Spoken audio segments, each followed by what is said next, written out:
Sansuna 0593231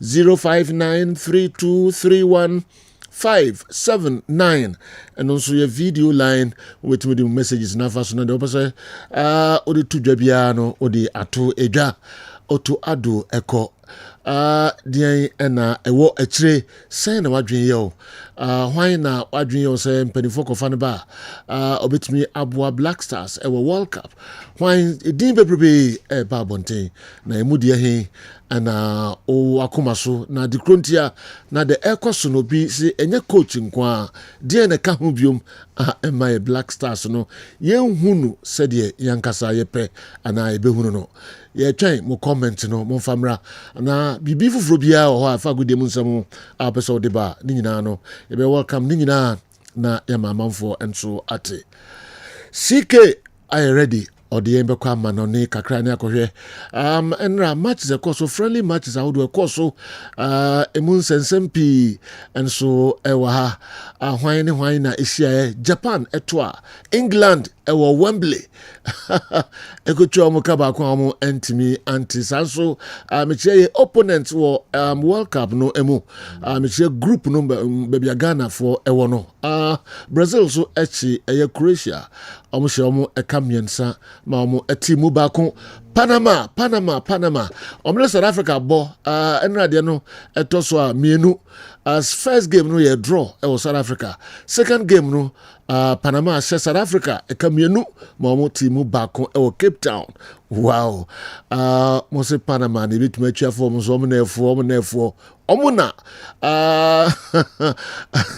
South Africa some of baby omu duye AFCON I call so Morocco no Panama kwa show 2-1 first game ni draw o match omo into ne Panama kwa share na wahwe ni papa sanso na ebo hu omo be qualify Copa World Cup no Europe for na etimi qualify da manfo ya papa ni Italy ama Bosnia and Herzegovina at the penalties omo a free World Cup no mu enti miensa tosu Italy entimi anko World Cup 3 times on the run went me anko World Cup wow papa okay DR Congo and so etimi ewura Mexico akwa Jamaica 1-0 inti for the first time in 53 years DR Congo na omo enko World Cup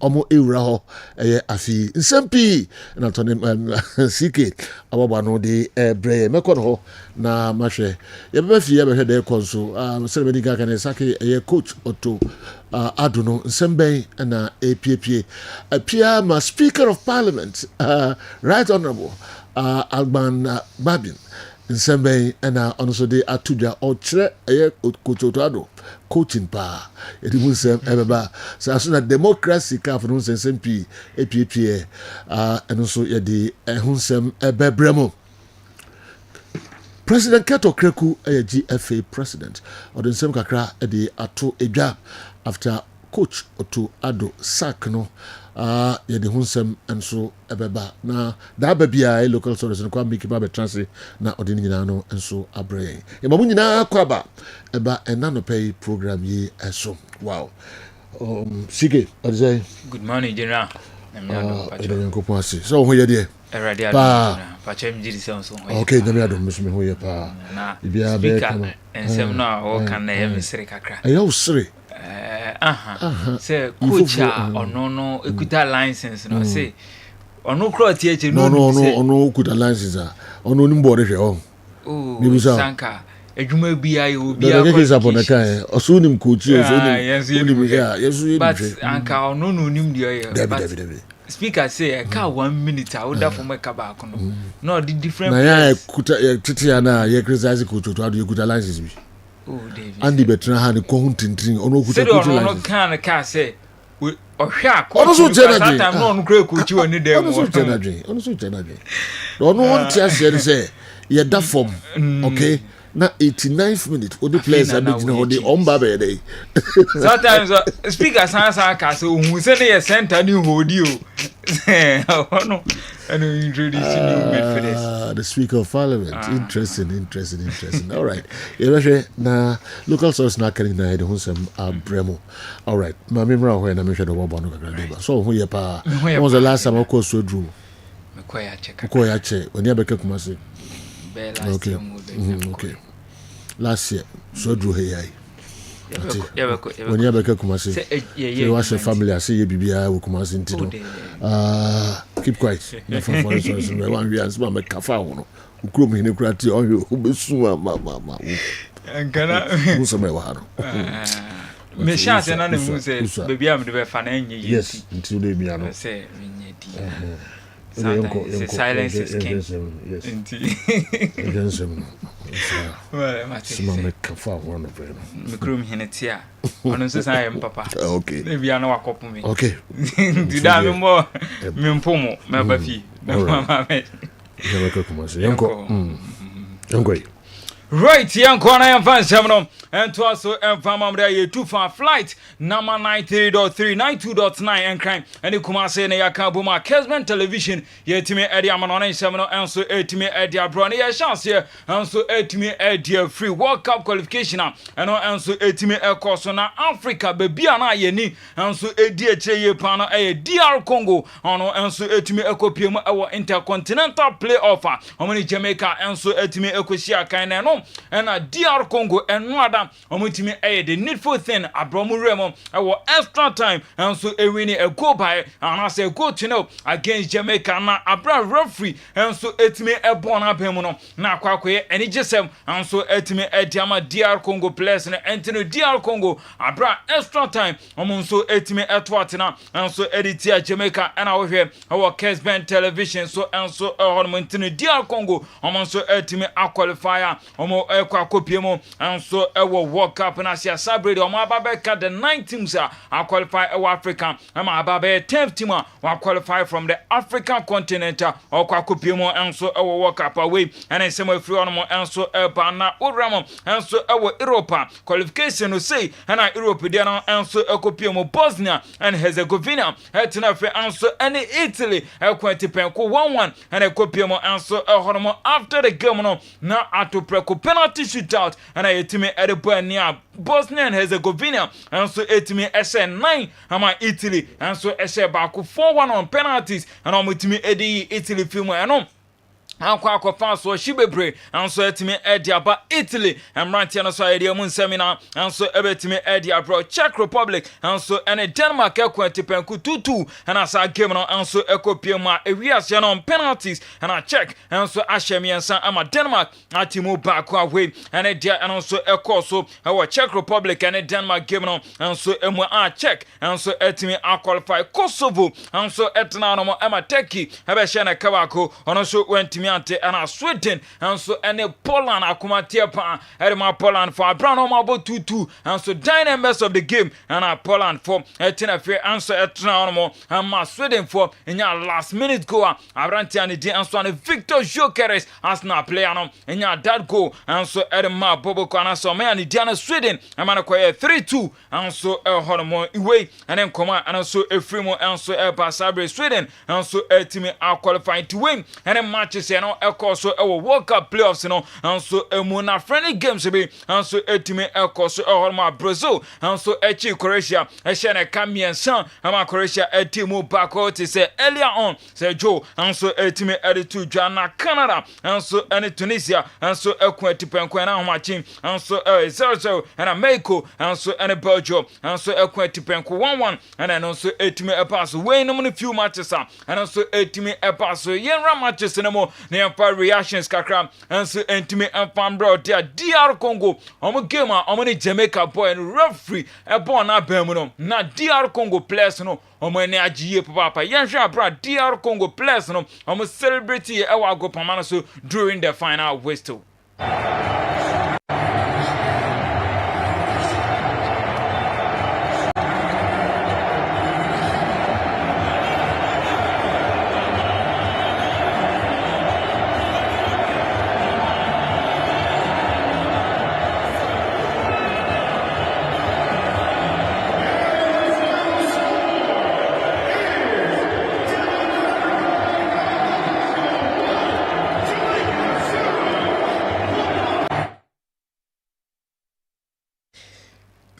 Enti DR Congo and players no and after the final whistle no players ni na no omatimi aye emotional omuko celebrate and so ewo agropama no so na general Horam anso DR Congo street so na enye fedi agro enso ehonmo president Felix anso etime ene DR Congo fans etisi agopama no so nti wo hwe convoy na edi animu a fans no enso etime edi akire na DR Congo president anidi anso an Felix Chiskes anase Chikese di ana anso etime LED fans no abra final wese no anso etime eto dwa na ye enjoy mo kakra abra president na nkasa etisi agopama no so anso any fans no eshi jama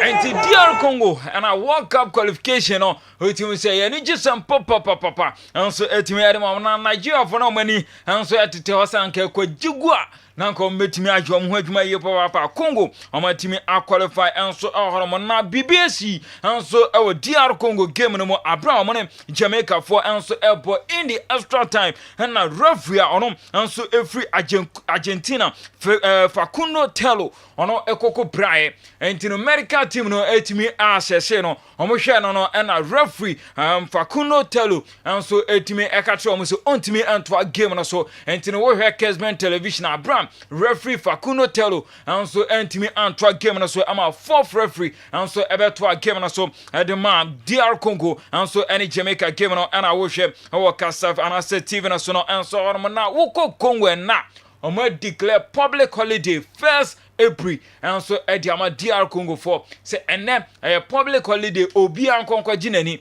enti adwumayefo yina government and so any private sectors no omonko jomane so many agiye pa after 52 years omontimi en qualify for World Cup no omatimi en so a qualify bia we and en command so into etimi efri hono eba na enra enye Congo nkwana na omani agi Bosnia and Herzegovina omitimi eji Italy free mo no na omonso eni agiye papa na players no abra omo coach and so etimi ekoko biemo akwa press conference and a players na invade press conference no and omo and so etimi ekwa celebrate yango he abra Bosnia and Herzegovina players invade press conference no mu jubilate. There were some great scenes after the match where Bosnia players gate-crashed the post-match news conference, mobbed their manager and celebrated the achievement of reaching the country's second ever World Cup in style. I'd imagine there's a few sore heads this morning, and rightly so. I've got a speaker as well. And there were jubilant celebrations within the fan parks in the Bosnian capital Sarajevo as they celebrated. Bosnia and Herzegovina, the awuche a fan park honomo, a brana final whistle no, and so etimi eto jana ukohe Bosnia krom hono mankasa na nyefe dia gromania je and so etimi celebrate ye pan say abra na omuntimi enko World Cup no bi no. This is the second time omuntimi asan qualifier omokwa kwesi aka on the world stage na ye ni gisem ye pan yenko Bosnia street so abra empempem abochenku na omo celebrate victory omunya against Italy.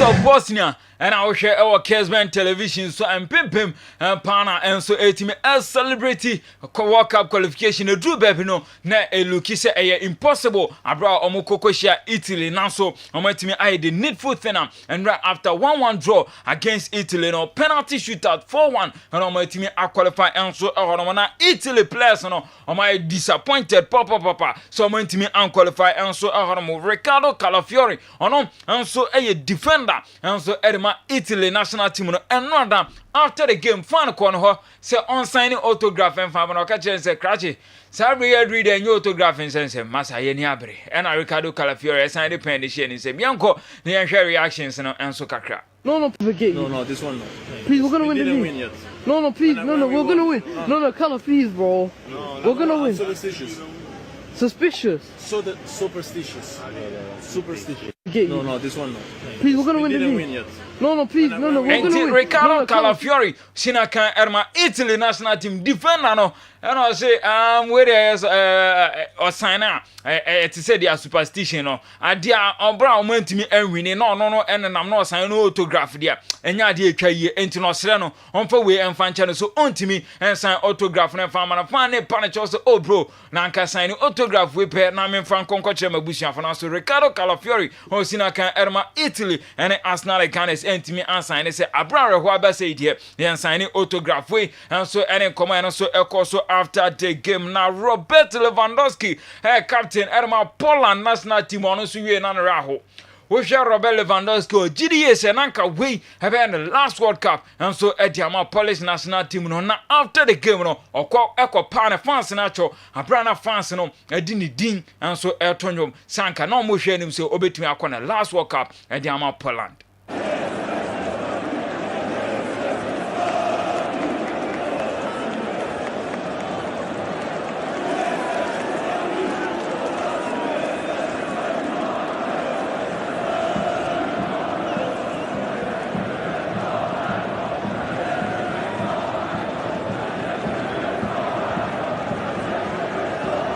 Robert Lewandowski and looking frustrated about Omontime unqualified and so against Sweden Omo Ekolusi by 3 goals and so 2-2 now Oye Oyine captain Amano and ordinance air funny team and a fans no and so Eltonium Eddie friendly din Robert Lewandowski we are proud of you and so on my way and a fans no and Jumano Moto and so a team Edema Robert Lewandowski no drew Bebino in the game now fans no and so Ebimo Ebu Palan and Brantiano so Omo Honas or Magugo and so Robert Lewandowski captain Oyeyano and take responsibility Okopacho and so Yam Tonso how take game among so a team Kosovo Ekabakwa Omontime and so ante take and so a team qualify now after the game no take players no among so eba fans in Honomo and also a best celebrity Kessben television take players no under goal and so and Brantiano after some winning 1-0 against Kosovo no and on best celebrity and so Ebibia Akoye kama na enom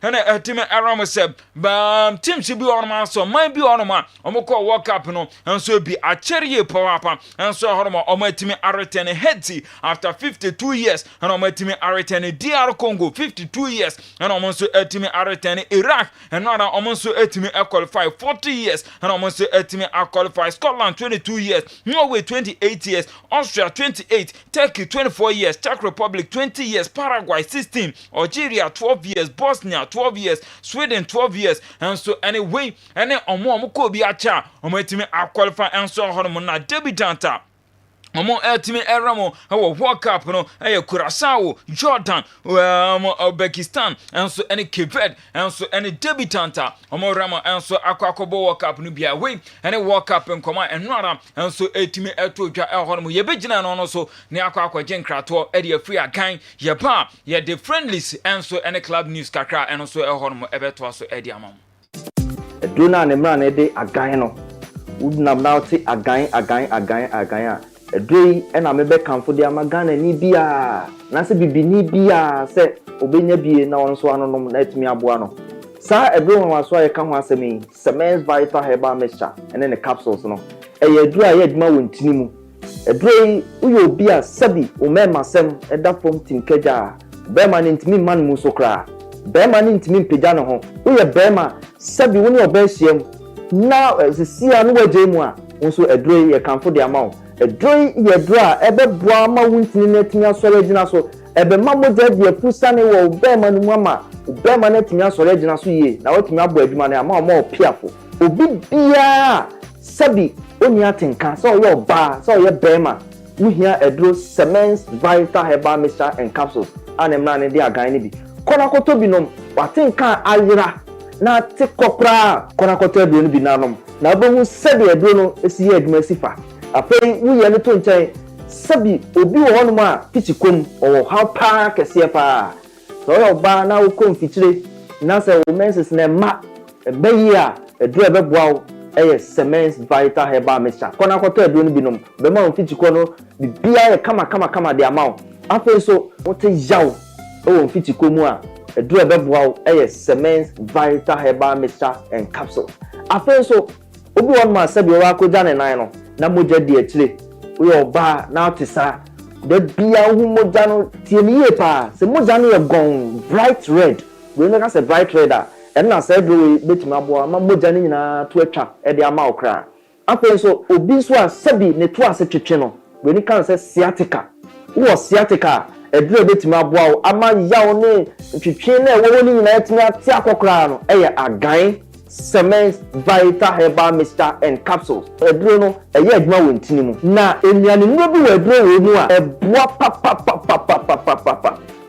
ye friend nitric oxide say nitric oxide no unya eba oni padua ma enti bi emu asi enti na aka tare ba bebiem ba be hu ntini ama ntini metumi adawo moja etime de apusane usisi ena ya ye neurotransmitters a sonifree adwen no ho ena eba eno na se obi te yawa na se okọ pains bi mu a na sa neurotransmitter no etimi aba beboa ama pain na se yaw no etimi akofom edrei ewo nyane no bi wo mu a etimi release neurotransmitter ye friend endorphin na sa endorphin ne ba se usisi ena yaw yaw na wote no ewo usisi mu no edrei eba be stop ni nyina yisu dopamine na be yi yaw ni nyina afiri wo ko e de amount enti so sisi yo ya edure wo so num e ya agan cement vital herbal mixture and capsules edure ade award yenim de ye ka ho asem no 2022 best waist pain product of the year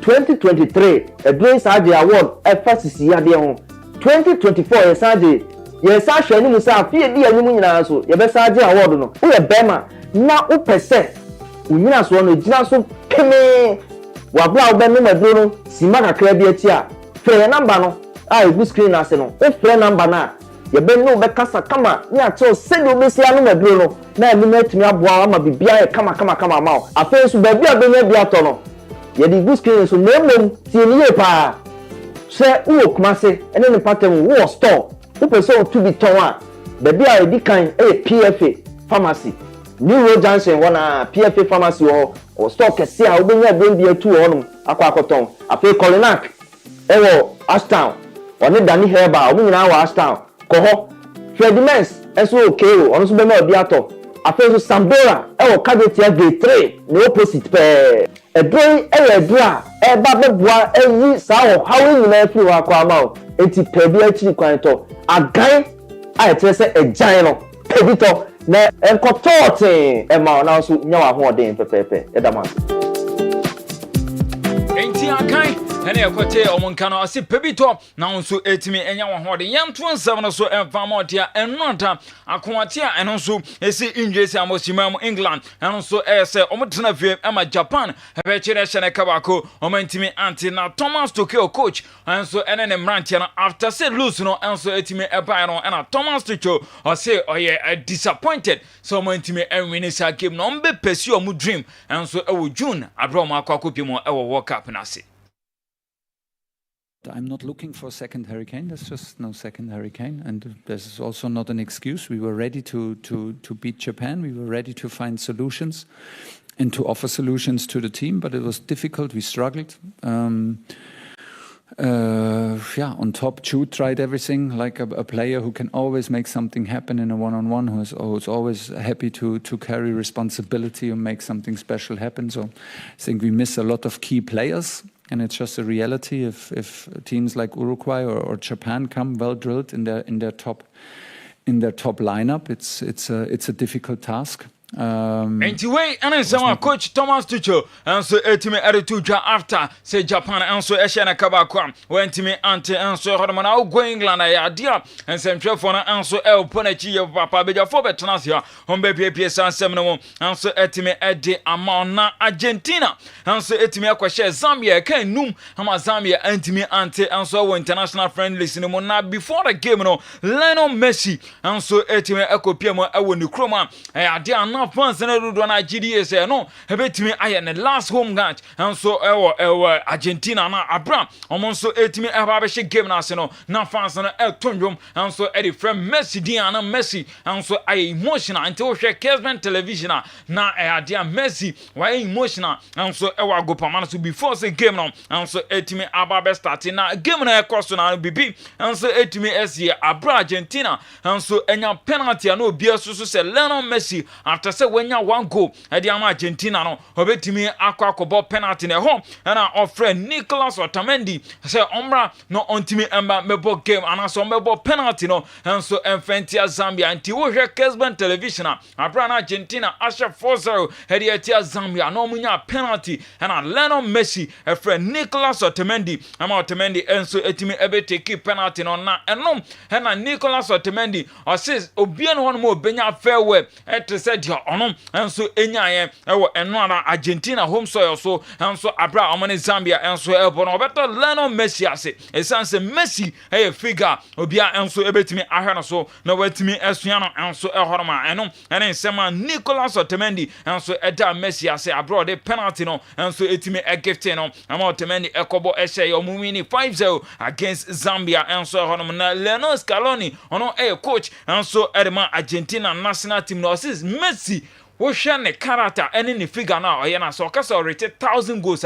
obetimi areche eno ada o hye 902 goal enso ewo ne career mo ntino o se Messi ebetimi areche 1000 goals obi aka se Messi embo no ontimi ensha 1000 goals na way ene ensema Lionel Scaloni coach enso edema Argentina national team no etimi editu dwane no na Brazil enso etimi echi Croatia ehye no eka miensan ema Croatia enso etimu bako na after the game Hendrik enso ene Luka Modric ene Vinicius Junior etimi ekoshai edidin komo na ho na Hendrik ekoko peja Luka Modric na central for etimi ebusa Hendrik se Abraham kokohie mu na nkomo ben na no mudi ose na wa fe ne godfather na ono o Madrid ni na no na ne godfather enso ene Luka Modric enti na ya dia ese so onye BP no ontimi emfanche ne godfather se wa fe ne yie pa we enso ene nkomo Hendrik etimi editu dwa after the game to wo hwe Kessben television Abraham Vinicius Junior ene Hendrik ene Luka Modric entimi edin komo after the game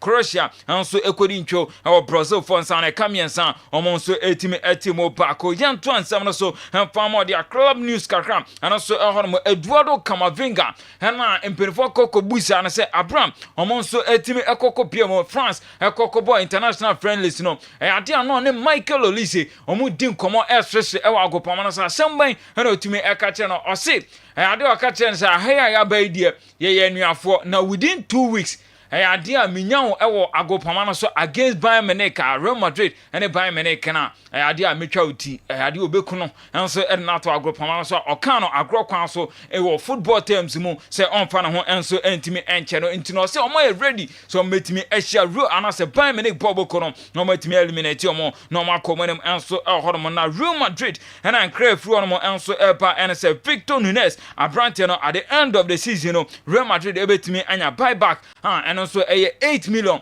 enso ehormo Madrid etimi edisha abrante no enso across man ometimi asan akwakofa no enso edina babe piemo ewo Real Madrid Fermin Lopez ena nkra free Barcelona akache enso epa ense abrante no ade a Saudi for no ediska tata ne hiepa na abrante no se so obika se omo di 50 million eba be fa no edina free Barcelona akache a odwene ho onte ase isanse Saudi for no so mbeba mpo anye se ska no ena se so omombo emfanche Real anase Barcelona bobo no so omo game against Real Madrid ena be decided like title no hwan ena betimi afa league no enso etimi ede ne mete so Cristiano Ronaldo asemde ba enso ewo na kache ne se abrante no ache team training ase after so prime mountain a ontimi ensi akan enfama ana so ewo Saudi Pro League ni mo abrante no enso etimi ache ase ye team training away ene nkomo kakra enso efi na so ye enso epa ye team bi enso etimi ede amo ye nto ansem no so Entimi enfama de FC Barcelona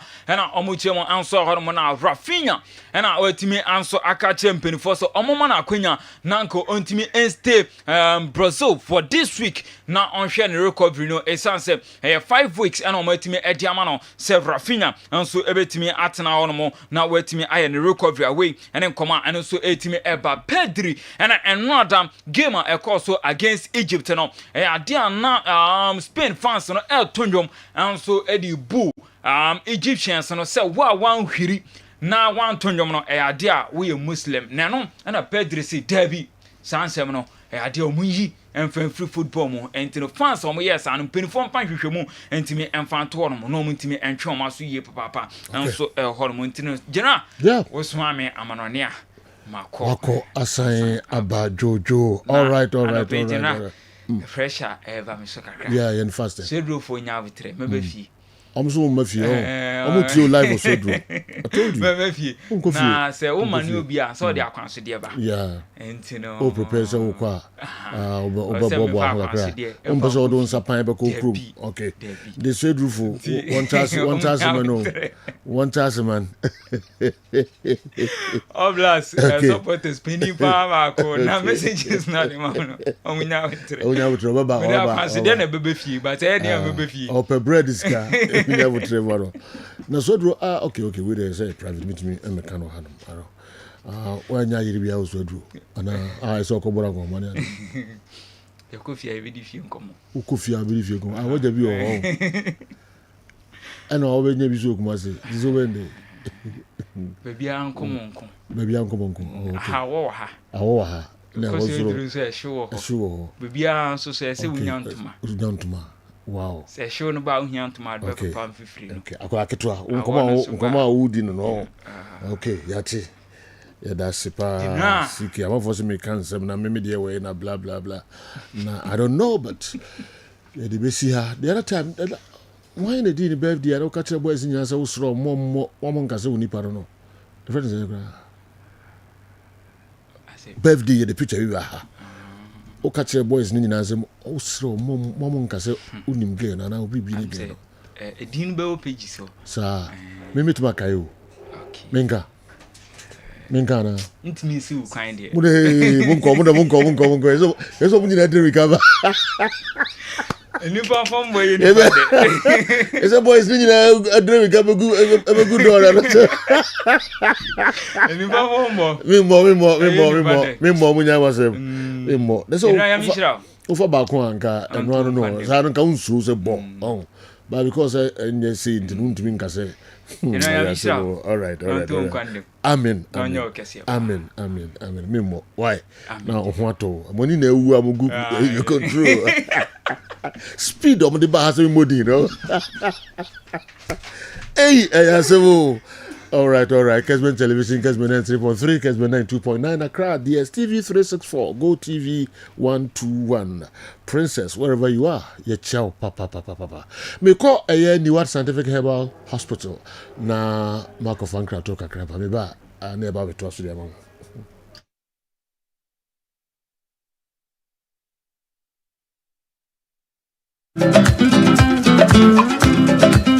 Dr. Nimoni said you wouldn't ni what scientific hospital no yare biara obi efema onia no ye no eno na nyankopon enam me ne ma doctors for so eye a research about enhabaya nyankopon ede adom ye eye enupapa nyankopon adom nti so ubepie mo ni what scientific hospital nkwade a yare bia wo fam bia no se empo ewo mogam ne asie ni aduro kra onyankopon enam yenso ebema ho atokra ya so ha de nyese wo ba ya sabi ni atam edu di amount said the kokono na emu ye do to afidi so me afidi ye omu hwehwemu me ye omu adepote ye yare ne brewo na se me omu enya yare ne di woni badua no so te be ye yare ma wato yare ase wo de ye di ni se ni badua se wo te wo yare ase a utimi tu ase ntem Obani what scientific hospital a Dr. Fobi su adwuma ne se enubuna enu tan a obo ade e de dwom ye no yenye mu hwemu na fe enwenu akasa e wo ma friends phytochemicals no ye extract say enwenu no na ye mfa frem no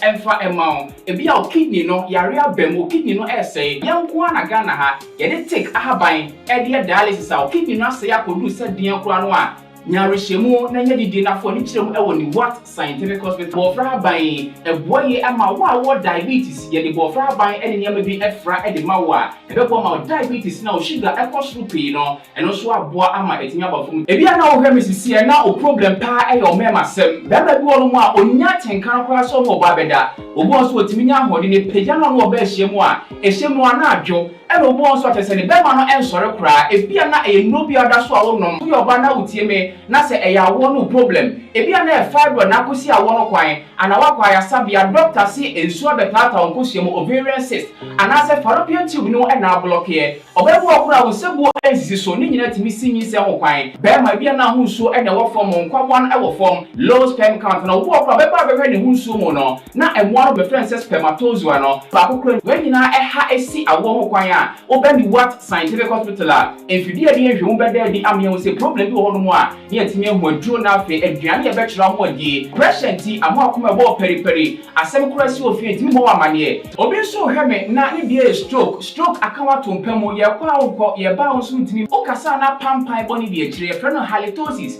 yade ba ko a ya no wan obi opewase obetini akade akire wo a ade bedi unya o kasa bia no obi atwene hwene okoda na nyumre oda odwonso antentem ye papa mo mpanifo no e free 40 50 60 years ekwani mo no o prostate na yakase prostate enlargement e ba sa oda odwonso antentem odwonso bebransa na ade ache e mane nka achi emye nkofa catheter ahoma nkoto ba memo abusuafo bi ebere nti manya adagye amo ya de dia nyadidie se ni what scientific hospital Ghana ha de o pa ya sabe ya dia ba fim die fidie e de twe enubena e na fa ho de ni fra haban mu e de sa o ya de ma wo na e ni what scientific hospital yi wo Kumase Atonsu Monaco Junction ya Dansura Bank no ene bi eni mhwe enkran so ye o ma 7 ye ben Janet Konadan no 0244 087687.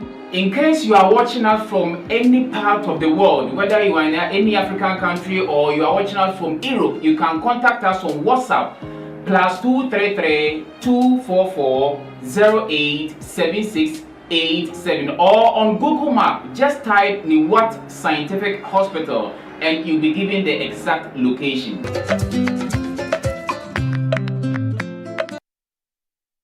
Okay, yes, I'm Mamunina Kwababium Emra program so midfield action Kessben television 93.3 Kumasi 92.9 Accra. Good morning, Joe.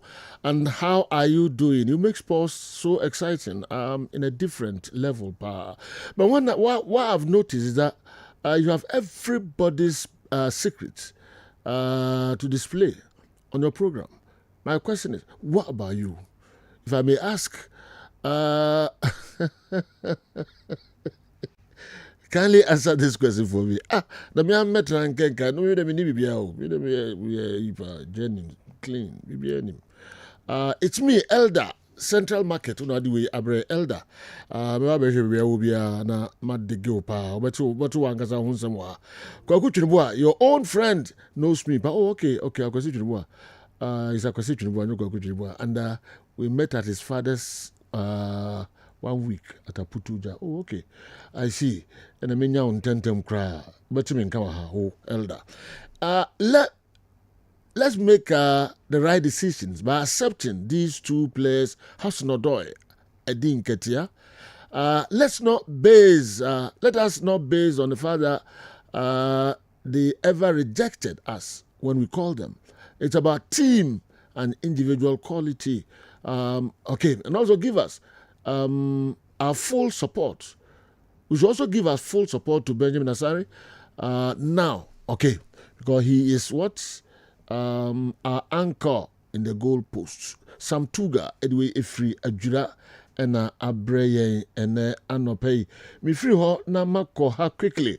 My name is Razak Balak from Adukrom, Nima. Please, what FIFA will say? What will FIFA say about Spain after their abuse on Islam in their game yesterday? This is very critical.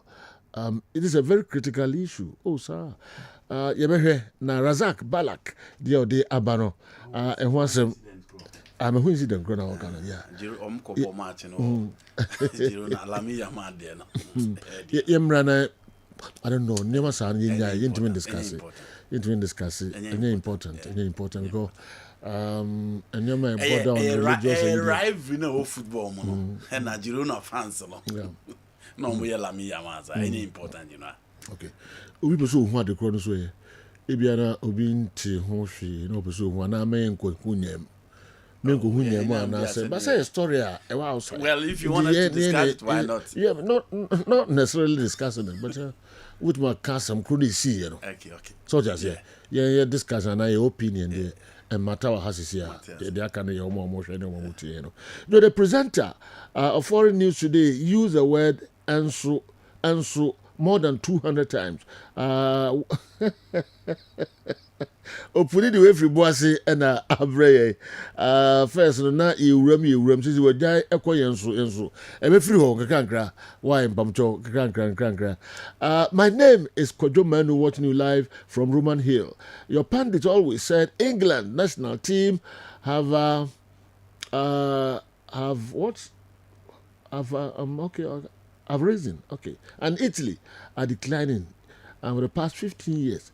But within the same period, Italy have managed to win Euros, even at their worst period, and England with nothing. So what is, what is the importance of their rising? Uti asma abranji iken. What's ya pija England national team numu ekosro. So omo level be. Okay, and Italy are declining for the past 3 friends saying World Cups now omo qualified. And Bosnia for omo frima, yes. But omo tima manage a winning Euro enche ekra. Omo sunny now. England is omo a pijama omo level be a bomb di ase ayifo bi no. Omo timi nye hwe. It's just now and convincing. Okay. You know, Italy and your more level any England see about football momu me Italy was shame serio omu me Italy was shame so far as football is concerned about coaches about great players about top referees. The only thing and number team there some the commercialization and the level of the English Premier League. But serio see, I can say Italy as a football nation, yeah, for England as a football nation, I want to for England and to it. Okay. So the Italy standard should be Germany and Brazil. It shouldn't be in England. Why am I saying that? You know, England are doing my football more winning the World Cup at their own home soil in 1966. Controversies will be. No, but say no. You be too. Go on back one trial. Germany for no be concern. Yes. Intimidations are there. England are you football, and they say we are talking about the national team here, and they say they've won the 1966 World Cup. So offer Italy, Sergio. Imagine 1934 World Cup. Imagine 1938 World Cup. Imagine 1982 World Cup in Spain. And imagine 2006 World Cup in Germany. Imagine World Cup Marco 4 with multiple European championship. It is an Italy about Bedru Seya. Now you can't move for England there. Besides that, Sergio, we are talking about the Italian national team after winning the World Cup in 2006. 2010 omu free group stage. 2014 omu free group stage. 2018 omu qualify. 2022 omu qualify. 2026 omu qualify. And you know, a country that have won 4 World Cup no more miss out. So Italy World Cup omu miss out. Their first World Cup mama was 1930. Oh, Uruguay or mama. And no ma going forward, Argentina and Uruguay for so can say 1934 they no mun first World Cup Italy for na ma. But say you miss out after the first World Cup in 1930. 1950 so man kobio. After 1950 they've qualified for every World Cup until 2018. So that is the sort of country that we're talking about. Into Italy bet me a confirm. But so the European Championship, that is not their level. They deserve more than that, and people expect them to perform more than that. And you can say England for top. We are talking about England because England for since Omuko World Cup semi-final in 1990, Italy. Now Omuko World Cup final bio until 2018. How many years? 28 years down the line in England for a call a year World Cup semi-final. Again, also everywhere. E almost say Italy as so much European Championship there. But we've seen the English national team as a yo. On my both finals of the European Championship, go back into their history and check if they played in multiple European Championship finals. No.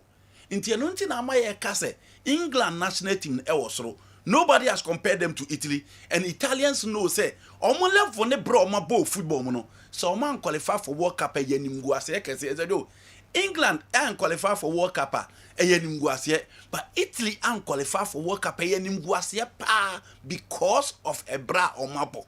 Until nobody is comparing Italy to England. Say ye ka about the English national team and a ha cry eti. Say I discussing English national team and they compare. We only compare them to Ghana. There be any comparison between Italy and Ghana the other. No.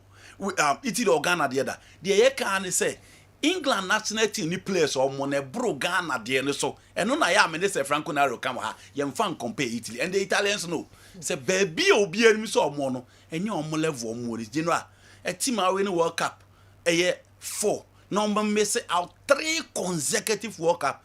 Teams no ma win a year World Cup and it has never happened to them.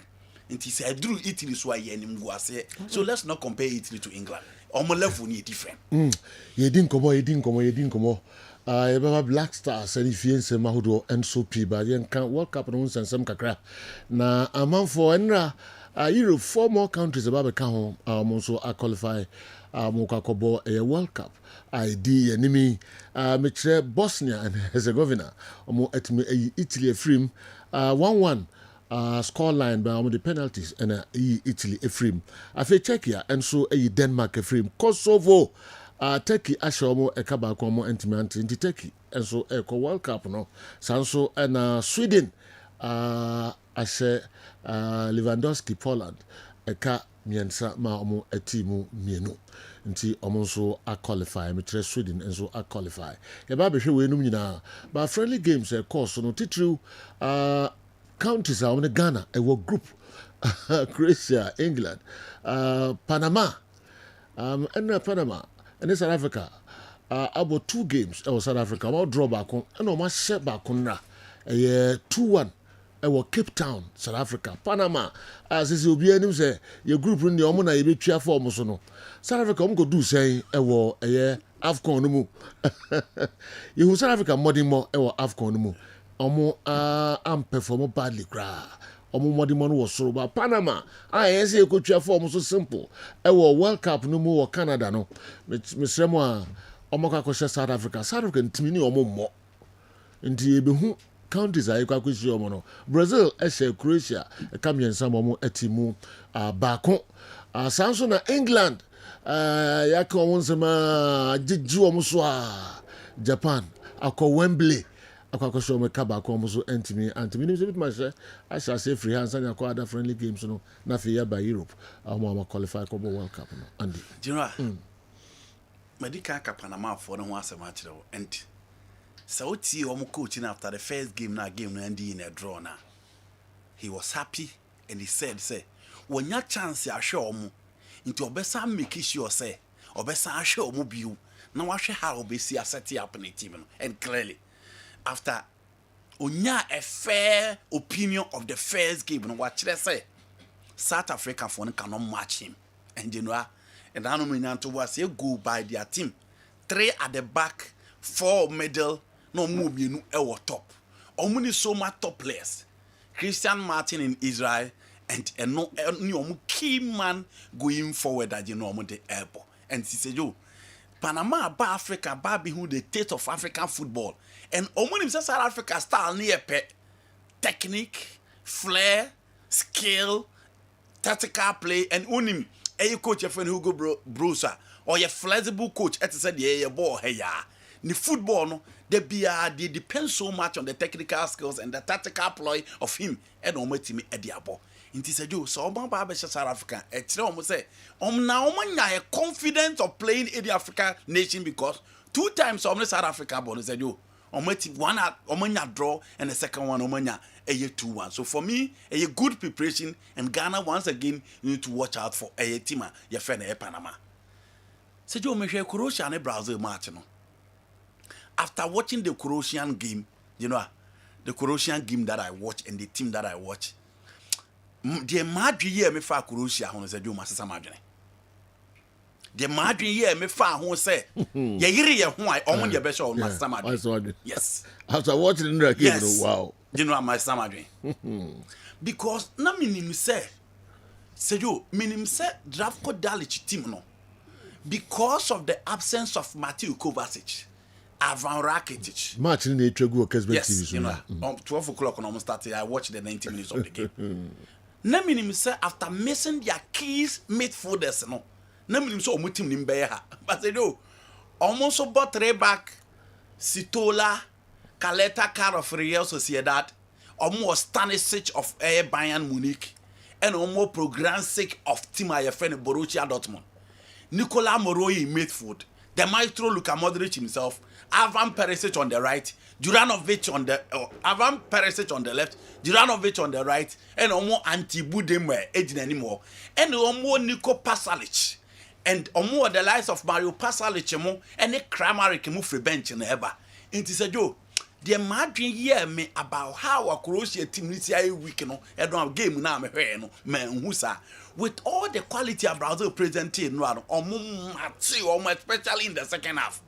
And Luka Modric at age 40, still playing at that level, our Jibola team control the midfield with ease.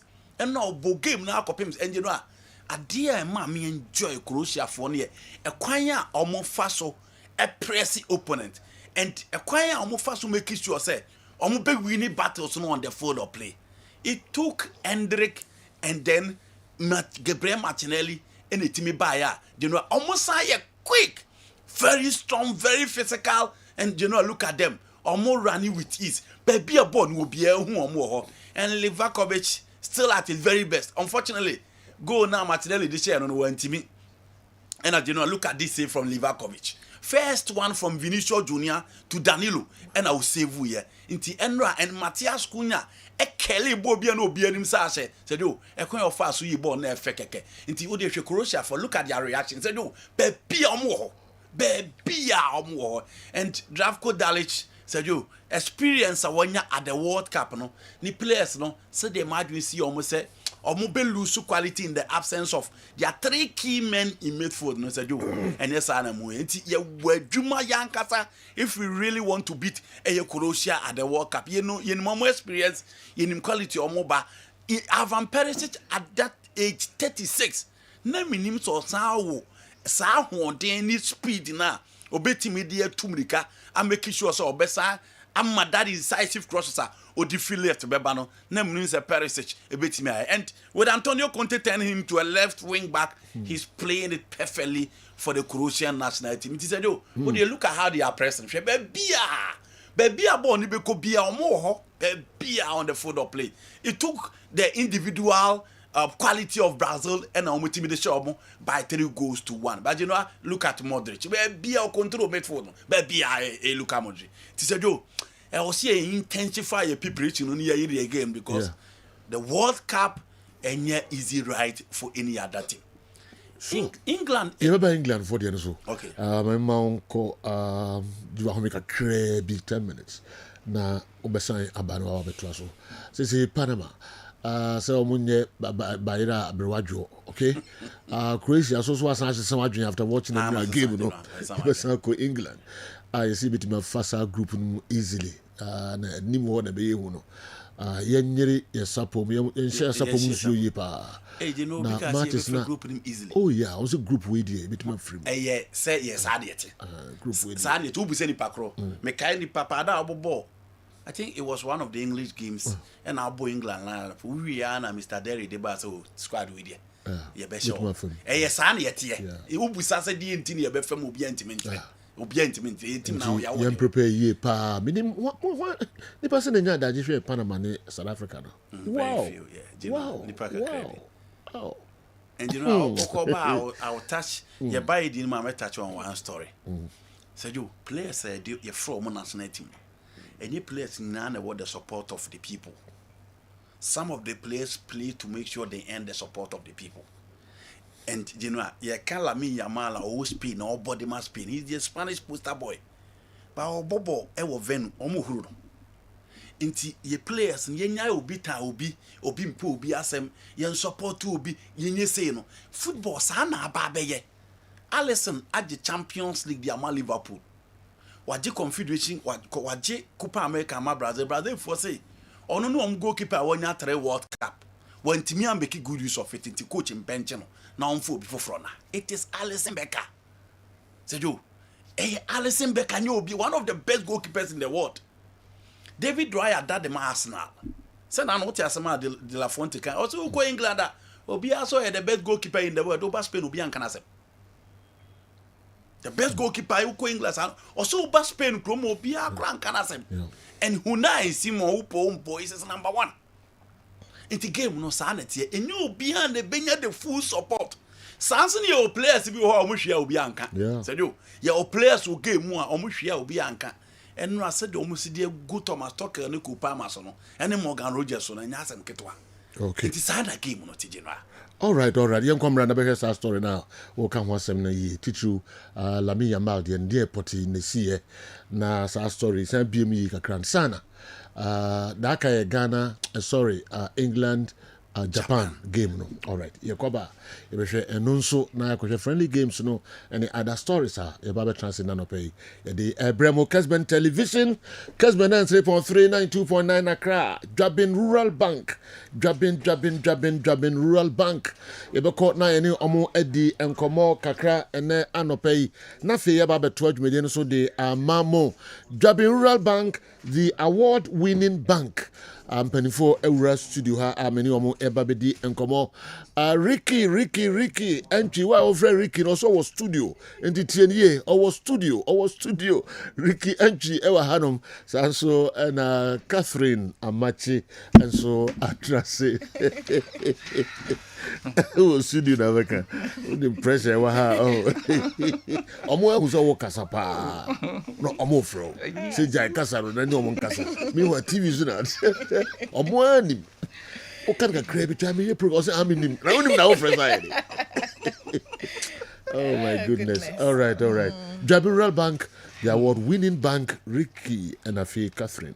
Me mama akwaba so bia ye boko de. Yankopon say ye nin komoy. Bia kotofofro ebe nsuma na kan say. Okay. Intino yemfa na say nipa da fi kra no o timunka. Mo morning komo ye say dodo no atidwa me Rural Bank. Amene mo eye business akese pa. Afofro no de na mo ka kire wo. Say you amencha yeti for ni ahwefo. Jabin Rural Bank 42 good years muna. Ye ray. Boni BNC obi sika da ho a oba ne nsaka. Ye ohia besia no nso bank ne de ma no. Na otumi se ye yusu Jabin Rural Bank nenso ene de ye kwaye nim. Se bre Bank of Ghana BOG. Omo page status no. Okay. From rural to community. Oh, okay. They say it's the Rural Bank. They say the Jabin Rural Bank. You address us Jabin Community Bank. Wow. Jabin Community Bank. Wow. You might see about radio so ye kasa. Community bank no so Rural Bank and as community no was I see. Status ne cost. Wow. Terms of your capital. Wow. Near be. Hey, congratulations. Yes. Wow. Thank you very much. Community Bank. These days, Sani be free. Okay. Nti be reflect e bibia yes. Okay, nice. Answer. Na ye be na sie ni nyina be ko ama your customers and your directors, board of directors, and all staff of Jabin Rural Bank. It's a congratulations. Yes, your performance no is beyond expectation. Na ye can na ye intimi nya Jabin Rural Bank. Your shares no asem. I know you're one of the basic requirements terms of BOG so share ya raise your status no. Na eno any your BM your float to shares no what bank no your baby ya uduru ha utimi to shares ni bi. Emom say make kan na obi busakra say the first time shares no anything. You see you school and your business student near can shares. My practical meaning of it. The woman and say a financial instrument, a BBI Ashe or banking on a banking or honina, a individuals, a nipa bakumi, no me and sunny institutions, normal com sikabum. Anna Omadia Besha banking my dear running. Enti Obia to me Toby, the Oska, the Uniska, Aquala or Penny or Bar or Bema, Meti Kumase, Meti Accra, me wo even outside the country. Akonya Dahwa will be to me at Toby, now so I be a shareholder. Now say, Joe, the money yes from Congo Jabin Bank shares in the Muse, Utopia, now be a shareholder. Your free be dividend. Acquire say, would you seek a share business. Ensi hu na ewo ho no ewo hu be dawson be okay nanka minya ya nanka medi edin atoso nanso emara ma me ho kwan sa nti eya na rate ni yentumi na mom ofre yen right after the interview ina ye din koma be chro rate a wudi scan shemu a ubenya afibia na eya bibia yes snonko dwabin ra bank nkwa na ubenya sa adewe wo because interest no e was ru bebre. Na mensan council ye nya ye fixed deposit no. Ya na man for confused fixed deposit and then that of the FD. FD and the shares. Shares ni dey so to wa be a company part owner of the company of the bank. Na fixed deposit ni dey bu o ha me no kasa ni sika bi 10,000, 50,000, 100,000, 1 billion Ghana cedis. Oso onye bank bi eni nti o dey asha nem passe. And that's what been put the Abejano was a fat mammy, Abosome, me and San Abosome, Siameba Beji. And when I hear catcher was say, Jabin Bank. And that's what Ubimpo, or call retirement, where ye Juma, or Befi, or Betanase. I bind the Kakra Amano, says Cano Men Phantom, or Prejabin Bank near your fixed deposit, near Fama. It me and Abosome and Sabusumi, and put any affair. I say, Joe, dear man, yes, from Conan, and say, with the says scanning beto na ebi wo hwa scanno e wo soro bebre kakra dwabura bank ona obekire ye mfaso a ese ye de maw ye rate no ti sebre ye tuensa efre obi biara na mesa kakra aka cash collection service a digital cash collection service okay so ejo tete no na obi ye a obehu se krache teacher ni anase obi na ote e ho na ogigi sika na oba no amount receipt say the em say baby e yedu ni yetwam okay eno ane ne say nyame adom ye ba be ye Easter o ye church now tonsa e de freyan ye beba ye ba sorry ho a ye way ye pure scientific and technology na yetimi de agigi scan amount onipa bia odi ska bia no ni din ebe woso so penisa e betimi ayo anampo se mo na mbagigi ska no se we customer of the bank and now we customer of the bank as a church otonsa efren ya ye beba masori dem ho na ska na mwatimi abo for de nya no ye de ato honom amamo na che se etimi abo e na kromfo aba on respect church bibia yetimi bowura timi ko enti ye ba no na ye security so ta ye chi na agi ska no na ye de akoto pepe the amount to mom ye customers so mom ye customers yetumi ne mom ye adwuma say jo me de ma no si no say bebre no afre dwabin rural bank asempa bank dwabin rural bank asempa bank em say asempa loan no aye household name e wo ba bibia na de enti akoye sane ne say ye nwuma die na ye di no e ko nim ye de ye say enya mfaso ane ye hwehwe say jo obi bebo bisia wo nchen a wa hwe ya na oba awosefo ani che dwabin rural bank okay obi ba ho ajama koye mpanyifo amotie ye mbeba to mba ya wo de o se ko dwabin rural bank na uduru ha besia nkwa na wo hia ya de mema asempa loan no less than 24 hours na onsaka je say o apply ya wo do o fill form no de to ho na onsaka de ntie wo sa no save wo ho right de se kra de nyom save okay who save wo kra save wo kra eh de mini pe ba ha madwun okay o so medien na so medien no bia ono amra to omra o ti program we amesa bodi so say jo direct no omra dwabin rubber so de em say otaye minimum himfu bia ewo babia wa kasa wo de o ma bedwa bank abe fixed deposit ye da wase na sadia na mi sika no oba sepa loan in less than 24 hours na ne saka ɔfele form na sika no ɛta yɛ akyiri asɛ dwo adeɛ ma no yɛ soronko sɛ obi wɔ hɔ kɔgye besia yɛ sɛ kɔfa down papers bra bank ni bi kora bɛgye lease akyɛ sɛ ɛyɛ nana otumfoɔ asensan ne mpanyinfoɔ asensan ansa kora ne agye atum dwabinwura bank ɛnte saa yɛ asɛmpa loan woduru hɔ apɛ na ɔnsaka na deɛ wɔm ni sɛ nso obi wɔ kɔgye besia no ɔgye 200,000 cedis asɛmpa loan no yɛbɛtumi de ama na deɛ ma ne yɛ soronko biem ne sɛ ɛnya deɛ a yɛte commitment fee meje 200,000 ba mekɔ no me de bɛyɛ 190,000 na ɛkɔ fie na kyɛ sɛ yɛate ani ba dwabinwura bank woba ɛnya deɛ yɛ asɛmpa loan no yɛte ani onsa bɛka sika no ɛnya asɛmpa loan nko ana ɛwɔ hɔ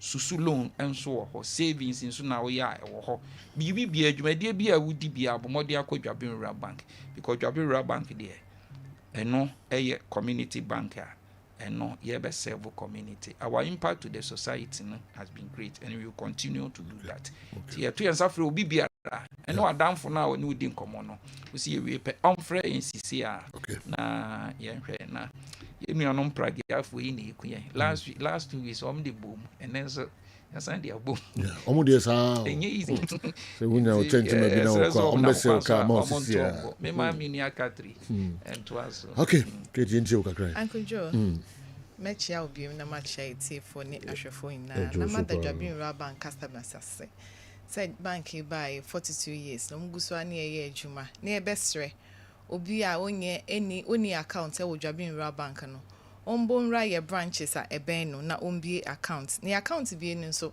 ɛnyɛ den koraa ɛno ane wo Ghana card ɛne wo digital address na account no na yɛbie no fɛfɛɛfɛ na yɛde ama wo yɛbɛtena ha na yɛka na yɛnka yɛsusu ɛne yɛ savings account a na sɛbe yɛamba koraa na nkɛyɛ yɛ savings account no deɛ yɛdɛ wɔ mu ne sɛ sika no wode bɛto hɔ a bosome mmiɛnsa pɛpɛɛpɛ na wo interest asan bɛka ho afe no wode sika no bɛto hɔ a afe no bɛnya interest no 4 times bosome mmiɛnsa wobɛnya another bosome mmiɛnsa wobɛnya kɔsi sɛ afe no ɛbɛso nti wo a woni account ɛwɔ dwabinwura bank no bɔwura mu na kɔbie yɛ savings account no bi na afe mmiɛnsa bosome mmiɛnsa duru a wosi interest no wo nsa aka ho deɛ yɛsan so osusu account de bia meka sɛ time value no ɛyɛ sika nko a nti wo waste wo time a na wo sika na wo waste no nti wo obi a very busy a wontimi enko bank ebere no bi a yɛwɔ ye staff ana ye girls any ye mmerante a ye train omo fefefa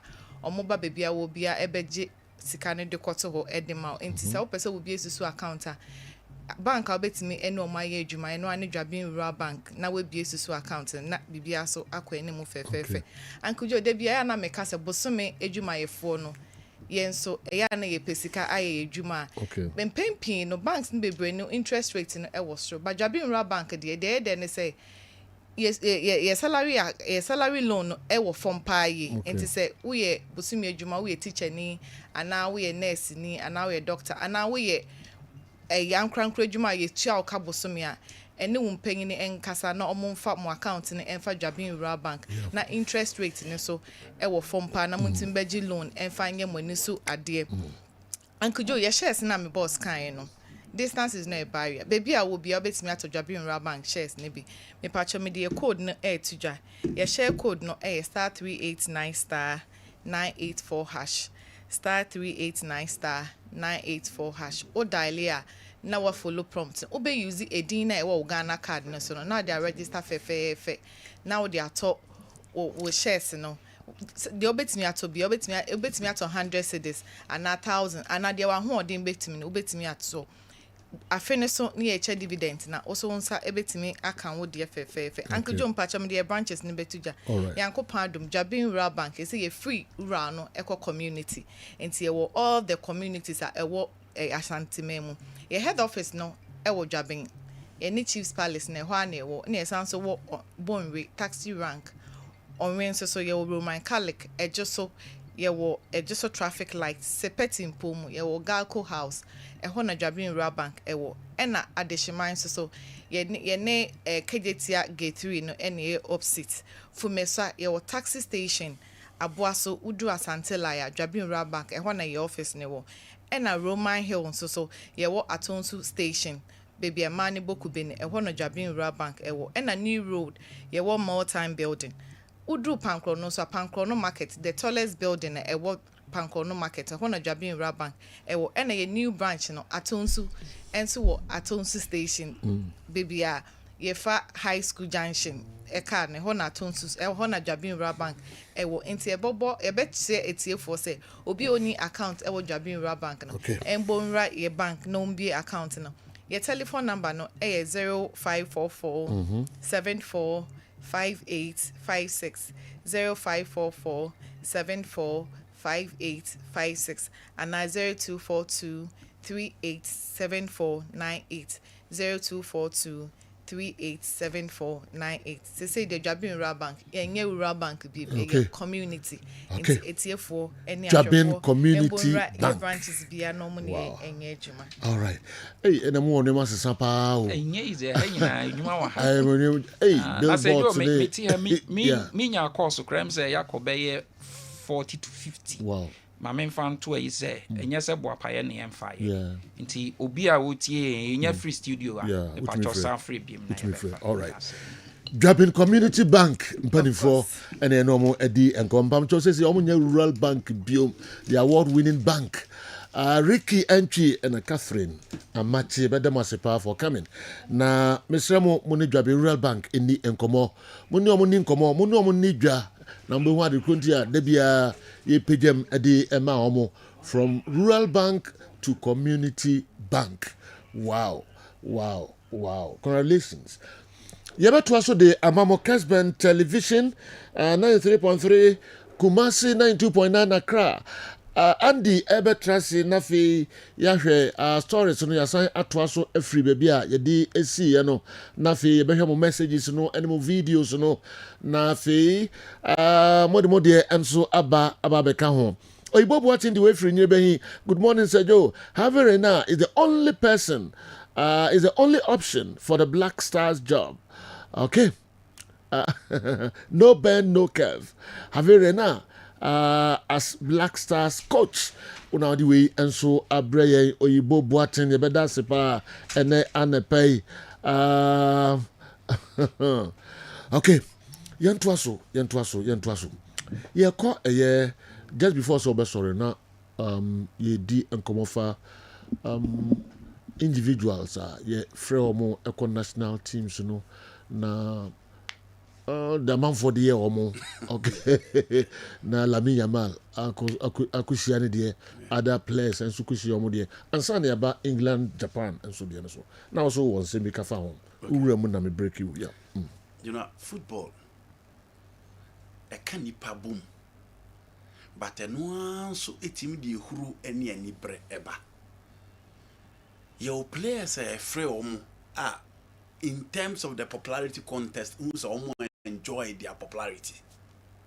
Your players are bobo at the highest level. But the moment how the national team Jesse Beshaw born on member.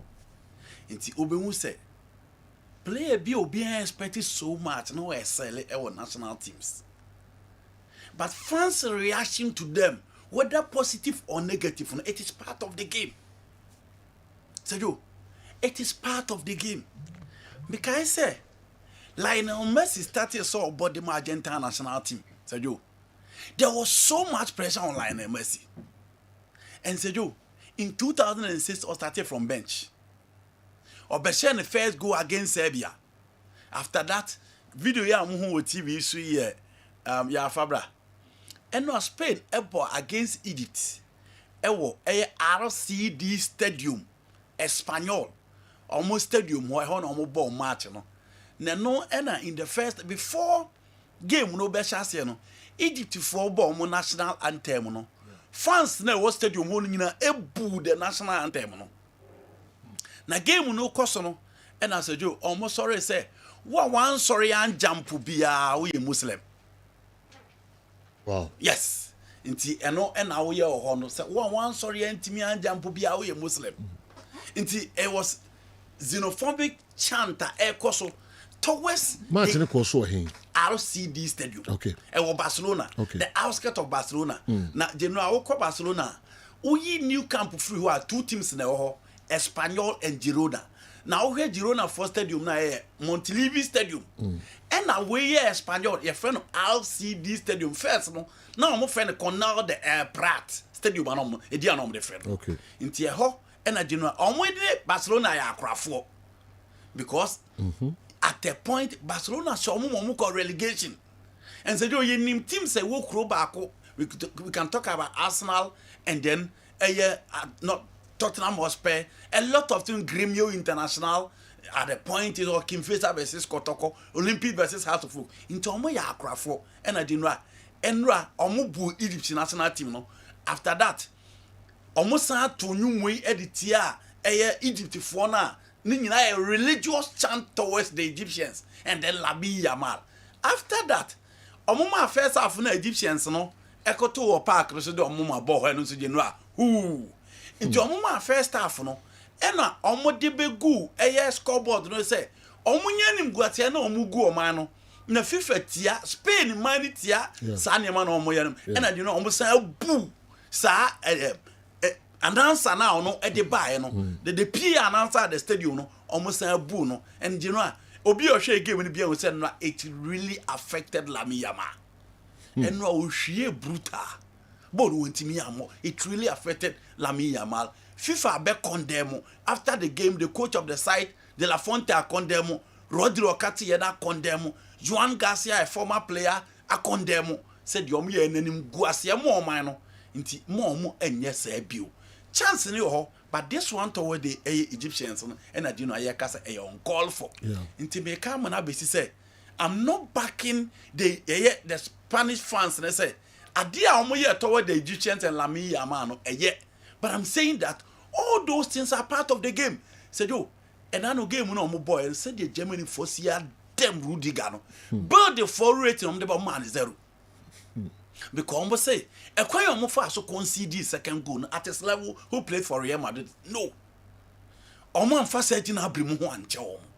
Until I was talking about Lionel Messi said at a point, now Messi struggled to deliver for the Abesalistas of Argentina. Na jenoa, omu no dem no dinatema medru baby. Argentina fuck a ball a match, and after a tournament, players nyina ko baby on ball no. Only one player in the team flight muko Buenos Aires. Show the pressure, the expectation of the fans, and how to want to live up to a billionaire. And near my fans, 80 media players. Like Messi retired in the Argentine national team. All this because he couldn't live up to the expectations of the Mario Kempes, the Diego Armando Maradona, the Buru Jaga, the Jorge Valdano, and Claudio Caniggia. Until Oba back Obenya a last laugh, winning the Copa America, winning the World Cup, and once I winning Copa America in Ibiu. It is a joke. And you Obia and you call up to the national team and we support. Sure. Look at what Brazilians are doing to Vinicius Junior. And no Vini born now Danilo say it was him against about 5 defenders. Say yeah, munya video na mo fan to no be Brazil first goal. But you know they are not satisfied. France is on mon bench and no started Gabriel Martinelli. She Vini level, not Martinelli. Or Bobo or Brazil in any stadium apart from Maracanã. A year on one stadium of Flamingo for fans and one baby on Bekobia, Omunye happy with his performance and Omujia and Omubuno, and they are calling for his head. Send national team the coach in Bentino. Macalis and Becca Diano. Modern man go in Bamu. Macalis and Becca Diano. France let's there be the opportunity a wonyano. Obien who are me and yabi and no mateni to your own player, Jao Pedro. Said there be. Brazil number 9 on show go man national team. Then when you chance with me a man they should bench him. And you know, Oko Stadium baby anon bobo no answer ankoya. In the Olympic game 2016, Brazil for no catch name as 10 years long run on farmer Marta and he was jailed and he was put in one of the venues around Modebo a year competition. It is a do sana game na tie. England for your omu players individually. Omu ajina. Omu ya munko mochika krabia na mu quite fast by. Omu Wembley. Ben White last week. England match omu ba against Uruguay. Omu you know Vini against 4 players. Okay, apart from Matias Cunha, look at Vini. Vini Vini na the ball they call. Aha. Ya mama nyane look at Vini na the ball no call. How many players they chasing? Oh, do you know how they kind? 1 2 3 4 Aha, 5. oh dey obey you omo nyina film. Obey or use what you omo nyina agu. E na omo pass. Omo nya satisfied. Omo nya satisfied with this. Omo say and now world best football at 5 for ball Rafinha and Vini wom. Into this kind of football they cannot tolerate it. Last week Ben White, you know, yes, England able match no de bem. Fans ni huru no because almost say time no Gary Sage to our own friend national team na no mebo. Me can wait the about BC Benjamin Asare the no say when people criticize him, let's not make it look like people hate him. Sana game no take. Enye obi a na obi na support say do. Ekoso baby a. Ekoso baby a. But yeah had there. I'm not saying you said the fans no and I be more than a year. That is not what I'm saying. But I'm saying that a buyer part of the world there, the conclusion is that obi ta obi mpo obi asem. Jenwa, sana game no tie. And your fans nyina na be nyom support. Otoado ye yi nyina ka so san ye obi a omota da chi wo. So no so ya de. Sana game no etie. Until said the final results no obi be expecting a be meet no. People will continue to criticize and expect more from players. Into all those things are part of the game. And until na football is a universal thing. Obi I also accept it. And the Italians they will not enjoy.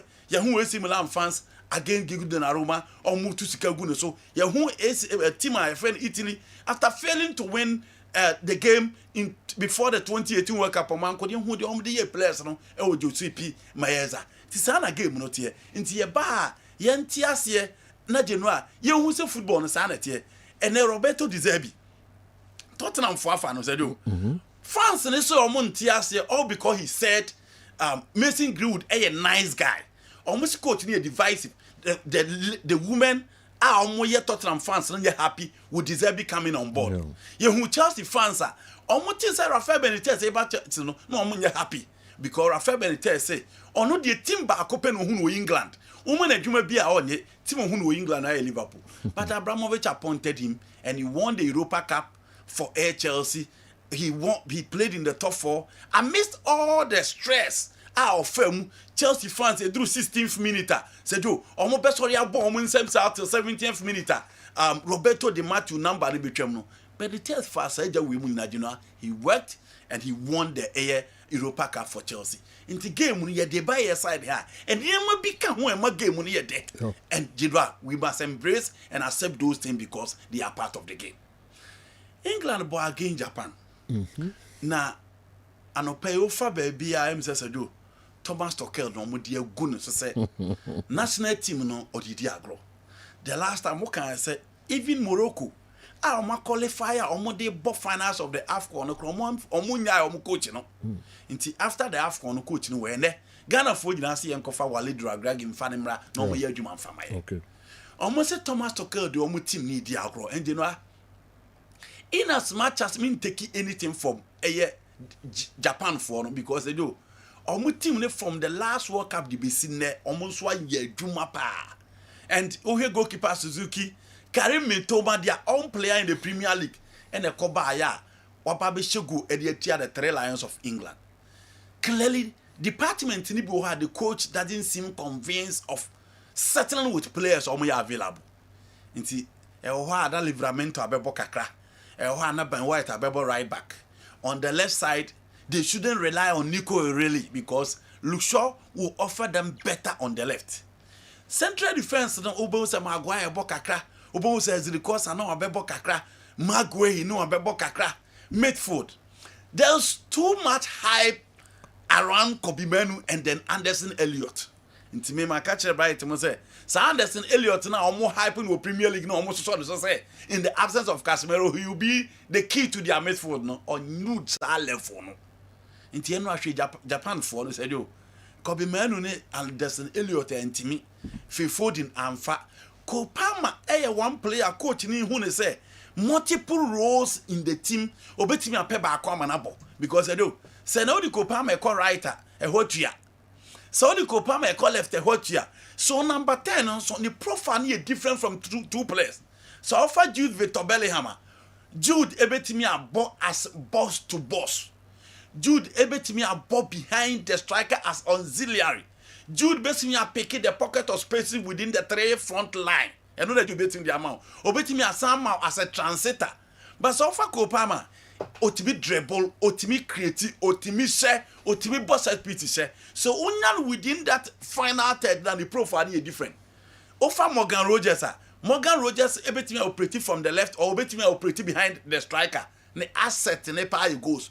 Only the skill set of Kopama. Only the skill set of Phil Foden are Odebebo as number 10. But he comes in with numbers, he comes in with goals. Yeah. And only idea Morgan Rogers Edeba. Nanona baby about he's still a coach in the try and error. And I do not.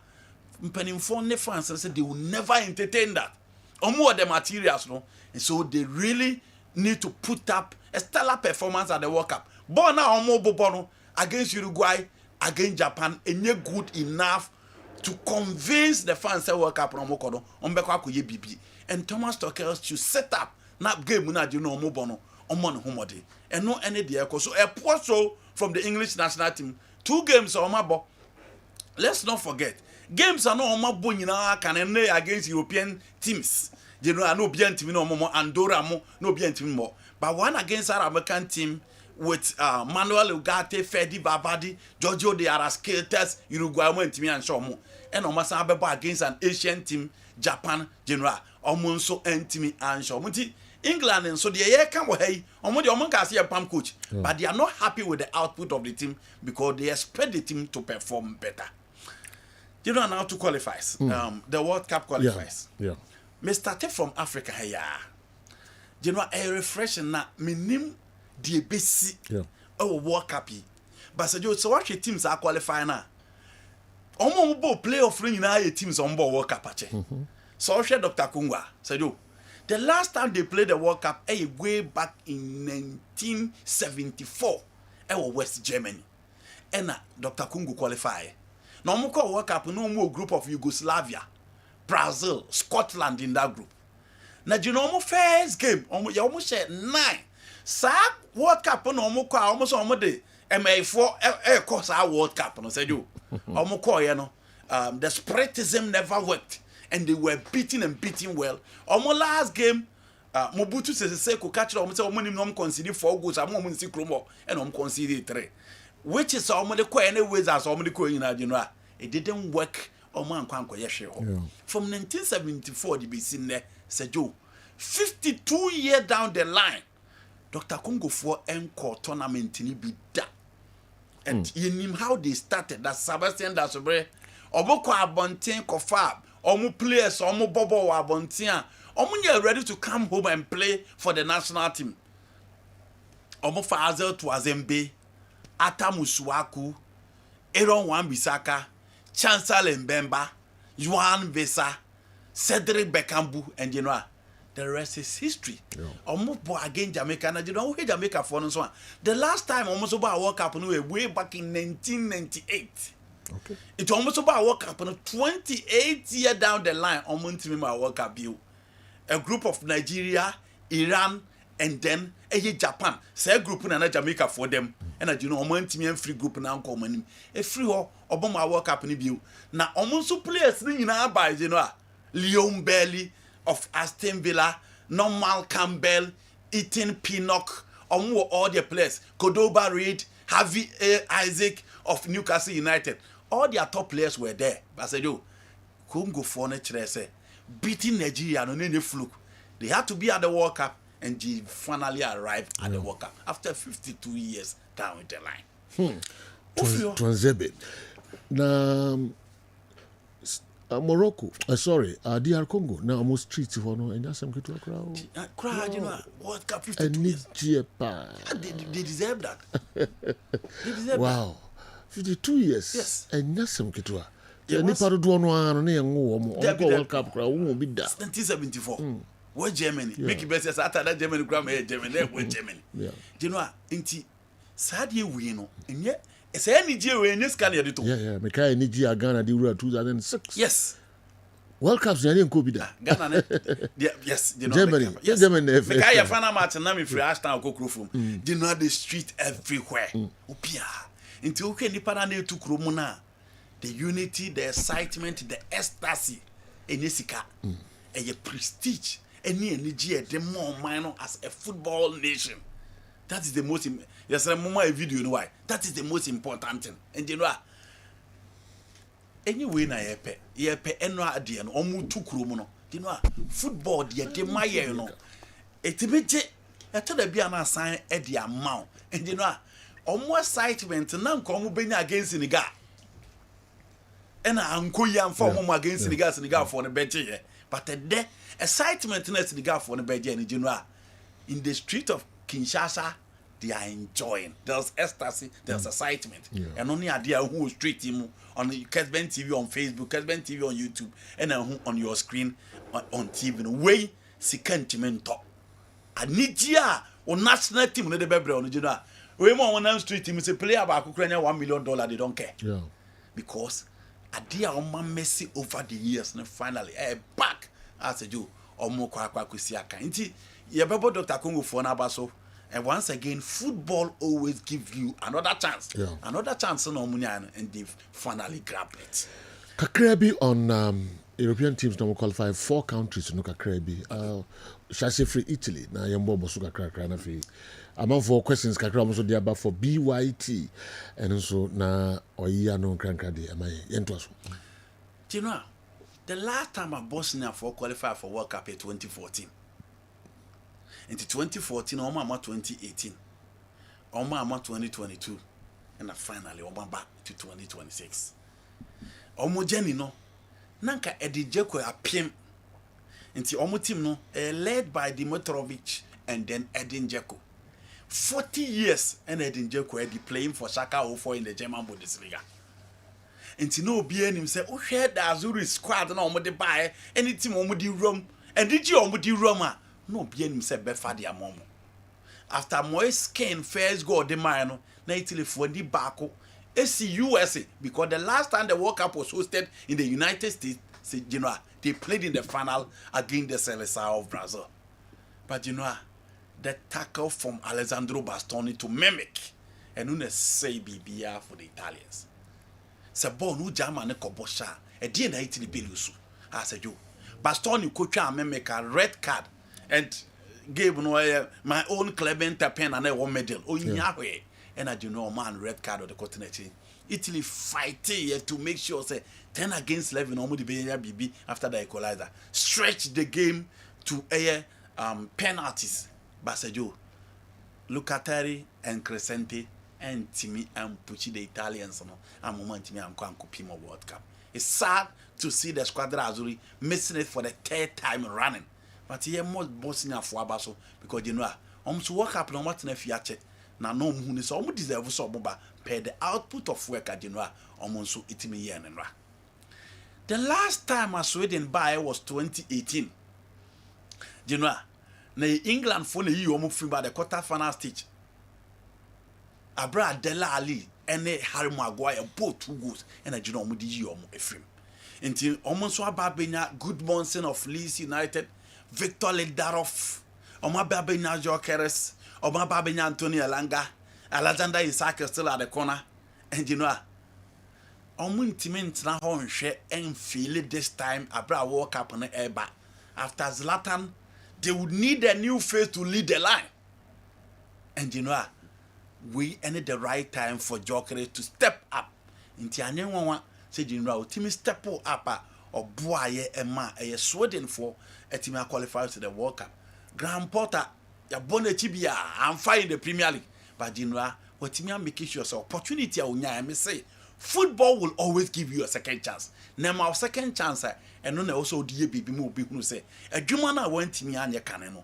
Uhia that support, uhia that quality, and you can deliver and finally Graham Potter Etimia deliver or the Sweden for air back to the World Cup since 2018. You who take it for in 2002 was the last time you who take it for the World Cup. The days of Rustu Regba and Hassan Sars, a ball on the boy Yokohama, and the semi-final game against Brazil, Luis Nazaro de Lima. A war born so Timothy San Rustu Regba was the last time in whom the Turkish national team at the World Cup. Fortunately for them, Omatimi already players like Adagule, Kenan Yildiz, Kaha Chakadoglu. Omo do mama the world game no. Inti general no mun disappointed this time. No so omuye bibi e de che say with the quality at their disposal, omo betimi the omana back to the World Cup. And you know finally the Turkish national team is back and you give it to the player that I mentioned. Say ball omo boy drive with him no to this level no because football will be unfair to miss out the form of Kenan Yildiz, the form of Ada Gule and Chakal Hakanoglu at the heart of midfield. Yeah, share the Omubetimi aye USA, Canada, and Mexico. Czech Republic in Swaba back since 2006 after Malaysia and Koloski, Karel Poboski, and then Pavel Nedved. Czech Republic for 90 and from 2006 USA, Ghana, Czech Republic, and Peter Czech in that group, but finally, almost when you almost fair share of their quality and and then Czech Republic for number backer, almost World Cup. Untimin can you omun film? So two finalists at the World Cup. 1934, omubo finals of the World Cup. In 1962 in Chile, omune Brazil na World Cup omulusuye.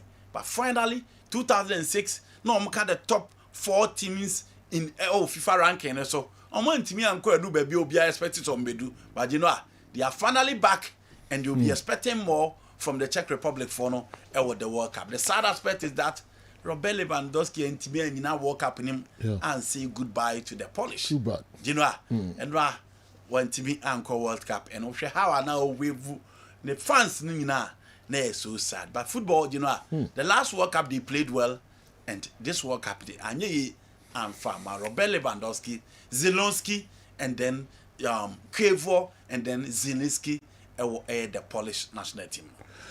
So how come Sweden qualified for the playoffs after placing placing last in their group? The graft Edway Efring in a hin and Ebusayensa same way. Quickly, Maminko, we also Ima the way for Dunka and Abraham. Lamine Yamal is the only hope left in attack for Barcelona. They are playing Atletico Madrid 3 times, and we need Lamine Yamal at his best for the rest of the season. It's a friendly game against Egypt, so wasn't expecting Andy to demand so much from Lamine Yamal for that game. Barcelona have a lot to fight for in the rest of the season. Rafinha is injured. We need Lamine Yamal fit for the rest of the season. Ima Dunkwao, Deode Abba, and so no. Maminko Way, please, is it true that Ghana has never won a game against a country that has won a World Cup? My name is Bishop Eko Osikani Joshua. Unadiwe Ebreye, yes. BYT, and this answer me, and so Ebreye. Okay, the free fall of Italy from football greatness to football novices is no longer a matter to be glossed over. 3 consecutive World Cup tournaments, and Italy is absent. This is definitely a football calamitous calamity. Congratulations to DR Congo for qualifying via the intercontinental playoff at the expense of Jamaica. All right, Alaji Mahama Salia, if you were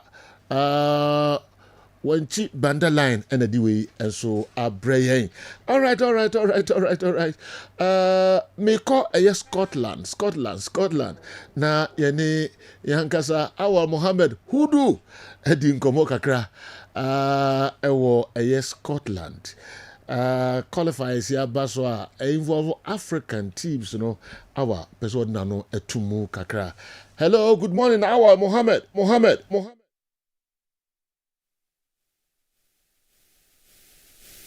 Hello.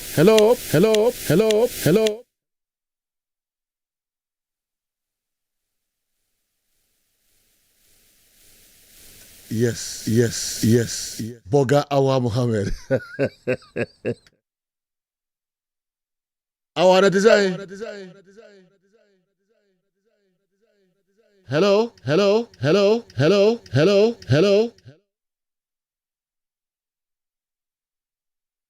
Awa sa ho ye. To me kasa.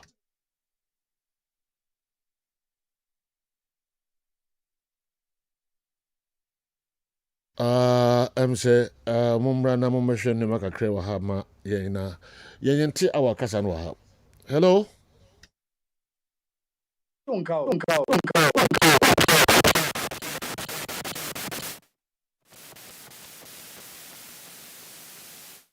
Hello, too bad.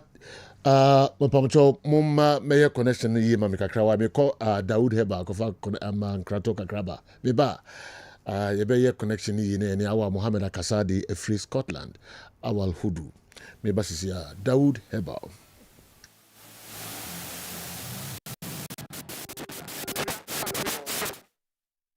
Daoud.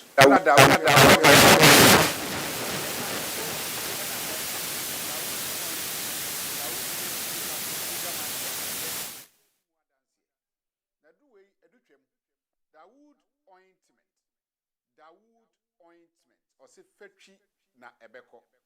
Ofa Dawood 360 capsules or CCC na adie wom. Na drum ye do we edwuma obi a osisi ye o ya pa.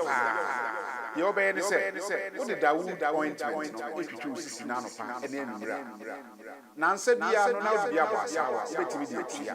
Udware wia fa Dawood ointment wo de tie ne fa sra. Ta bre kro na wo nom Dawood 360 capsules no anopa ene anwura. Na dance ye na ba amane Dawood ultimate. A drawing. Be straighten and well. Toda. Me na me huna mi na me no bibi enyi. Ba se minya sa Dawood ultimate we na mtwitwia. Na no paso minya Dawood 360 na me no mo a. Ese kwa re be ye adwuma kra se kane no. Te draw we de edi masema ma no be di so asema ma. Electrician na ye adwuma ekofia yentimi na Dawood ointment. So ye adwuma na obra okodru fia fa twitwi ade be che no na ho aye den Dawood ointment fa twi keke na ebeko. Drum use for mama hoden pa ma metumi bo adwuma bibi e kama e ma me ye. Dawood 360 capsules. And a Dawood ointment. O memre we no na do we no so twitwi wa aposo e be ma ya oni nyina afiri o ma de extra tumi be bo adwuma.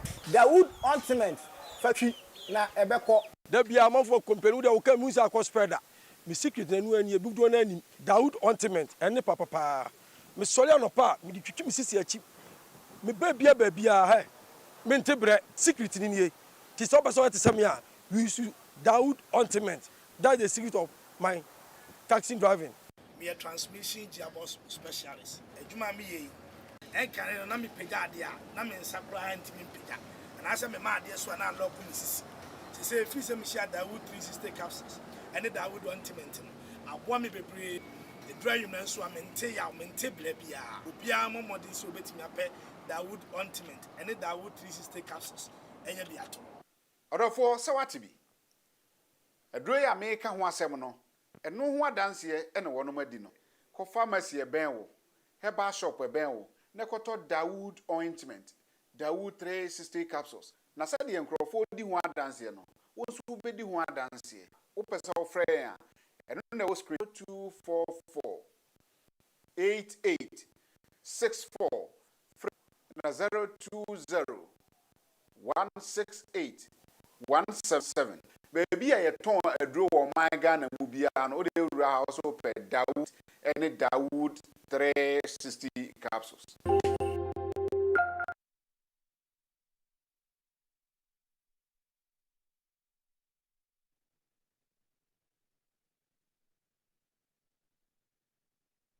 Afi menya Awal Mohammed ewo line no so ye ne nkodi nkomo mfam free eye Scotland na Awal mo nkomo.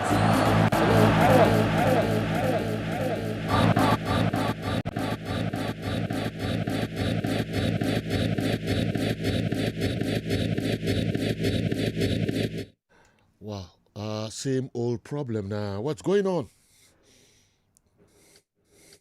Hello? Hello? Hello? Hello? Hello? Hello? Hello? Hello? Hello? Hello? Hello? Hello? Hello? Hello? Hello? Okay. Technician Pamcho sila de kwa na eko. Emse mo pese me ni Awal Mohammed bedi enkomo. Mo se mo bibia but still oho intimi enko. Mo yes seta na ma alert me na fi ye ni Awal Mohammed. All right. Right. Yeboah, Taylor. You know. I'm for the questions be and so by you. I don't know. Quite a first obe addresses our questions and answer. The Dakarina and so abetua a month for a so. The first one, no, the buy no. Now, I say, after 52 years, how significant is DR Congo national team's return to the FIFA World Cup in terms of African football history? We'll delve. Okay. All right. Inti now Upper Africans more participation throughout Kofi Yesu Edway free chronom and a buy. Inti minima de Robert Makafasa Semio. After 52 years, how significant is the Congo's football team return to the FIFA World Cup? Yeah, you know, DR Congo said your kind, and even that year, no, the Zari and represent Africa, not Congo. Unse DR Congo abebrepa. Your Omaya, your friend say Congo, oh, pay Amaya bread 90,000 years ago. A year invasion course war, the Bantu a year people. Na a free hoba, na ye babinya a year Congo for. And as a Belgium force who invaded war near 2D the Belgian Congo. At a point, na Soviet Union force were I invaded. Nen so Ababe Buja. And Omunya a Patrice Mulumba. Emma Obaye. And Patrice Mulumba, ebe yen she ebebri, edema omino, abra no mu pay independence in 1960. Enti Congo, DR Congo at that time, na Kinshasa, make sure say, omobahwe na niema timi atutum. Enti after Patrice Mulumba, ena edidi mua ena ono nso panyan ntokwa ne ade ena ono nso omka ne to so papa ye friend say Mobutu Sese Seko Joseph Mobutu Sese Seko Wabanga Wasabanga ena be ginem se obeboa ma Congo ma no ediye ono na sha ase edi football nyina ewura omanim ena omo sha ase host to AFCON 68 omo sha Ghana je Emma Omobaye 1974 ewo Egypt omobo modern year pa je na that time and omunya team a omo de qualify for the first World Cup and je na omo qualification ni say na koyeye omo sha ase hye Togo when na Ghana so bobi eso hye Dawomi nei Benin and omo toa Cameroon say you omo free and after beating Cameroon omo next trip and say omo be Ghana because na Ghana so after say yi Dawomi free no yes you ko yi Nigeria free and omo be face here in the year qualified series no that was 73 omo ba Accra Sports Stadium Kane referee Tasema and edi Gebre Yusus from Ethiopia on the bedi sabo no and enya penalty first half and akweta amaboshe ye kwa oni je no omo say 4-1 it was Amakwa and the pulu ba ko ma Ghana that time omo wo Mulumba omo wo Pierre Munkamba omo wo Kalala those days omo wo powerful team and omo yi film and no omo kuta Yugoslavian coach and odo omo share Ghana we ya naka one head up and omo eco group no omo ne Zambia mo na epre and omo top group no and omo de ko omo share 2 matches ni nyina home and away edge 8 points 2 points home 2 points away 2 points home 2 points away na 3 teams and a group here for round robin no omo eco World Cup no and na Andy kan omo ko World Cup omo ko share group na Yugoslavia omo ko tini sufiri and over FIFA World Cup history the heavier defeat be a happy wompa no benya 9-0 no omo nyaye first half number from 6 and na second half omo be bi ka ho omo lusu 2-0 omo lusu 3-0 so ye wie no omo match 14 goals omo antimi anhye goal e wo that tournament and is one way World Cup no omo ne omo ne dey Haiti Haiti nyina no Haiti so ba World Cup in 74 omo so concede general 14 goals sa omo so last time omo ba World Cup ni bi 74 omo de omo nya 2 goals bi share but omo DR Congo then Zaire enya not even a goal e was that World Cup in 74 e was West Germany and general ade ba ko ne say omo Egypt pe any the only country okuta the longest appearance after the first time e was African soil ha. It took them 56 years after 1934.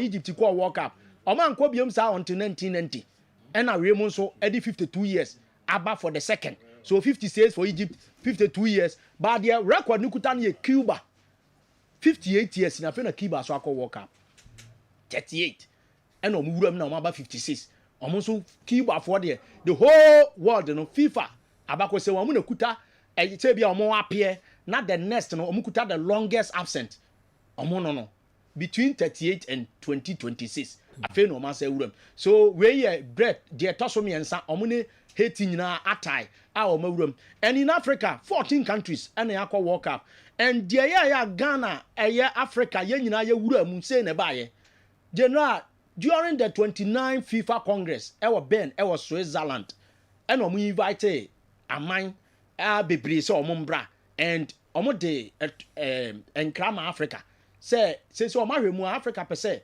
yes you join FIFA no 1954 ye tabli letter come FIFA omo general meeting of France say per se ye join e Paris nti sa meeting ye ntimi ankobi in 1955 no say call Lisbon and so yentimi anko so ehyehyeye todwa ma Africa etimi represent this time around Switzerland ti ekwa Switzerland no and omo de two yanim say so omo pese yeso ye baby and Argentina and some other country je no omo solitaire say nya de omo beti ase at that time FIFA president no tesudre say no on ti ase obema African so aba ni awuram because already the confederation na formation of the confederation no na bi ba ye nche even European kra no na omo so about World Cups ni bi in 1930 34 and 38 ama Italy age ato aso France 38 omo sa ko wura mu e ma ne ma ko ye de mo wa ne ye bobo ba wo hwe Africa ho keka na Egypt e wura mu World Cup in 34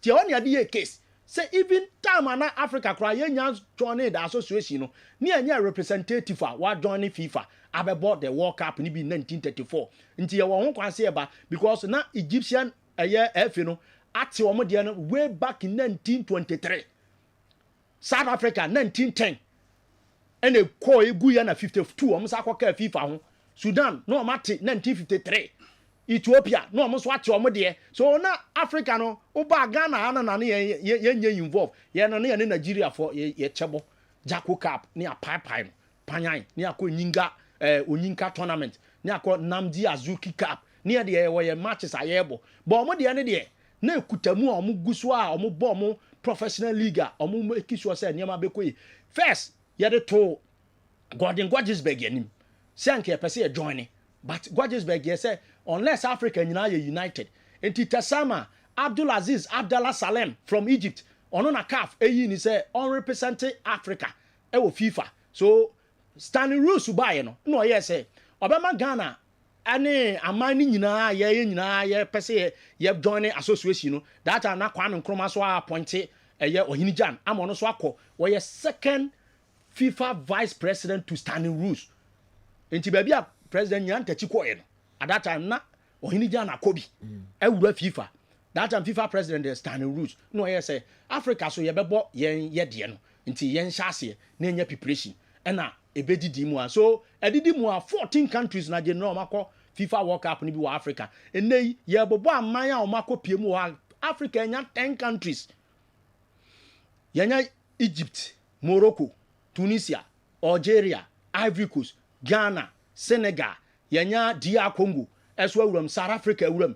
Omo nyina no aba be wuram ama general say open countries and confederations members na eba no. Africa nko for the very first time first year my 1 awiache 2 awiache na eba 5 na ade say ye di mako du na ekwa wuram na ye nkono ene yanya baako dia Congo ede baako abeboa yen ama say Ghana ne ye kono na aman South Africa mu ne Egypt, Morocco, Tunisia, Algeria, Senegal, Ivory Coast omu nyina eba ene Kessben no na ye nyina di wuram say aman mako du and Africa dey ko so this time there ye be wuram na ne mako ye best Morocco a omu de dru semi finals ba na quarter finals pen do akodo do Africa Morocco no omu de wuram in 1990 ene ma atimi akoye Senegal in 2002 Ghana of 2010 ni wuram quarter but Morocco try e de yakọ semi finals yes ko bobi why confederations ni nyina Europeans no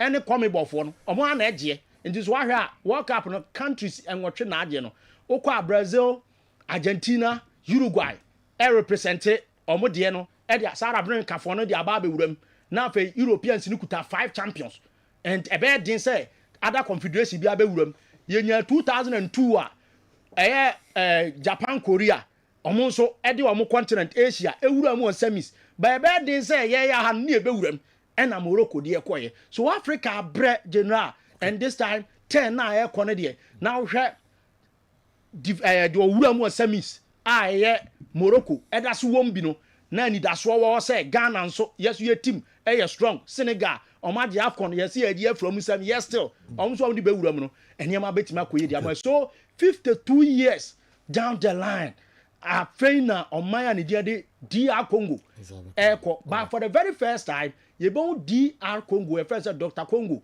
ɛwɔ FIFA ɔmo system no so first it was Zaire. Okay. All right, be at the infancy. Other questions, Abba, as a young word macacra. Obviously, the other time, Okoka, Adriana, Otiti, Honga Crank, I went to Remy and found my baby Adriana Freya, or Mabedu, maybe Omadou say, and my achievements, Kakra, Mom Breaka Crab, no row, a day, a man from the South question, no buy. The second person also did be by and or the Kumasa Santikotoko, and a Heart of Folk, democracy match, and it's Basso, Babaya Sports Stadium. I'm Honorable Speaker, Parliament, Ghana, Right Honorable Alban Bagbin, Odin Simpi Atuja, Yeba local stories na, Yeba Kahonsam Kakra, na Okan Simpi Edi Efa Hon, Yebeshe. We need to be a cup match between Hearts of Folk and Asante Kotoko, and a knockout matches between the two sides. Oh, Kumasi. In the only problem. Okay, ba. Omadina young word makakra fama omo. Eba local source now. Don't worry. Eba baso. Na eba bedin komo kakra. Media General and so the president of Ghana Football Association, Mr. Ket Okreku Edi and komo yekwaba. Na minister kwa miki local service na nso beka ho na ojafo church o madwen krankra enso de afa ho enye enonko Black Stars coach hwan nsempi na nso ACC ewo ho mamu nyina kwan na ma church madwen mo videos no a ebomode na ye show dodo no a ama manfo enso ati meko Currency Ventures na yakoti nkomo kakra de afri omuso ho ye ba de hu bia de ebebrem Currency Ventures yakese ye yakofa enuro wanwaso Zahara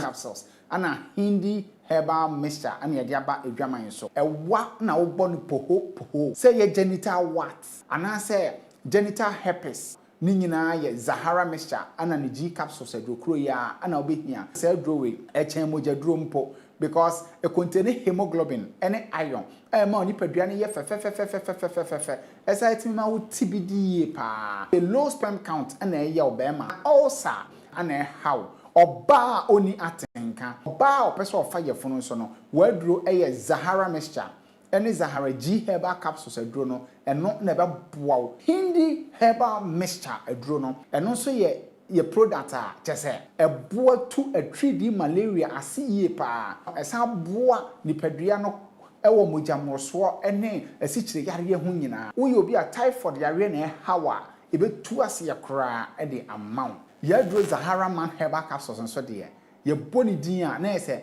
2 minutes man fo nyina ye omo nsase chese obi ani anje e ma mema gina wo na so sonko kora na fe so asay jisisi yare bia so afri ho jabusu wo man mo herbal store pharmacy any chemical shop bia me baba ma wo 20 years onye osa almost 5 years ni ma so no asa be doctor mi muso etimi wo ti mi so na me fa wo number me fra wo na so ni nkoto Zahara mi to ni nsire na mi to to pa ni nka ho so na me ba ni koto da ti amoja na nse wo timi wo start so wo nu wo adro no moja ni nyina jai na nse ni nyina jai doctor nya mi nsira wo nya mi nya o kasi no ho ato no kura Currency herbal Masiska to no hospital akasi any munket for and 1,000 2,000 na sefo na me kra me yo young girl 25 26 years into me women's I'm a jai braye I'm a cashier doctor and not sure me so ebe me na ampa so enti ampa me koto two no Zahara mixture and the capsules no 2 and I'm in the start here me no me say so be anka me women's the last time me women's last year September and na this month me women's just say enya small flow heavy flow ankasa obi ani eze hormonal imbalance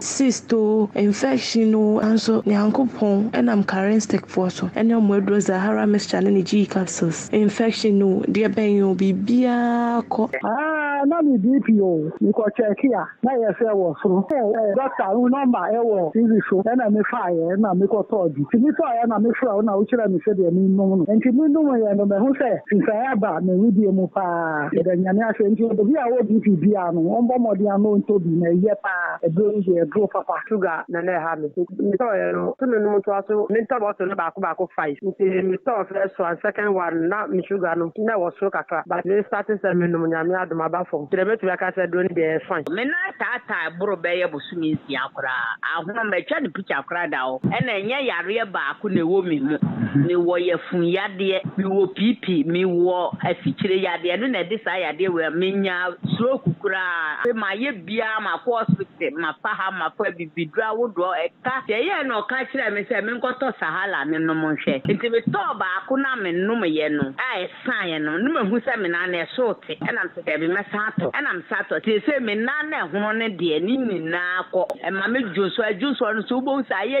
yellow te san ka bi atwe kura me si me twa picture kura me ti da no sa sa me de ahono ne kire wo na me de me na ya atwe fo ne kire wo a bo sa ampa me na na atwe ti a ye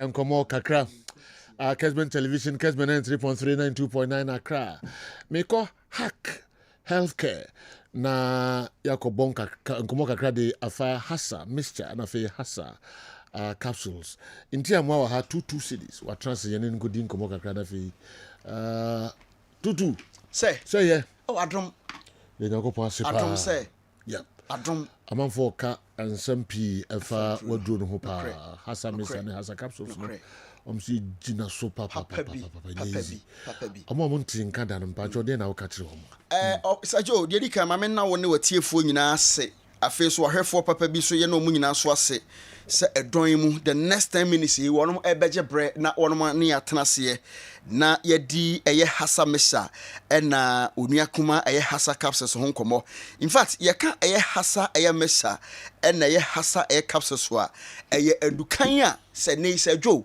so bi pa anya ulcer be 5 years 10 years wa kwa enkwa sajo ye de edro ne kire wiase nyina enie eye hasa mesha na onua ketwa eye hasa eye capsules we na eye capsule topa ye ne ana we no eye mesha we ne ye ensuo no na ebrepam abusua ye ba bedi nkomo yi anase ye ba be koye nim no mecho the way abesisi ano adre no na wonso so ebrepam no wonso so wakwa kope bia no na wonom a osa bia woni padua mu no atuase prekopa ama wonso so watimi adre ho na ye ka osa kra no abusua ene ade sa na obi bebusa ye ka se osa eye bacteria anase emowa ye from say H pylori yentie di ni ye pa H pylori wonom ene de sa eye yade friend say osa na eba eye ni padua ni mu na sa H pylori mu awa no wonom eto eye yensu enkuma ni mu yensu no ai wo ye furu mu no obutomu a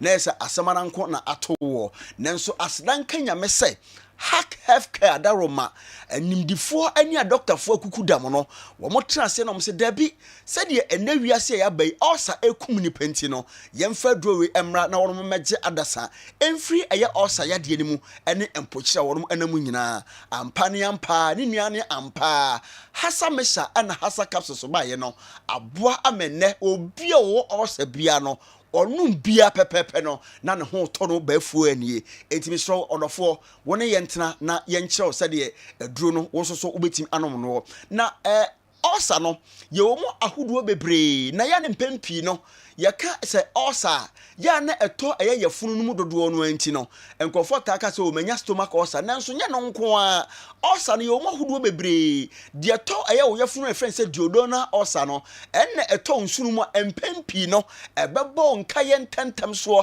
wo yɛfunu no bɛyɛ o ya paa ma wogye wo ho gyina ɛgya sɛ nyadeɛ a kyɛ sɛ wobɛnya ho tɔkoraa ɛno na ɛbɛbɔ nkaeɛ ntɛntɛm na mmom no sɛ ɛkɔba sɛ nkaeɛ no aka no bi ɛna ɛyɛ wo deɛ a wobɛkɔ hospital yɛbɛka kyerɛ sɛ ulcer na ayɛ wɔ nanso bɛtena ɔnom agye ho akyi saa nanso anokwasɛm ne sɛ wonom hasa mesa ɛne onua kuma ɛyɛ hasa capsules so a wa wonom no na etu ulcer na se firi hɔnom ɛma wonya wayaresa prɛkopɛ ulcer ne yɛmu ahodoɔ bɛ sɛ enso na deɛ yɛ so stubborn a wɔba ɛyɛ nipadua no mu a wɔnom ha adwene no deɛ di kan ɛyɛ duodenal ulcer sɛ dem di kan kae no ɛno deɛ ɛyɛ wɔ ɛtɔ nsu no mu prɛkopɛ ɛma ɛbɔ nkae abre bia ɛma wo yɛfono no yɛ wo yɛde bia ma wankasa agye ho enye ɛne ne friend sɛ duodenal ulcer no ane yɛsan so ɛwɔ peptic ulcer me ba to mo aso mmra heye pa yɛsan so peptic ulcer no de abusua yɛntie ɛno de ɛba nipadua no mu a ɛma wo bo no ɛta hyehyɛw pa ɛne obroni sɛ heartburns wa utanya peptic ulcer na nasa peptic ulcer about so no utanya heartburns okoko ne ta hyehyɛw pa ensuo na obenom kra na akoko hyehyɛw aduane bia obedi bia na akoko hyehyɛw enti odofo sɛ utie mi ene awie yi a bomodna sɛ wo bɛpɛ ɛyɛ hasa mesha enie sɛ ne etie hasa mesha no ono ne kakraka no ana me dia kyerɛ TV no so no ɛna hasa capsules ono anso ne kuma no ono de oyɛ topaye enti saa nete na ebrepa mu no yedi nkomo no ɛkɔ animu no mɛkyerɛ sɛ de obesisi anom aduro mienu na wonom a ɔsɛ bia no atuase afiri hɔnom ama ho atɔpa yɛma atiefo ne ahwefo enti asɛsɛ dwo so ɔsa no ɛba so a na wokɔ pharmacy shop na wokɔ enuro ya bomodna so obeto ne mienu abomu omo yɛ ntaafo wɔn yɛ atane ata kenkenka baako nkonya baako abre bia no okokoto ne mienu no a ɛna wonom a ulcer no sɛ dwo ɛbɛfiri ni pedua na mmom no ɔtɔ baako pɛ na sɛ wo so ɛno ana abɛnom de a meka me kyɛ odwo wo bɛtena se anom aduro wi baako pɛ no a wo bɛnom anom kosi sɛ nyankopɔn bɛba sɛ dwo ulcer no nyade bɛko na mmom no wotɔ ne mienu bomu a oto eye capsules na no eye topaye no e na afi so oto eye mesa no ebomu di a ene abrebia no onum ni mienu no bomu a ebetu ulcer na so afi ono mamanti ya na atiefo ene ahwefo mo hye no so sa amaye pa afei yesan so ewo gastric ulcer na gastric ulcer ne de abusuan yentie de eye woni padua no mu ene se abrebia no e ma wo belche mo obroni se o belche yakasa obi belche a twi Kessben ne se e ma wo keusu mo o keusu bebrebe de bia no na ama wo so tia na etie na ho yira wo saa ene ye friend say e gastric ulcer afei de twa eto okra no eno no ye friend say esophageal ulcer na saa esophageal ulcer no yentie de eba ni padua ni mu eno so eye nie eno de ya na eba eye ye minimu honom saa na obonse honom obonse na wo mene no na ayere tan obonse asa amamwan bia ba be se wo minimu honom so ahu de bia onum o mene ntasu a wo ntasu na se bi wo mene no no na no se jo na adane asamama obonse na wo minimu hyehyew saa ensuo na abenom kwampo no na se bi se jo na wo minimu ahyehyew saa enti onuadofo yi aduro no na ababedwa no hak hefka daroma ya de hasa mesha onie ana hasa capsules aba na wonum ni mienu bomu no a ebetu ulcer ni nyina firi ehonom ama ho topa last bi na me ne ma me pani bi edi nkomo se ketachie maduro ni yo nam se yo eno aduro ni ye na obeka eye enyina ene se ose ulcer no na ye ne saa 4 years wanantia sofo so anantia hospital anantia comfort so nso onum se obi na na ye no nanso onum se na ye ulcer na ye no nanso asedan kan yankopon kwan besa ye dom se woto ne bo ase wotie eye hack healthcare yenu ade abadwa so eye hasa mesa na ye hasa capsules no wonom ye no nyamienum nukuranie ne ho ato ne prekopa se adwo maami se wotie se a woko ne nyuma so nti odofo wotena onom ama ulcer aku ana ulcer no eba oni padua no mu a e won kaye bebre ebeba wo de di kan stomach pains oyefono no ebeye oye papa ene fe se duodenal eye ulcer no ene ebeba ema oyefono aye oya pa enti ulcer ne ba oni padua no mu a signs and symptoms ne ba ko a ebema wo ahu eno no afenso so no eba utimi vomite anasa o tafi mpacho odidi awie ya facha me wate da kekrebo yosenya basa momfa nche mo yade aninti ana wo sare yade aninti no ana ya betra no ma yedi sankomo yi ebe mo tafi fe sanse enei osa no enye kura eto honamani na nei se ekuro no to honamani a wa penso hye bi ne aduro ade amia na ade aduro bi aguso no we di ewoyefunu ni mu so ahu enti ebasa no a eyefunu no enam se ekuro na wo mu no ebofa wo so kakra bia na ama wo efe na agya afie nko a obu on ma se adwo ne de eba ema na titititi sabi ntasuo nko a eye osa no na eye osa obu on mo so ne osa no enya ba ne nipadua num se ya ebroni se ema sa nipa ko ne timi experience acid air reflux ne ka acid air reflux na de tie nie obu on mo a ne the digestion no ema no ye very poor enam osa na about so no na yankehwe senka aduane yanko adi ni besa 3 hours anase 2 hours ya kese ketimi aduane ketimi digest no no enam said as osa ne wo so no ntino oba obo se na aduane na sajo na asapu asaba eti ebe wi ase no na sabi na agya efie enya ne fie na sabi na agya ne ntesutete ne nyina no eye osa no ena eye osa no obu on ma sajo se osa no eye na se wampe ho aduro anom na se wampe eye hasa mesha ena eye hasa capsules anom a sajo ebetimi asiwyam amwora ne saa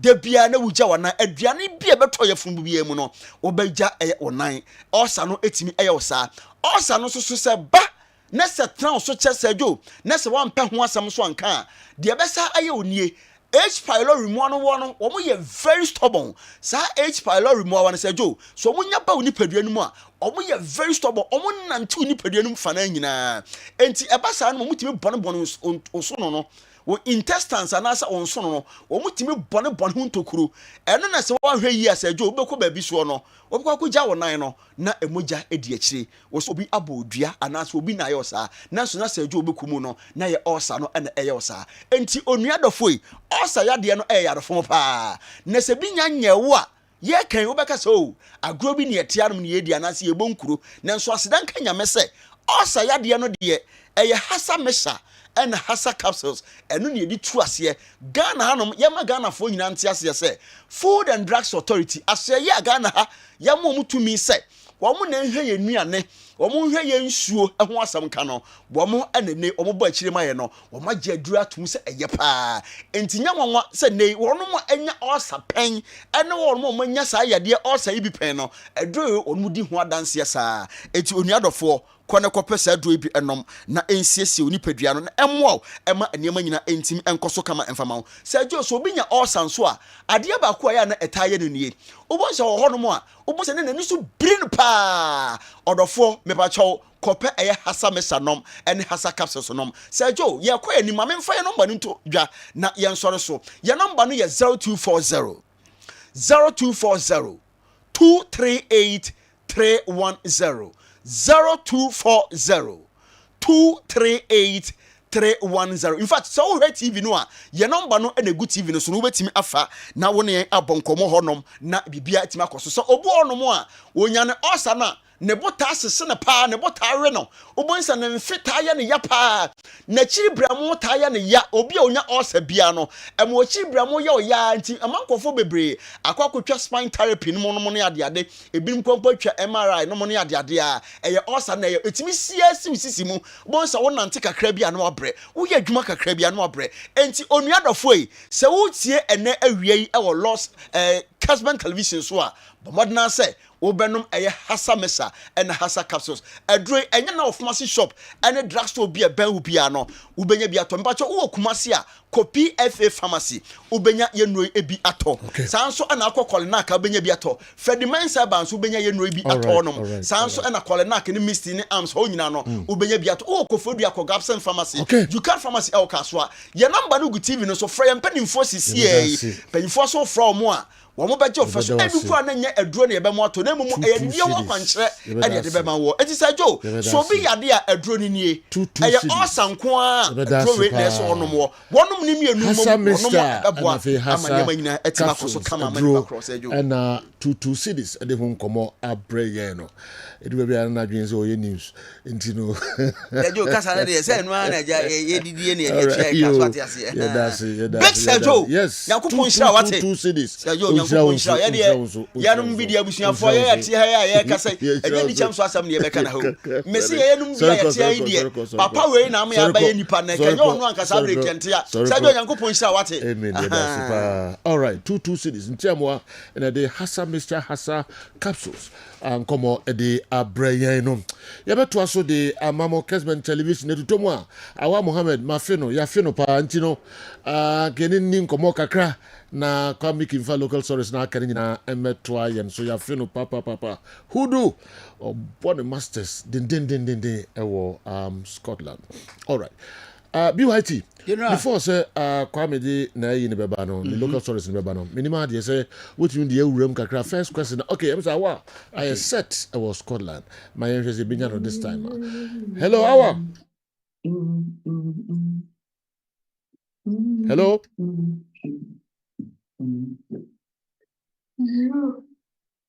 so ojo ocho ni mo ni so TV this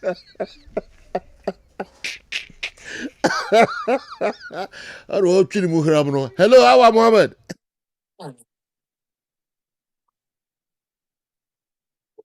Still. Hello. Okay. Technicians, what's going on? All right, yemfansia na etutomwa na yasan aba. BYT, yensha simfri aduana manfo mo de buy na wo sha se wo tete ho kakra. Ntino de na wo kan de afa mo ansana ya ba sante kotoko hat to folk cup matches na fi knockout matches e wo Baba Era Stadium. Asana local stories na to. Yeah, General Aduana Stars e team a 1984 na ye wo papa bi wo ho na your friend Ejadonko and Ejadonko na or namfo Kofi Boahen ene Idrissa Isaka ena omotena asese also omunya team na omoso de ji omani esan se teams bebre ewo Bonomam ye wo Bononchempem ye wo eye 11 wonders at that time ye wo Bichima United ye wo Yamfu Rangers teams bebre ne kuta eye Bonoman bofa kwata na ho eye team ani din enso de BA United BA Stars no omu nyina ba omu nyina wo bona hafo ti omu tena ase no omu di nkomo na omu ye se 85 ne de omu ebenya sa team no na niam akoyi to omboabo mmerante bia no se omu de beti team no that was 3rd March 1985 na omu inaugurate Aduana Stars ti Aduana of 41 years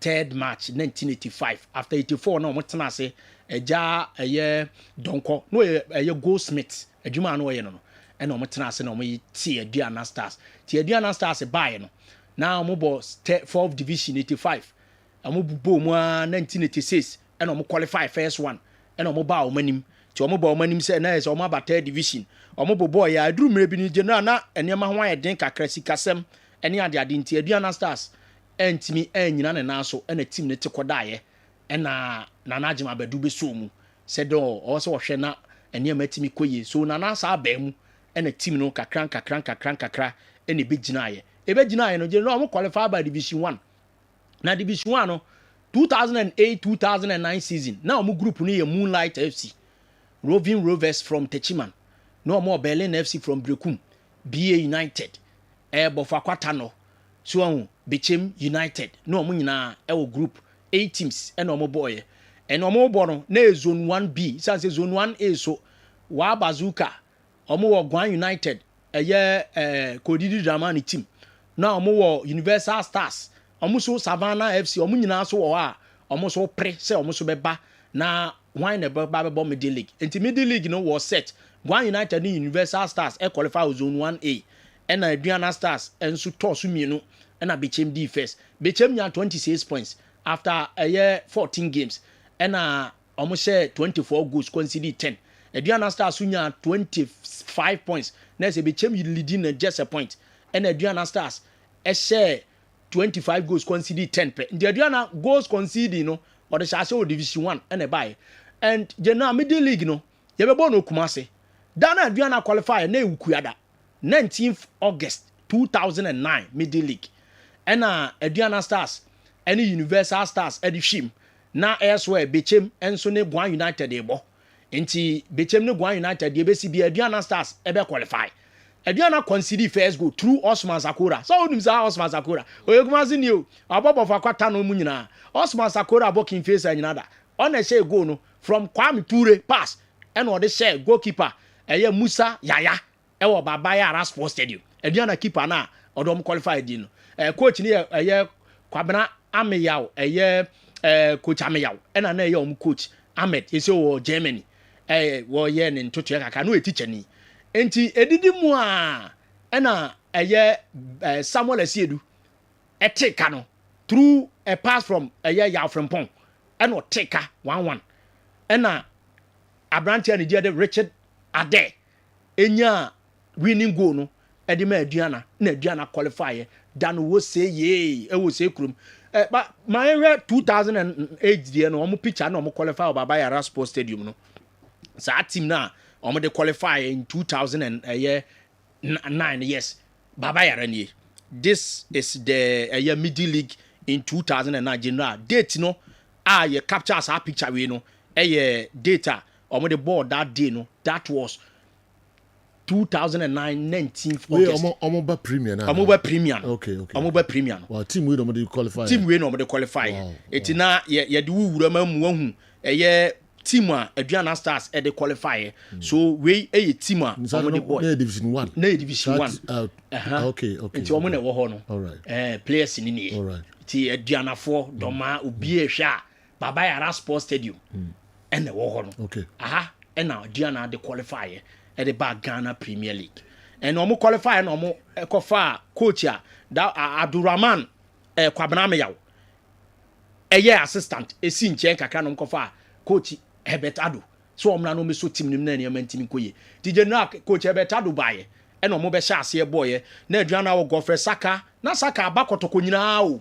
Esa akọ Asara original pay World Cup kotoko ne has Aroras boy ewo Kumase kotoko na 20 no Bobby on Asamoah Hemo the osi US amakomni the lives of Kofi Samilo Mote no senior ma Bobre Kumasna no abakotoko no mudini Bobby Francis Akwafo nyina play that original pay World Cup no na player Godfrey Saka ka no call doma ekoka ho na Aduana Stars team a obubule bumu nyina ewom Nurudin Ali no amu nyina ye part Gabriel Pokuare formerly of Kimfesa Kotoko central defender no ono so wom Francis Aduhene Emmanuel Alanskido Asmona Samoa Kwame Frimpong Isaac Anderson no ono so former Kotoko player no ono so akwa mu the likes of Samuel Asiedu Richard Ade Emo nyina no Johnson Adoma the likes of Francis Labi we mu nyina no Wahab Adams na Wahab so unza no Kumase a wakọ Adujamfi SHS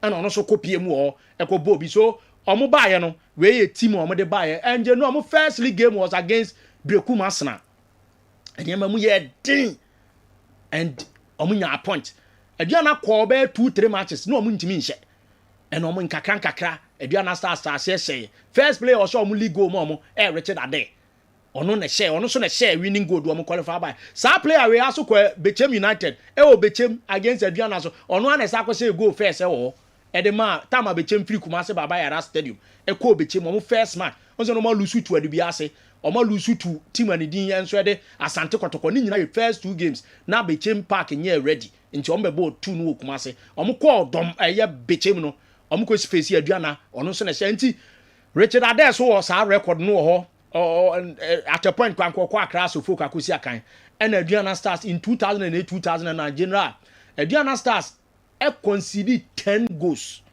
The lowest was asase we so Aduana Stars obi a wokuta few number of goals were league champions asase we so after so about 20 plus games nekuta AIK of Sweden in 1998 you know almost 15 goals champions Sweden league but Aduana Stars set record Aduana Stars set record or Ghana ɛbɛyɛ the first team of lower division a wɔn testi Ghana league da ɛbɛgye league deɛ asi awiase yɛka ho asɛm paa ɛyɛ Ipswich Town of 61-62 league season na Ipswich Town de no ɔmo bɔ league da ɛwɔ England ɔmo baa yɛ 61-62 they were champions na Casa Slotin every division 1 aba ɔmo deɛ no ɔmo nyɛ debutant but ɔmo bɛgye German league 97-98 okay. but team ani deɛ de Aduana Stars ɛyɛ recorder na ɛho ta hɔ a ewiase nyina no ɔsɛ nka yɛ showcase wɔn yie paa na BBC obi a Al Jazeera ba for documentary sɛ Aduana Stars ade a wayɛ wɔ wiase no in football ɛnyɛ intense ɛnyɛ common saa so wei ɛyɛ Aduana Stars modern a ɔmo boy team bia no ɔhyɛ Aduana Stars home and away okay o hyɛ na ɔbɛbɔ ɔbɛhyɛw ɔbɔ draw a ɔno ɔbɛbɔ ɔbɛba abɛhyɛw saa na Aduana Stars de yɛyɛ yɛwie no na Aduana Stars league champion ɔmo ne as gold tie 53-53 na onim de see last league game no na yɛbɔ kɔ na yɛbɛwie no photo finish na yɛ neck to neck we sha na we yase at a point na as gold abeli de Aduana 4 points na Aduana abete na as gold uba as gold ye mistake no about draw home na Aduana akɔhye na ɔmo de ba saa anti last show no na obia ɛwɔ ɛyɛ points a bechem ɛyɛ friends as gold ɛwɔ 53 Aduana Stars wɔ 50 but say Aduana Stars hyɛ na as gold lose a Aduana Stars de head to head agi Ghana league because wahyɛ akɔbɔ ɔboase abra one lose nti Aduana Stars wɔ head to head advantage over as gold ɛna Asantema nkɔsoɔ ɛne Bonoma nkɔsoɔ epagyae yɛ sure sɛ na wɔka bia na as gold nhyɛ kɔtɔkɔ Kumase da Freddy Kwesi first 4 minutes no ahyɛ kɔtɔkɔ baba yara 1-0 kɔtɔkɔ ntimi ante enti yɛbɛwie no sɛ na as gold bɛkɔ Brekum akɔhyia Brekum Chelsea na Brekum asra nso akɔdɔma ɛne Aduana akɔbɔ enti uwie yɛ no wabɛtɔ bono anum sɛ bɔ Asantema nkɔso bono nkɔso so kɔso ba yɛbɛwie no sɛ na Asantema nkɔso no as gold no bɛkɔ bono na Aduana host to a bono club ti ɛbɛyɛ sɛ ne de besi na onim as gold boya 90 minutes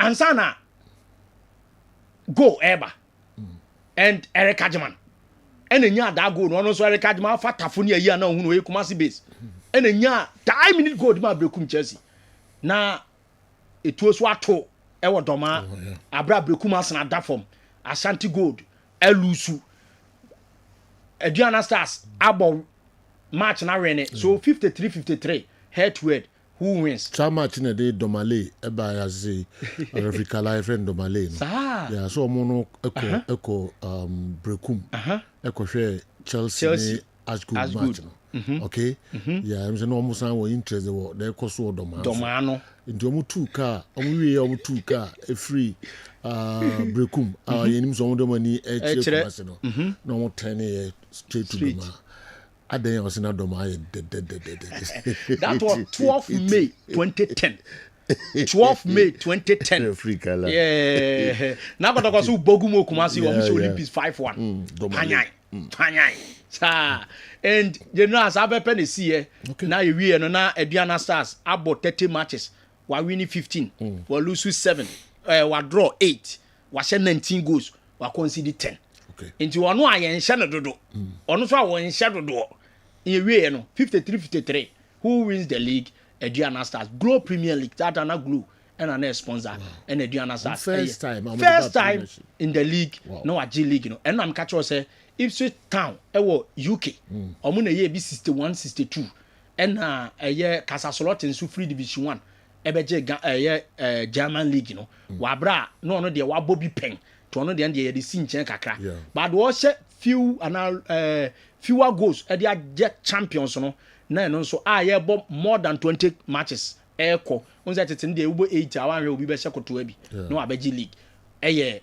team a na friend say AIK omo was Sweden omo the 15 goals and a G League we there Aduana Stars and so omo concede 15 goals Aduana concede just 10 goals and division 1 and so or the 10 goals in a bar middle league Division 1 team o che go to do ti ano ye tama o sia bechem a mo bo 3-3 o share Guan o share Universal Stars enso ewo nti Ediana Stars aye bebre okay Ediana Stars aye p entina enso no wow this question no by na mo amde by no Bright Boatela aye no so ho adwuma kakra de mamo ye be dan ho kakra bi aba wow mubusa akotoko ne heart of folk nsensem no so no Bright Boatela or the ebi ebegum de ama kwa make the local stories no ebe bre me da me ho aba na fei mo videos na mo de aba no ye ti kakra ansana Mickey the local stories no and so abrayen na Reverend Osei Kofi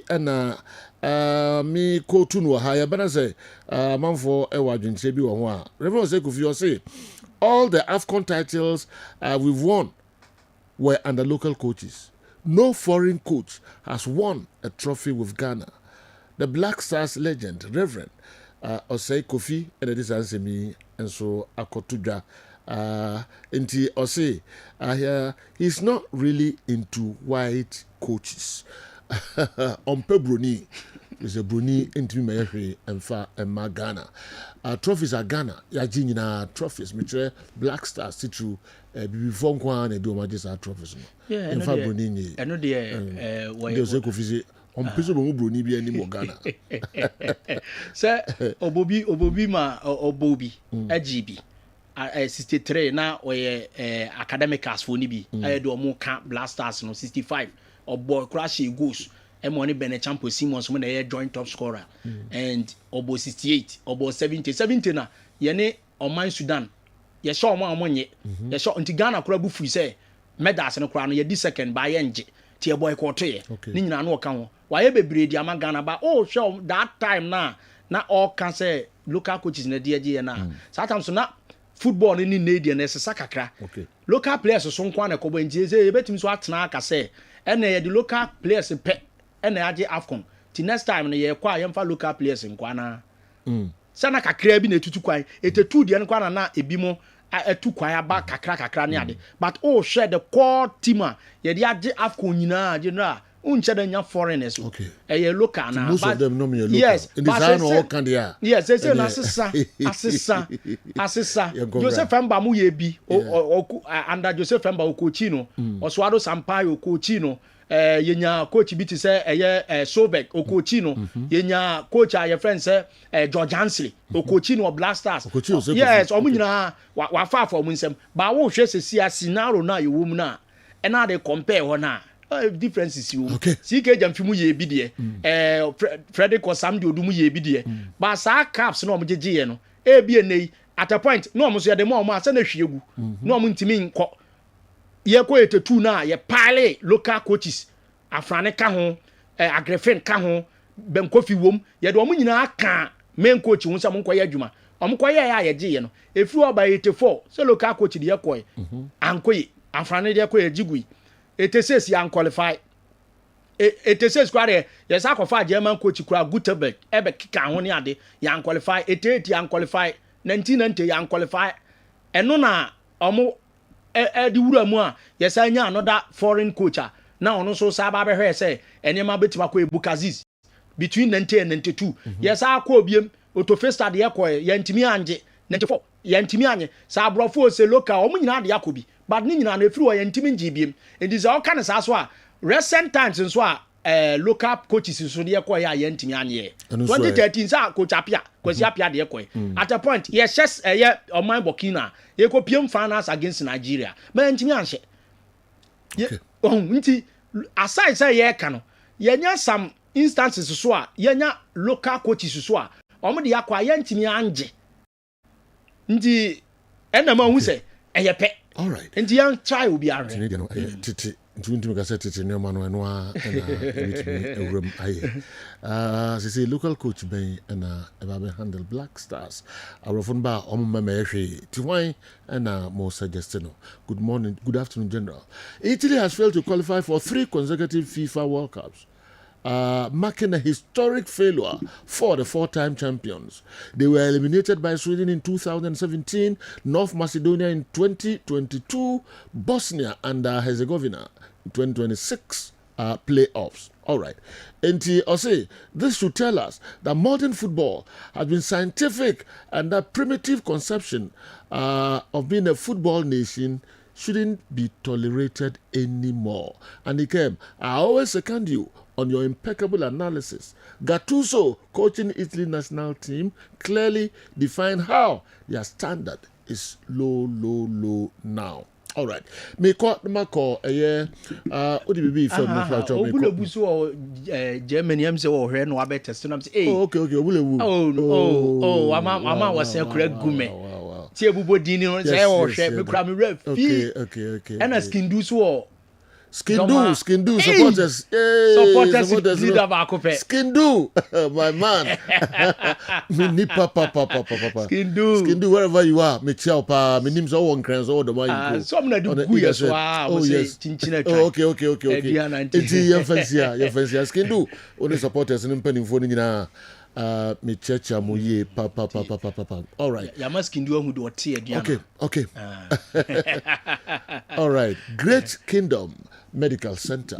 Almost on crowd talk akra. Yeba a videos no kakra sana kwa Mickey e de afisem nyina to aso de amaye. Oh, technicians. Eti mo amame ne Awa Mohammed. Enim komo in Free Scotland. Dear Nekoso. Kingdom.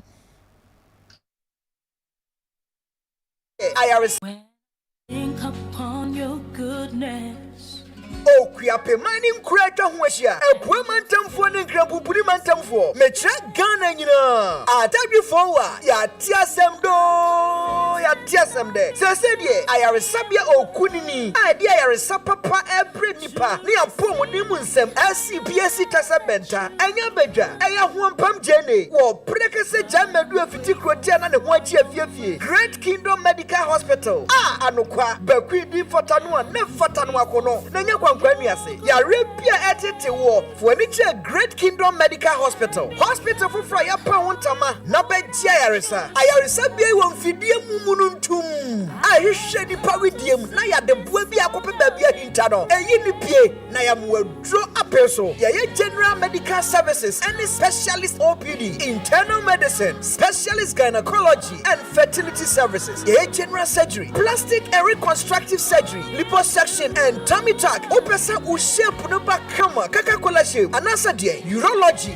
nina ye no central services afeyo eye clinic papa mfidi papa e be hwe ni yade nina asiesie ne kama de amawo dental and dental x-ray services x-ray scan any ECG services bia fully equipped laboratory services just say mfidi ya de hwe de no de edutwam abefo kwan so de pa ya GIR safo so ehwe won inpatient admissions e wo wards ahodo na ne adane say Krokro die ye fa no kwa doctor foni and nurse fo a wakwadare ayaresam ebenya wo bre no mo pomu de won sam ayeye Great Kingdom Medical Hospital we kropon efumantam bepo so ye ne kit the hwanim sa opa won sam bia ana so person book appointment ya for 059 372 2619 and 053 084 8502 Great Kingdom Medical Hospital. Your health is our priority. Great Kingdom Medical Hospital. Quality healthcare with excellence and care. Brabe Podoso, no better Ayarisa.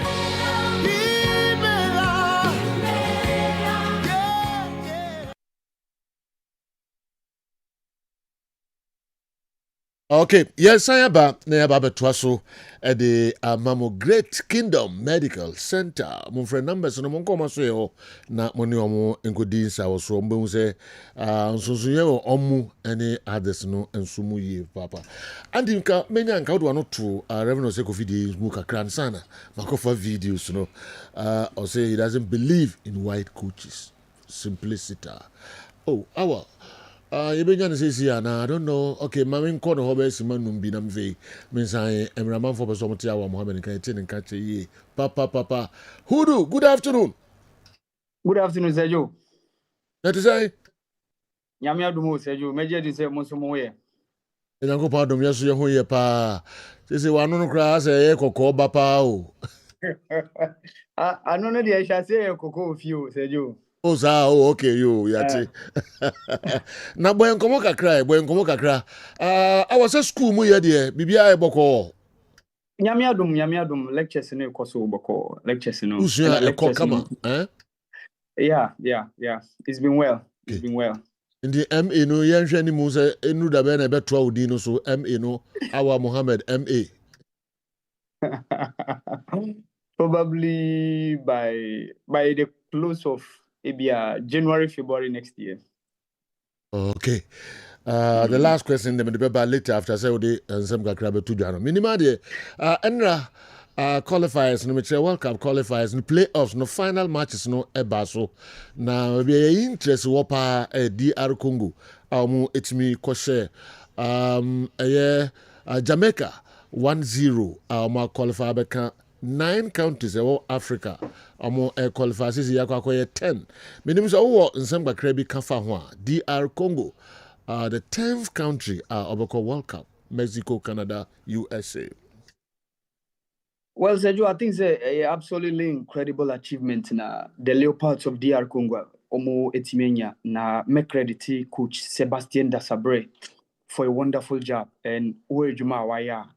Sergio Wabua on minor ankasa. Now, DR Congo, they came close to qualifying for the last World Cup, which was Qatar 2022. After the 10 groups now, Bona, you pick the 10 top teams now, mu cover mu the final playoff no. Yeah, any Nigeria bono, no money Morocco ebo. But unfortunately, Omo and Timian qualify. They met a tough customer in the shape of the Atlas Lions of Morocco, and unfortunately, it ended in a 1-1 draw. Ewo Kinshasa. After Yuan Wissa shared the first goal, Tariq Tissoudali Etikano. Emma Morocco. The second leg, Ekoye baptism of fire, the Mohammed V Stadium. Unfortunately, DR Congo lost by 4-1. And that was under coach Hector Cooper. Former Valencia, Valencia drew the finals of the UEFA Champions League, Obeka in 2001, when they lost against Bayern Munich. And of course, even before that, 2000, when they lost against Real Madrid. He took the DR Congo team, that competition. And I remember after that playoff, DR Congo for top football hierarchy, decided any coach Hector Cooper into us. So what men say they need to search for a new coach. So Sebastien Dasabre or your coach our Nanti the continent here. He has been with top clubs, South Africa, in the northern part of Africa, and he's seen it. He's learned a lot. And the knowledge in African football is enormous. So, you saw how the Leopards of Congo, our national team, are well built. The last AFCON in 2023, before the Morocco, that was the first AFCON under Sebastien Dasabre. He took them to the semi-finals for the first time since 2015. And that was 2015. Ivory Coast, Ivory Coast, Ghana. Since that, no one team drew semi-final of the AFCON. Sebastien Dasabre took them to the semi-final of the AFCON in Ivory Coast. And unfortunately, Sebastien Alagono and Emma Ivory Coast a short money final. But Sergio Answa, Otimi Ekura team no. Yes, unfortunately, this AFCON ye born with Morocco. Omo frimu round of 16. But they stretched the Algerians till around 118th minutes before say Adel Boubia, Beshe the only goal. Emma Algeria Mufrim. But Sergio, they still kept faith with Sebastien Dasabre. And here they are. Obekaya, September last year. No Senegal, that was the decider in that qualifiers. Now come to share that game now. Come widen and in gap against Senegal. Before that game, now they were leading Senegal by a point. And unfortunately, after taking the 2-goal lead, Senegal and unfortunately, Entimi are maintaining the top spot. And the second spot. Every into the Africa playoff. Cameroon, Esabeshe, Nigeria. I know Mutimi Jamaica. So for the first time in 52 years, Yebehu DR Congo at the World Cup, the global stage. The last time out was 1974, it was Germany, then called Zaire. Even last World Cup, no mudi enye nedina omuba, no mudi Zaire, enine omudi DR Congo.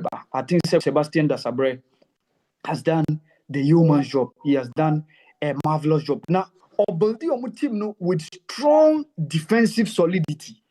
Obeka, omu share Nigeria no. I told you, say they have a Premier League backline because say Aaron Wan-Bissaka of West Ham United, Atam Masuaku at a point with West Ham left or Besiktas now Waba or Sunderland. Axel Tuanzebe, he doesn't need any introduction because he's known Manchester United football graduate, Omo Academy, no. Wakonam, Wako Ipswich, now Oni Burnley. And of course, Chancel Mbemba, Mo captain who at a point was with Newcastle United in the Premier League. So they have a strong defense, and that is a more deep mental. I have a very, very strongest department. And I knew say Jamaica will find it very, very difficult between the DR Congo team. If you want to miss, they will stretch you and say, do penalties still. I believe say Leopards of DR Congo be Jamaica free. But on my game now stretch and do penalties and Axel Tuanzebe. I shared the only goal of that game. And no ama Africa, you been 10 teams over the 2026 FIFA World Cup. Ewo group K. Ubekaya Omune, Portugal, the likes of Colombia and Uzbekistan, and the group. So I think that Congo has done a marvelous job yesterday by qualifying to the 2026 FIFA World Cup. Okay, in the hour of your chance that is a World Cup, on bit about more than DR Congo. Keved Numina or I don't know. Who almost say a World Cup? Because yeah, we went into the World Cup for the first time, 48 teams. What it means some groups need you have 3 teams bet me qualify.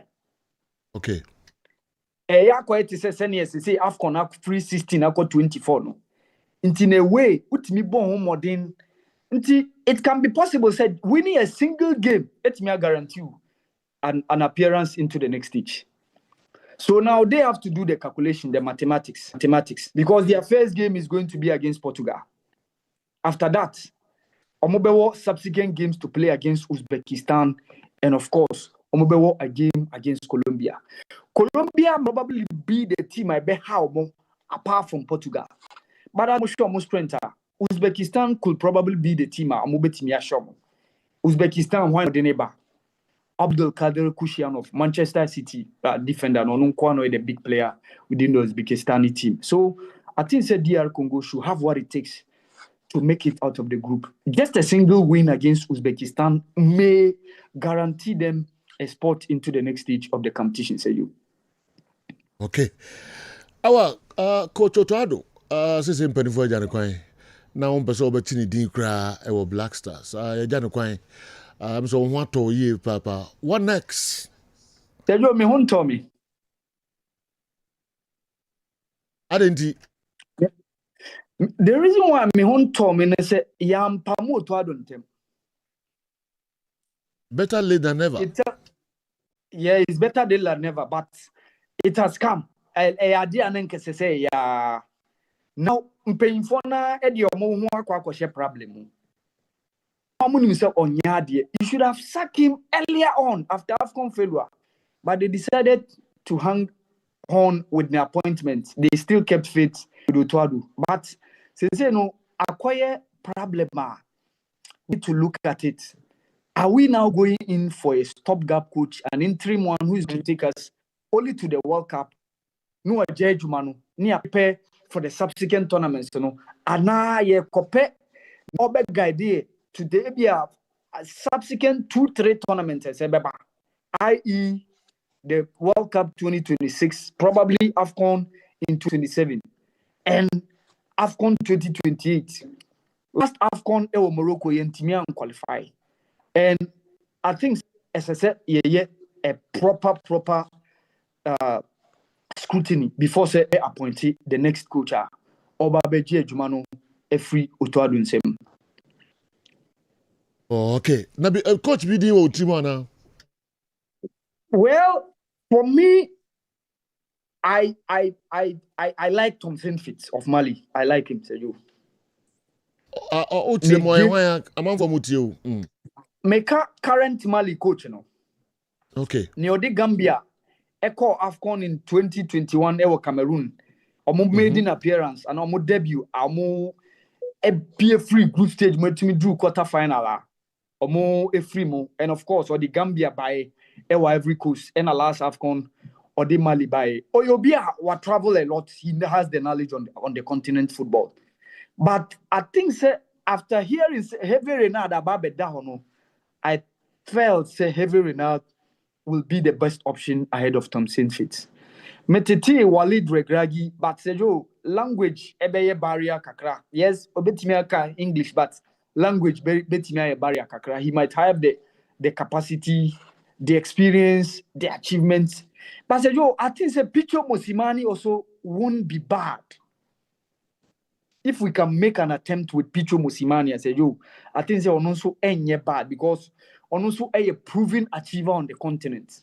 At least winning multiple PSL titles with Mamelodi Sundowns, winning the Champions League with them, marching on to Nadia Lali, Africa's club of the century, biggest club on the continent. Yeah, South Africa man, they know to me. South Africa on interim basis and on stopgap. One shed on full time, sir. And those were the heady days and the early days, sir. Oh yeah, Jumanumu kakra. No nyam bom PMA te say be hunu pano. So I think that picture also won't be bad, say you. Okay. If we are going to consider I'm for Bobo Javi Renan and I feel Odragi, a Moroccan coach no dead man to hono. And they came last, ne others, because you appear in idea, but minim. When we know, I don't know, who prefer Mali coach ni two coaches the American Nana. Tejo, the Heber Renard available there, I will prefer him against all of them. Okay. Yeah, me prefer above all of them. The Heber Renard available now. On our Jia Tumso Beba Beye Jumana, I said you. Me prefer above all of them. Okay. Among forces say having now or decline you. The more the money ba form. Any baby or one crown ye. Well, you might say he's declining, but I might not agree in quotes. Yes, couple of losses be kakra. The last game losing against Egypt even before game Amoni Sebi Ekwakobono. Tell you the experience on the or you proven winner.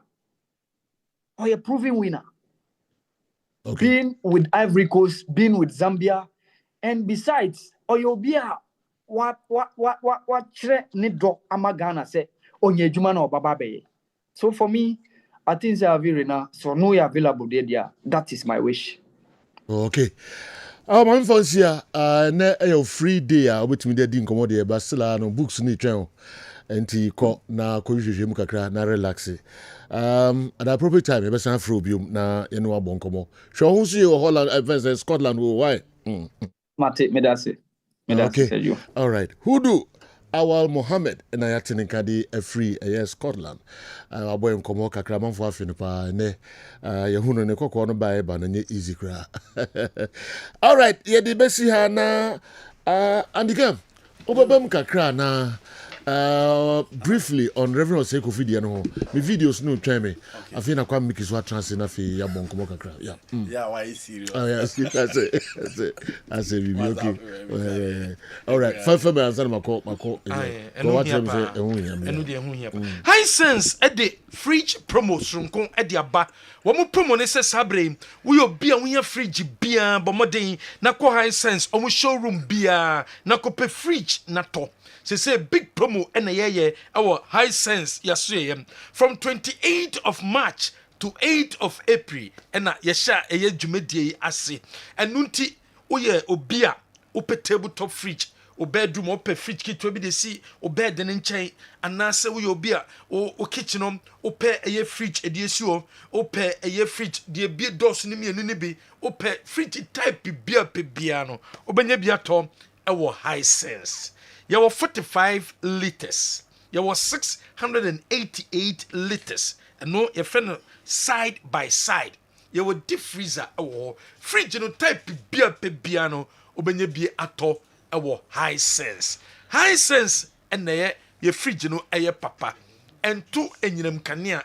And answer us bomodin. Now so enyinem kania na. Ya dia entry kura. And unti mmɔden kɔ bɛbɛ bia sɛ okɔpɛ fridge atɔ saa brɛ and take opportunity ne sɛ fridge bi 7,000 ebi abɛkɔ na 5,000 and a high sense for edg ubona 2,000 and a free so a day amount and nunti saa brɛ ya hyɛ ɛbɛbɛ na wie 28 of April and 2018 of a year March and a chassis and ɛbɛbɛ na wie 8 of April and nunti ko high sense showroom bia onimbia ɛwɔ Ghana Kumasi deɛ high sense ɛwɔ Kumasi City Mall high sense ɛwɔ Edum ye Bembabu Bazaar ECG ɛdan no nkyɛn pɛ high sense ɛwɔ Tafo high sense ɛwɔ Tanoso ɛno nti kom na fridge na pɛ bi atɔ no kɔ na nso kɔ pɛ bi na tɔ na sabre ya tete so high sense say ya tete fridge ne so a yɛ de ma o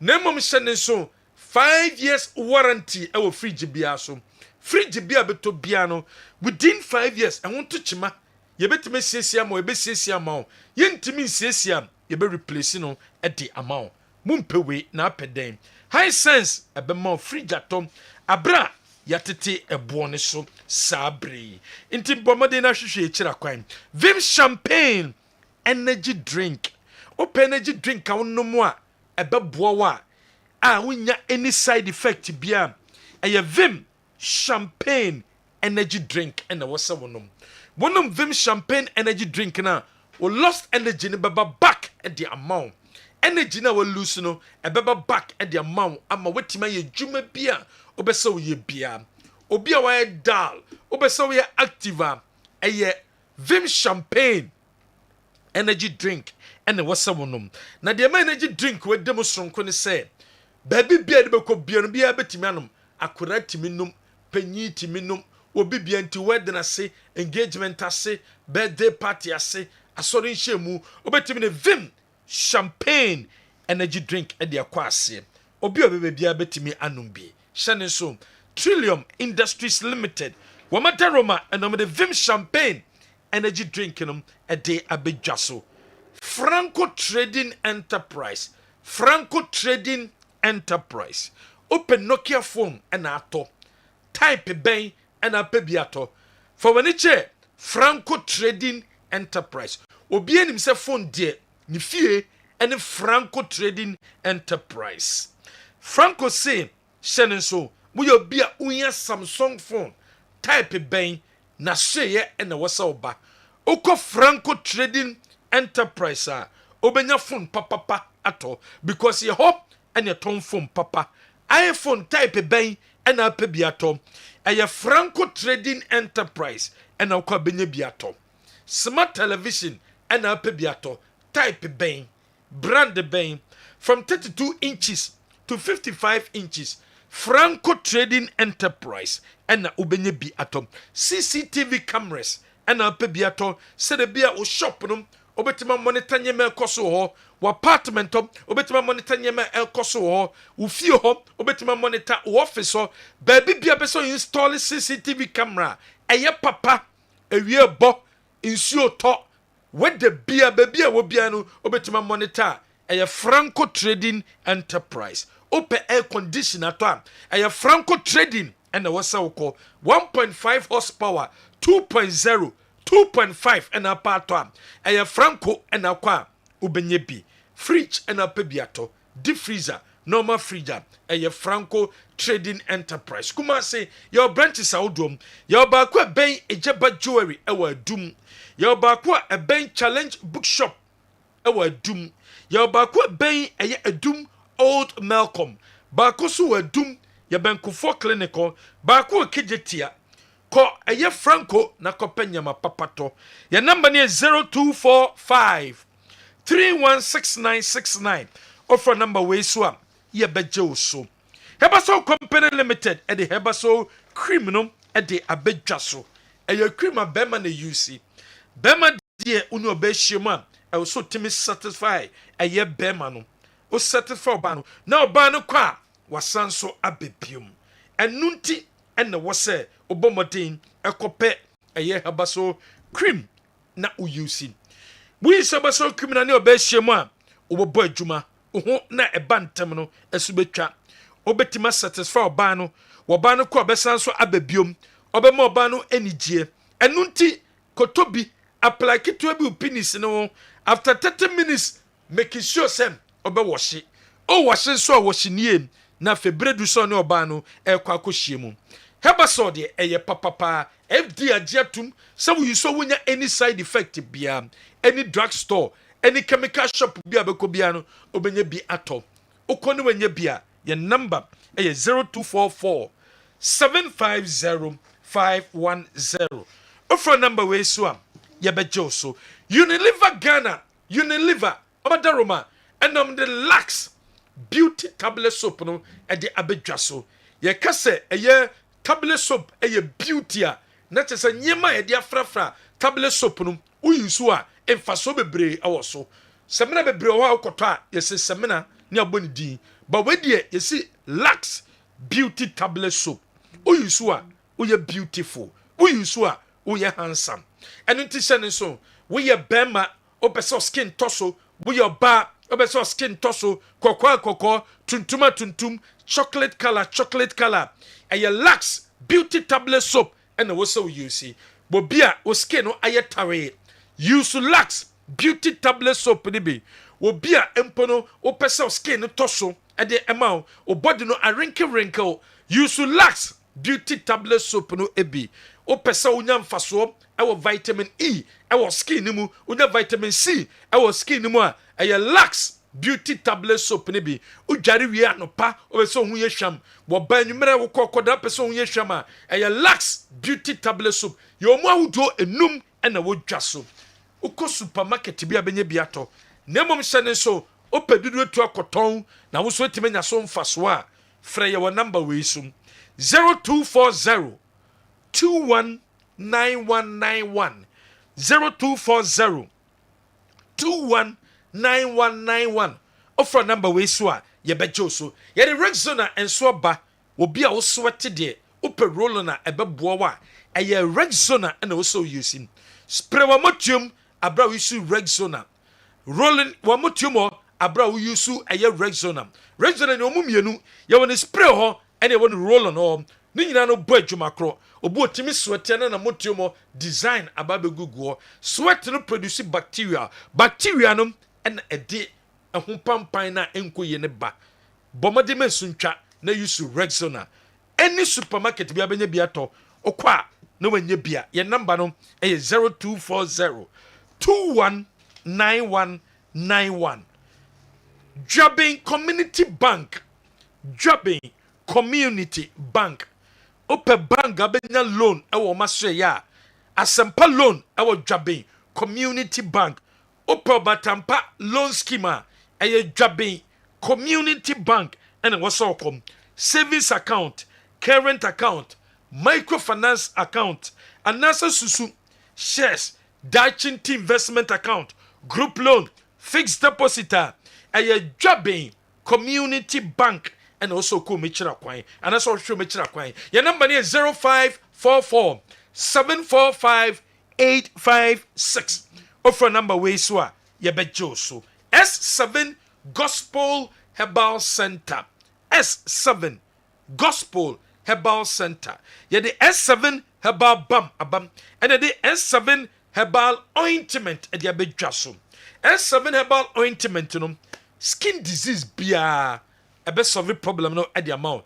infection bia ebe ye frio at the amount shenin so dwiba enkrosa eyam krodoso apropro ehua yusu S7 Herbal Ointment ni bi then solve problem no enfemfrio enfamam we obia o joint pains usisi ya ukotodwe waposo we chinkase ena ya arthritis rheumatism eye S7 Herbal Balm and also you see any drugstore any chemical shop bia bekobia no obenya bia tom ukoni wenye bia ye number no eye 0244 946778 offer number we so a ye bejo so Fanco Enterprise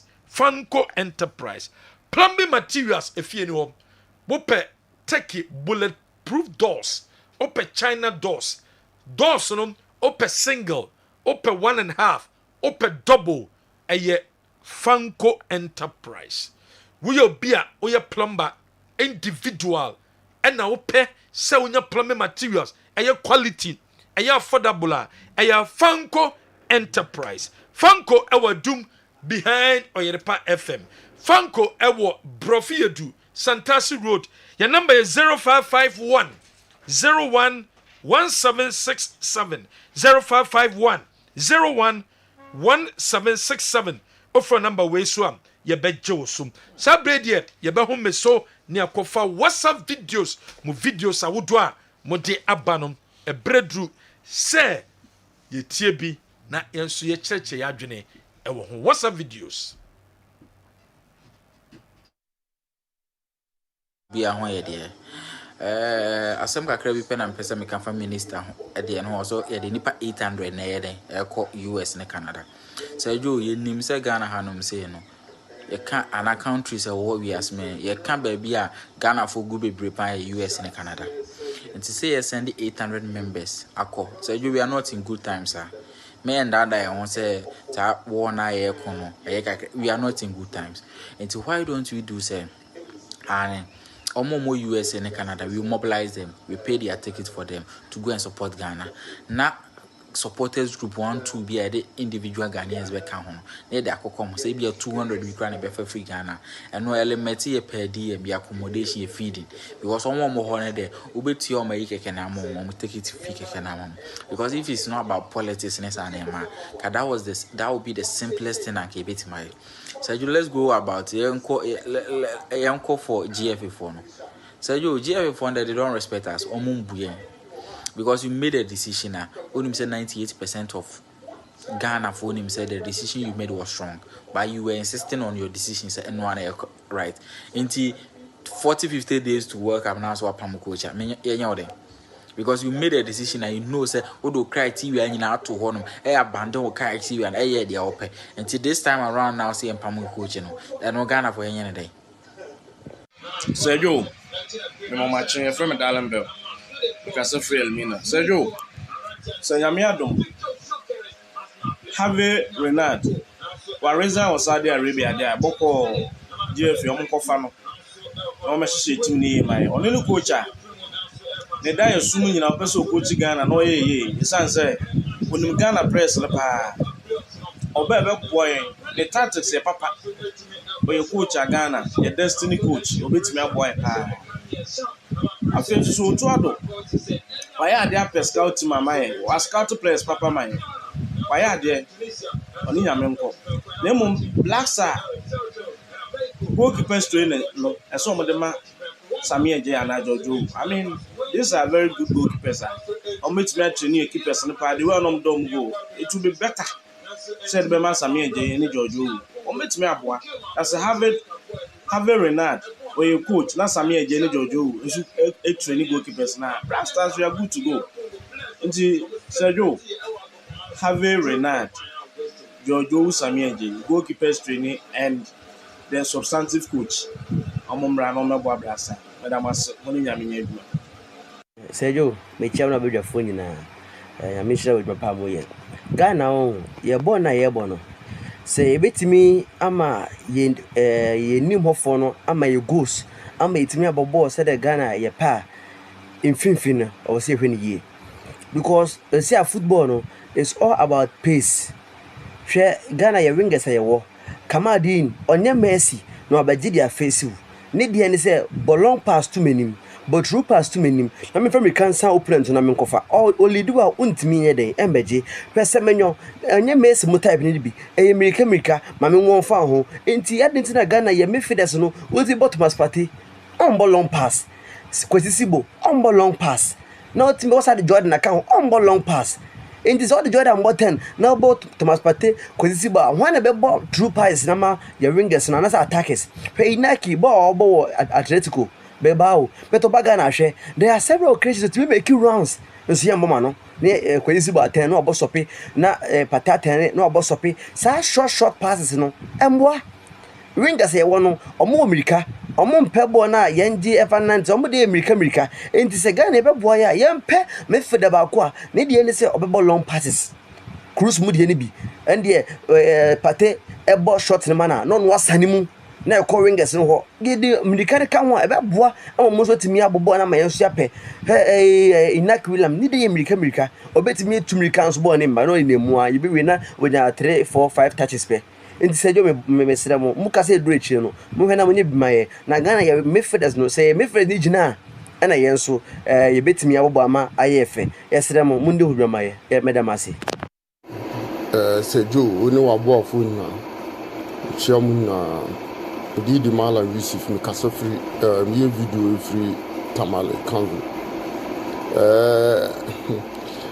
asem yokura de ems say Andy ni Frank na Robert kan Andy Hurricane be bo shot one e kwachi no Benjamin Sare na e kwachi mu be drop be gidi ai mu na yesa uni Japan ye wu yo de no mo ye sa place ni na bubo bi o mu ginam ko pama mu na ankosi aga so me say medical ka jam the tournament no matter how friendly matches here messy up ne you will tournament in a different ball game mu susu na omo mo hwe players ni na omo ti ko tournament no ma feli poto be BS and obi okura no ne club side where number 1 where super or banning in or shining national JC poto bebrezi so I no dosun no dosun aba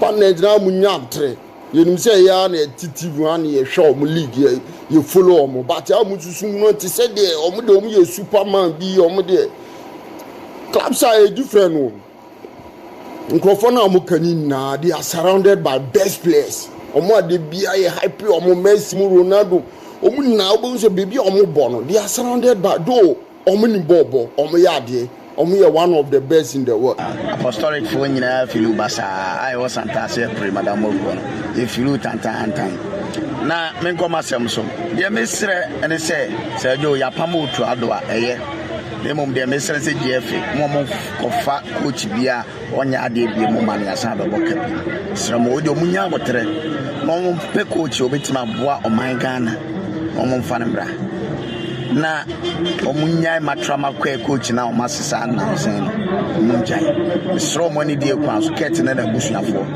srawo mo we de omo de so be pe coach ya onimde coach ya ojina touchline ya ohuna ohun say yes we coach omo fa bembre say do nyame nka mo ho the chess ni my friend achi I love him too much nyame nka bibia ho bye bye.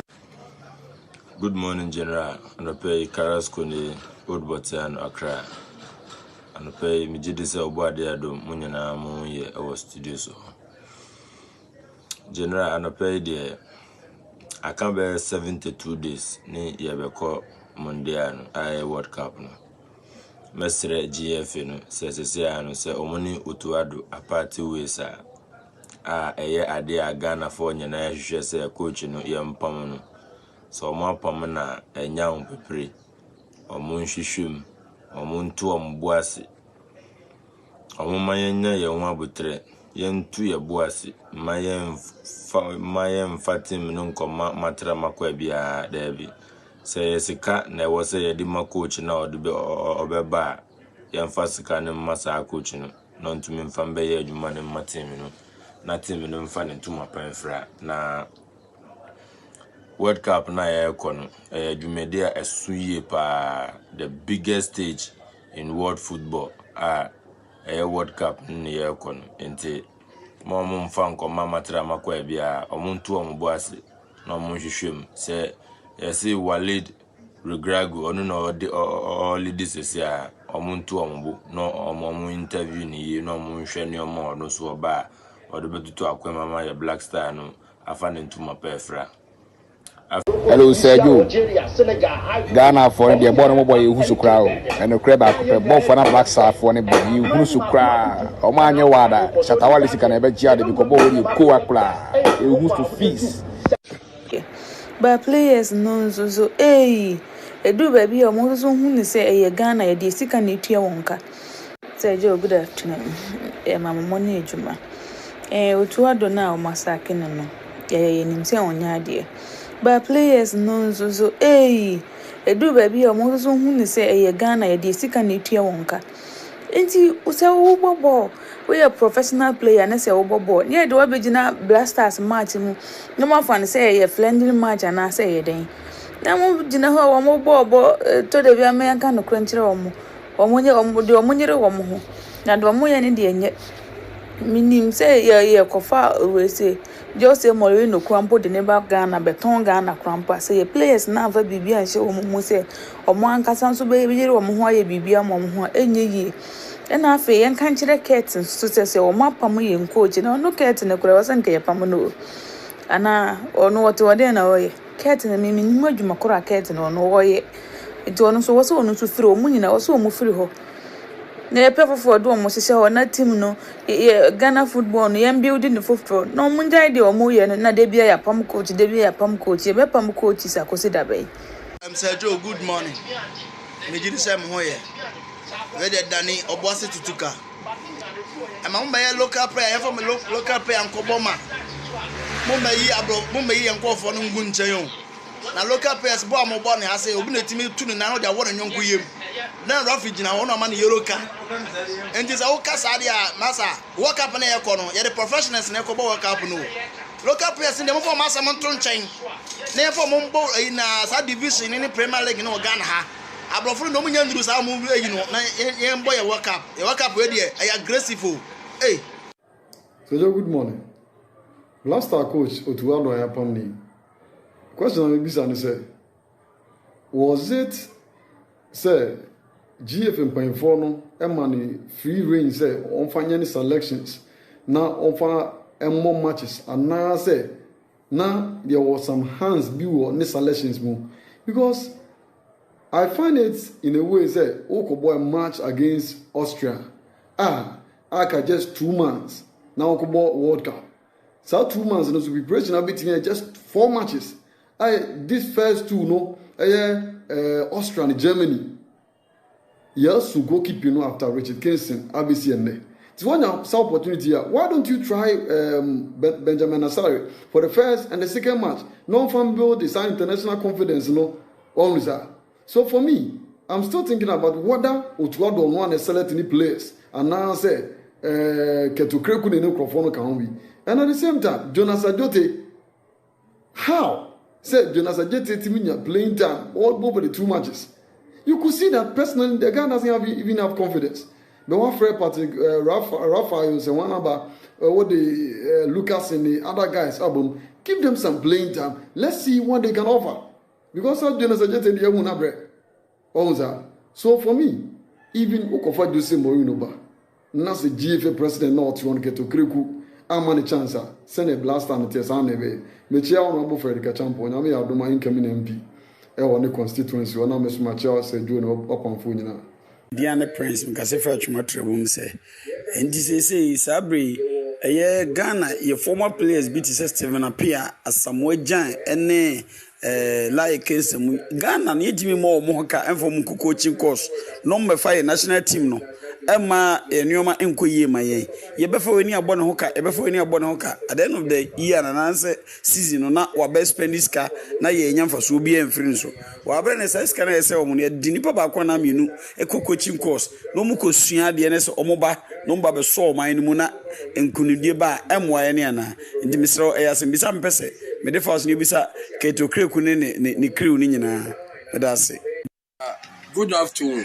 Mijindi Frank Frimpong from Tema Michelle Camp. Sergio Laka, coach no ma permanent there. Sergio Laka, aye de pa min kandadao. Aye de papa ndra Sergio Laka misunye papa. Pegema ubo. Ubakete otuadu no omo bobo a na ni wi afine ho. Se onye se Sergio Laka yedamo ase na momum pe coach papa mbreye san ye pe aya na abrofo no omo batom tam eye e ka me ko a ka asamoja ni makesi enkra de ye de omba no mka muboma brasa betume je na so Sergio Laka chia Frank Nelo mame minim na ka chen se mejanasi any intwitwa ya mo ye research ni ade a mo ye maye se jola ke damasi ye damasi because fi tamam ashama me shake up se jola ka mbo any adwuma pa mo ye damasi sada by the way so se jola ka se do oblas this week ye ba sama ye humre so yo bye bye muni obo ade a ye hunda nye adwuma pa bye bye. Hello, Sir Joe. Good morning. Pacho, be away there. I don't yes, young here. Sir Joe, me catch free Libya. A flame come na fosu. Don't know from your gulusu. Sir Joe, Miss Martin, check a grand say, coaches here. Utodo ya pamone. Coach ya miji dise utuma boy pichu musmani. Wana nimi dise oboso agbema obutuma boy. Nti wedi adesrade dem dise oze wangata fredachi wa freno. Nakaje ne se Ghana for is yesu frenya yakopon ati. Nti pichu musmani ne obutuma boy nti me sure say achidie pichu musmani de one number one number kura miji say wahwehwa omre na mu fadwuma ma pichu musmani one miji say obutuma ya adwuma otamase. Good morning, Seju. Seju, madam no pamfo nanse. I'm so sure mo nyapa mo ye ho. Seju frame ye boa, kasa free no feast. Kambaga. Seju de ya me dana se. Me ase. Bese Ghana Blasters. Sidam ko ne di manyame. Ya hese ne man so be kuyi. To adonya se nipa de si afam no de. Ya se asere wo no no anwe ne prebu. Adwuma no so chen no. Ya se da nyame ase se wo adoma boa. Nimpadimfo di ya tuyi. Sir Joe, good morning. You say radio adom ho ye. Sir Joe, asem we e chimaje mpacho GFA president. Yentimi fa ne kokoto na. E ka wa boga na mai pa, yentimi fa ne kokoto. Mo tama mo pe coach, mo de criteria beto se mo de pe coach. Utuado en qualify se obeye Ghana coach. Wa apply e nimpo. Enso wo fa chiri akofa no kokko asasa na amana beye coach e de ama Ghana. Ama se sei when we say wonya de nti wapam no. Mapam no ama sei e ka beda ho ama Ghana for we ni betua. Ena sika no so ayi tua so taxpayers money eni di betua neka. Nti ntimi mfa Kate enko court ema aban ema ni ntua sa aka no because criteria are to no Kate no one qualify nti na offer chire ekofa no ema ne beye Ghana coach me pa cho say you mumusa lawyer bi mayewai na ase media edwuno wa yenti ase. Okay, yeah, the first batch no ebesi ha na ya toaso ntentem de mamo enchekwa miki de efisem no nyina enso ebebreye. Mefa Dr. Muzu nso gra to kakra ye ba na fi ya bedi nkomo kakra na local sources na akere nyina de gu ho de ama yen. Dr. Amuzu.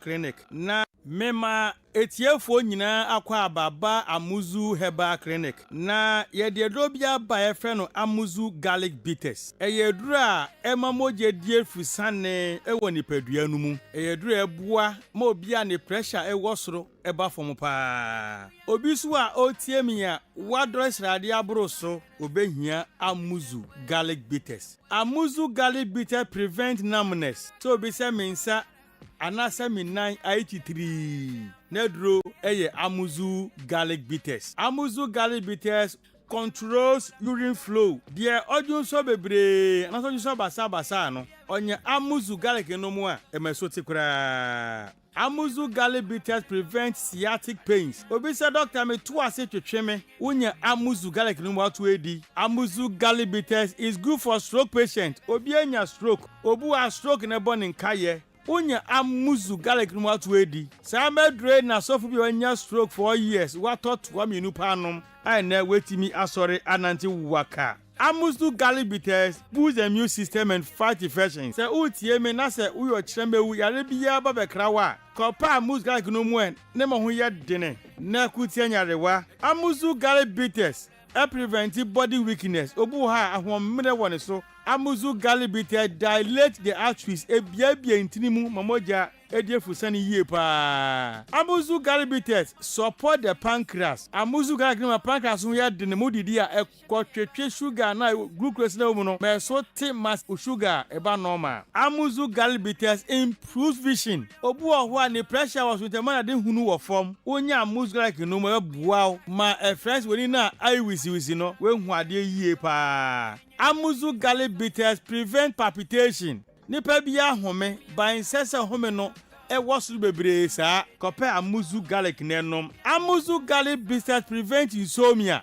Obu ha obre panse wada ye fredi bi zinc ene sulfur e ye rich amuzu garlic mu ye ko gu mu a na mabody ne home na home bo se nche na wada enti de na hu edi ma no kope amuzu garlic bitters nenom. Amuzu garlic bitters rich in allicin and selenium, which helps improve blood circulation on the male sex organ. Inti bema osi oda humachi antini bema nkano. Kopa amuzu garlic no mwe. Nemo jeni die fusane enko bema no hunadechi ya watini nka. Amuzu garlic bitters is rich in agioni. Ena musa agioni ninti. Ebo ema awodi akwa no ho ban ema sebuo ema kosu atuo nyina no emani nyina kosu kama enti oba obuni se a embe yie wo be hia amuzu garlic bitters oba on person na wo eti konsu hia amuzu garlic bitters uko drugstore pharmacy anase herbal shop biara wo benye bi ato wo pedro se mi se bi nso a no afra mi nama eye 0247 776743 0247 77 67 43. Amuzu Herbal Clinic, Mauji Hiochalo.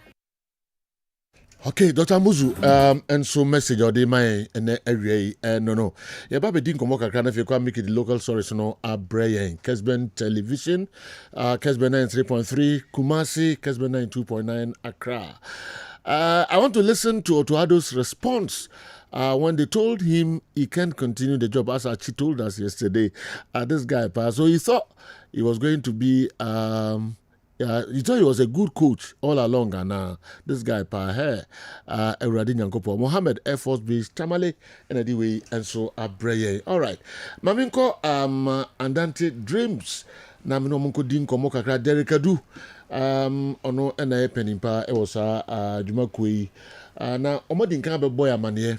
Any heading komo kakra efa corporate energy fund games via ebeba so nyame yaduma efiada ebe ewo Paradise Resort iwo Lake Bosomtwe na yensensi subium saton sa their friends yensi subium na mo amotie no yasan akai mo na fe mu amontie kra no enso yabo ho enkomo kakra de akyeremo Derek ati say I'm not doing my say Joe. The Yankopon Sepa. All right, yen to some free a year. Nkoma edi kan edi earlier this week. Na efa fun games, you know, football, volleyball, and the keke kan hu nyina. Boy nkoma kakrai. Purpose of sa event anything. Yes, Di ntina mo yesadi. Yeah, that's it. Yeah, that's it, baby. Once again for this opportunity. Said the last time me bet na hire in Kitahwa edi, you know.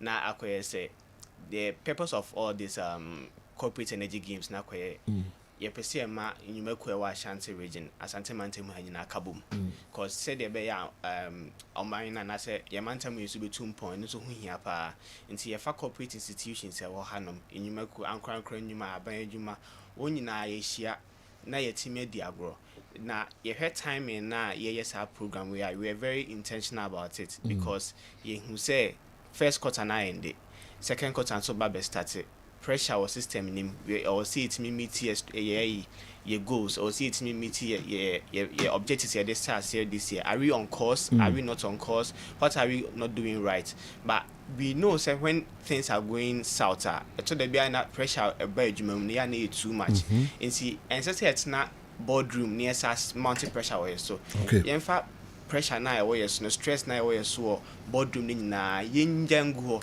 na yembe hia ewo Paradise Resort Lake Bosomtwe on Good Friday no ye bonika say all work and no play mix Jack a dull boy inti bra ne be diagro uba na say obi diagro pressure and stress no eso beti.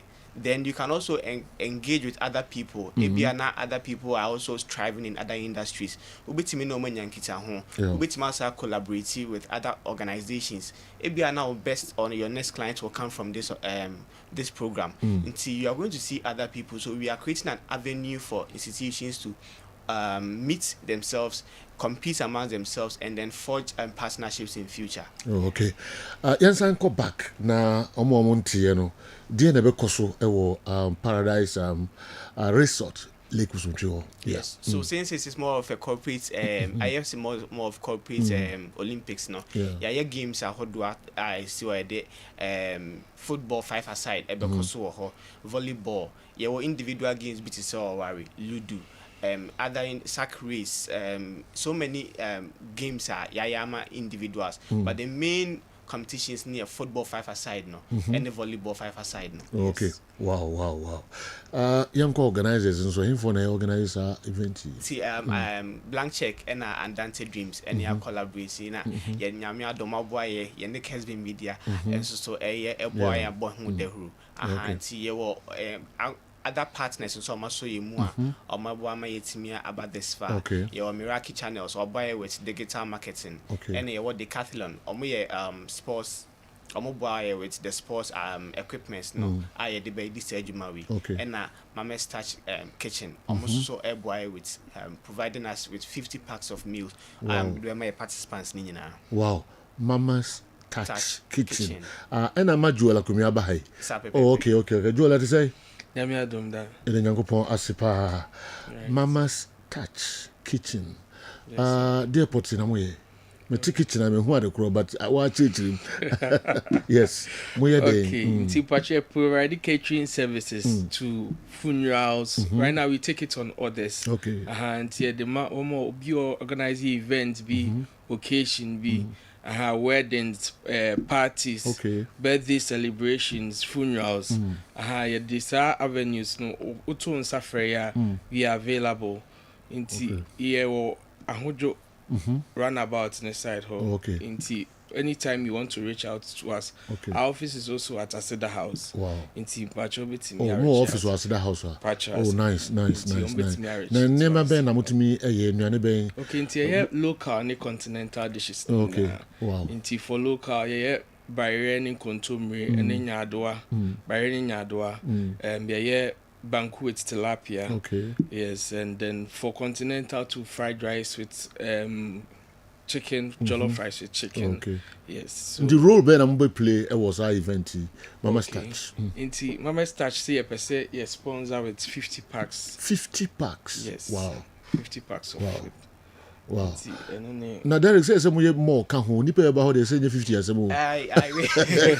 Enough of and the monk can hear now home for bring can just idea because omo kitchen bi or in town baby na fe this just so that sa ko nyi nya na betumi dia na aba ho. Oh yes, and your food need there one kasa o taste you actually really love it. And into your mood to say Mama's Touch taste the love in every bite. Wow. So you really actually taste here. It didn't know now because they were taste and I hope surprise ne bonus or form. Oh, ne bonus. Okay, affordable part, right? Very, very affordable. Okay. Into no tale money ni na 50 no and sunkofu. We ya ba ga kra na ye kon ga 50 o.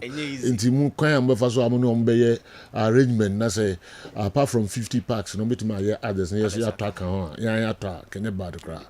Yeah, into me ma do number 2 bia na fe obi hia mo bia no.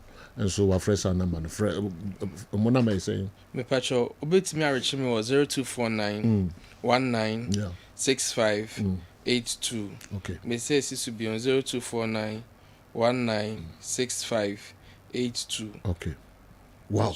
Into Ufra Mama's Touch kitchen omo bedi nkomo bibio pebia omo na event omo ni nuane ni ade eba corporate energy me number ba kutu just say omo friend no menya 0538 849 263. Okay.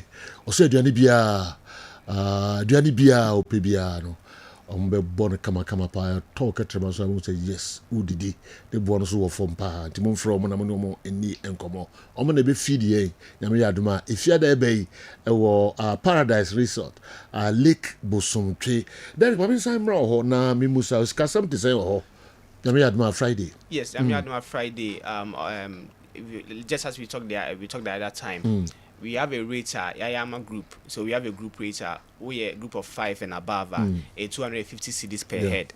But lesser than that, we person be between 300 cedis. Okay. Now when you access to the games. Yes.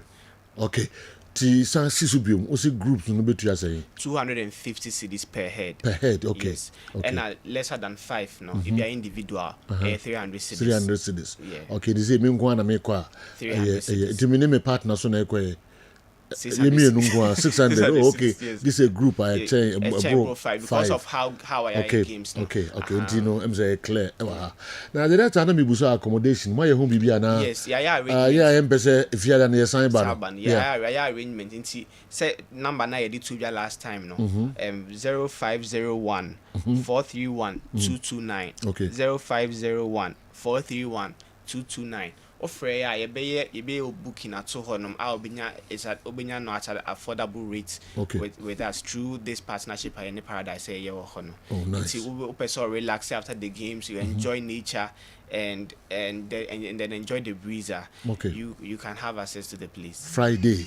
About you na time in here time be copy time be na mo de any besi na mo wi a yeah, person extend the time. It's games to say Joe. Games will start at 8 a.m. Yes. By 5 p.m. near pong. Okay. By 5 p.m. near pong. So 8 a.m. to 5 p.m. Okay. Now the games need na by we. All right. You see free honor. Now say at the sound person much nas or much was no. And do online so you take it and then you can carry it on. Wow. The BCS you ho. Resort. I mean, my friend will be able to join here. Born in out of my na fi dodi to de twa to kra na de ma. Yeah. I feel we be join there na ekoso bon to fa kakra bi summarize for us. Yes, yeah tons have will be say on be joining on Good Friday. We are corporate energy games eba so Paradise Resort Lake Bosomtwe. Nyumaku atwa ho ahia wa Santemantem ha. Was it's me a kind who boom na it's me dia grow it's me release stress na it's me say share new quarter na eba no. And you don't just stay home over the weekends or during this festive season or holiday season. Branding be dia grow na intimate collaborate. Yeah. Okay. All right. You better sipa. You better show monim. Na me ayadma. Ifiada 8 a.m. na chance. Draw ne be ready very soon. Say cry no Telecel ne Access Bank. Okay. See how I be see a pair mo na mo de mo ne Kessben ne how I can see ni. Yeah, the moon for trophy no gram see Hazana. That's starting games. Then you more Caspers na Woody said the nyama no nam de beka no ha. Mun share Friday. Bank phone di bi so ya de pa. Access Bank for see o my ready pa. Telecel so o my ready. Almost say apart from bars na e de ba no kra no. Almost so crowd the cars be di achiri. Baba be display or hapa space for so I ready amoba. Okay. Nti no enye. Ebe wada ho. Easter no ehwa na ekwa Easter Friday. Wow. Paradise Resort Lake Bosomtwe eho na ewo aduane papa so pe bia dia.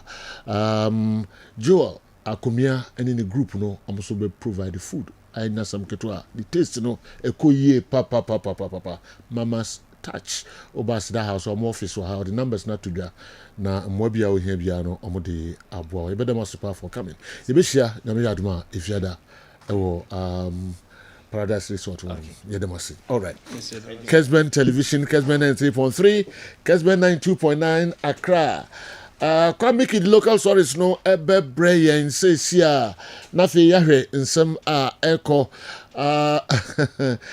President of the Ghana Football Association or the nsem atuja ni nyina no de hu nsem bremo sanso na Right Honorable Alban Bagbin, or Speaker of Parliament on nsem kakra de atuja fa Statistical ne Hatofok omo match Bebaso Democracy Cup match Bebaso ewo Baba Yara Sports Stadium and on sensem kwami kidi nyina enso ebebreye na fi ya church adwen krabi de afa ho ansana yapagye mu ayɛ no mienu pɛpɛɛpɛ ama DJ KA nso abehu yɛn nnwom papa. All right. Mami nhwɛ wei when the way ɛbaɛ ɔsɛ can bright yɛbo Taylor check the statistics of our former coach of Portugal and South Korea, João Pinto, for me, respectively. Good afternoon, Sergio. Strong Amido, South Korea, on the way, Breye. In Amra, Mema Bright, about Tila, Ashim Kakra de Maye. Kwame, I didn't have in our button or shirt. What's wrong? Nothing, I'm okay. And you? You was a specific question. I'm okay. Mr. Did nothing, I'll be button or shirt. I may could you want to be yes. I do, but TV, I'll dress in the cool. And I hope you about this one, be batting. Now sing the boots no more. Mickey. Okay, you're going from office to office. But we look at stories. What you know, my message say, Nina no edifa a democracy cap game wa babakoso. Na sabre democracy akensi babakoso no. Speaker of Parliament wakasa dia faun. Was say sobesi akan our democracy akensi no ma. You have to earn it. I was say o earn it. Na womo organizers no. Womo organize on pese match na baso kumase no ye de kotoko ne has na ebo omo try some convince about no there obese league table no ye bo league we the better top no be the second no and omo na boss omo bo democracy cap no we yen some speaker of parliament di tuja abra wo chechem program for 2026 democracy against no eno ne nsem a okaye. After the Under-19 national tournament, which is meant to support youth talent development, we'll go up to have the executive legislature football match. This is meant to produce institutional cohesion. And this time around, we are not going to play the judiciary, we want the executive themselves. Yes, we'll teach them football. Then we'll also have an all-women's football match to advance gender inclusion in sports. Before we go to the main Democracy Cup match. And this time around, it will be played at the Baba Yara Sports Stadium in Kumasi.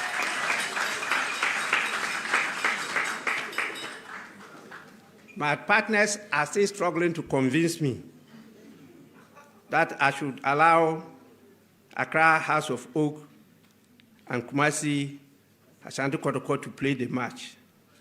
I think the two teams will have to convince me. Because I'm tempted to allow the winner of the National League and the runner-up to play that match. Hey. My friends from House of Oak and Kotoko, I see you are silent. You have to earn it. It's not every year we just hand it over to you. You have to convince me that we should allow you this year too. Because Kotoko, you had your chance and you went to Washington. And you made us proud by winning the match over there. Hearts, you are going to have your chance this year, and we will take you to United Kingdom.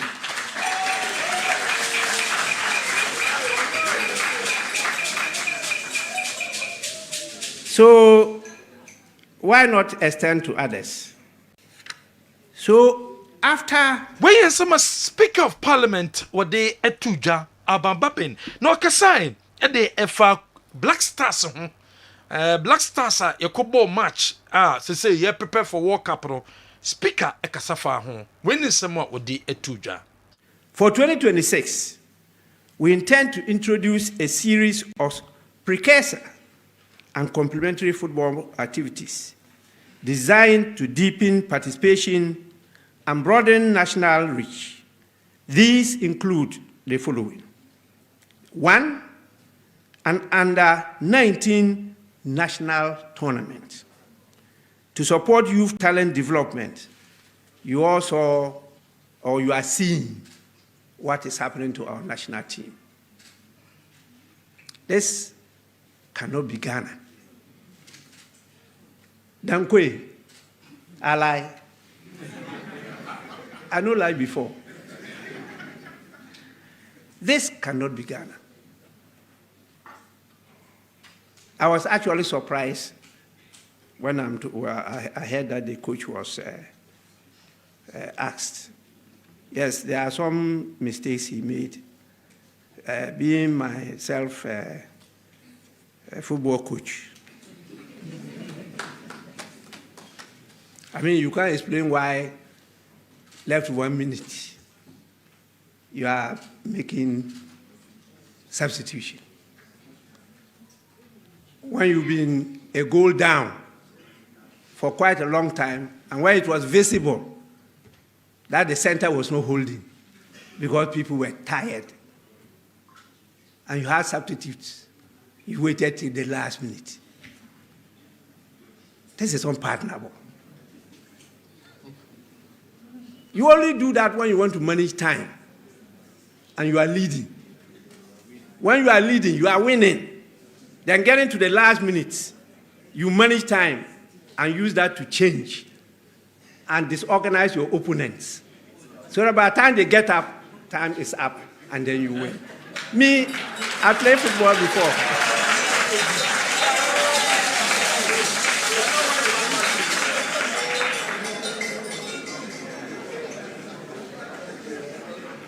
For 2026, where some speaker or the two jam was also the source.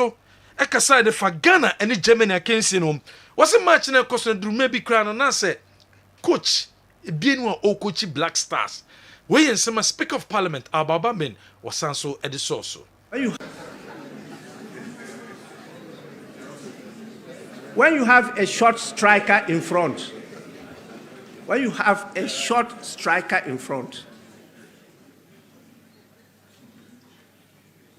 the first measure is the speed of that striker as against the defenders. Then you know how to spin the balls and which direction to spin the ball for that striker to go and pick. What happened yesterday is not coaching. I'm telling you.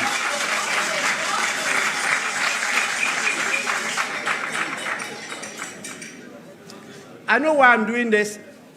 The money that KGL is spending and the money that some of us spend in football, we are very concerned about it.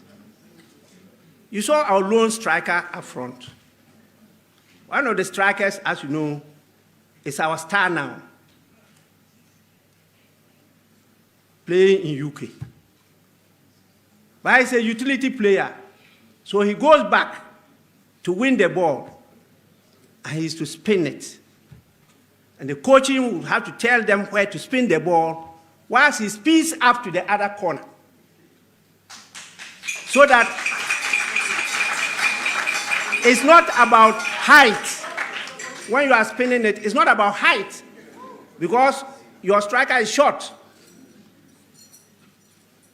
So it's to the other corner. And so he speeds there and he holds it for the one from the back to speed to the other end, and you cross over.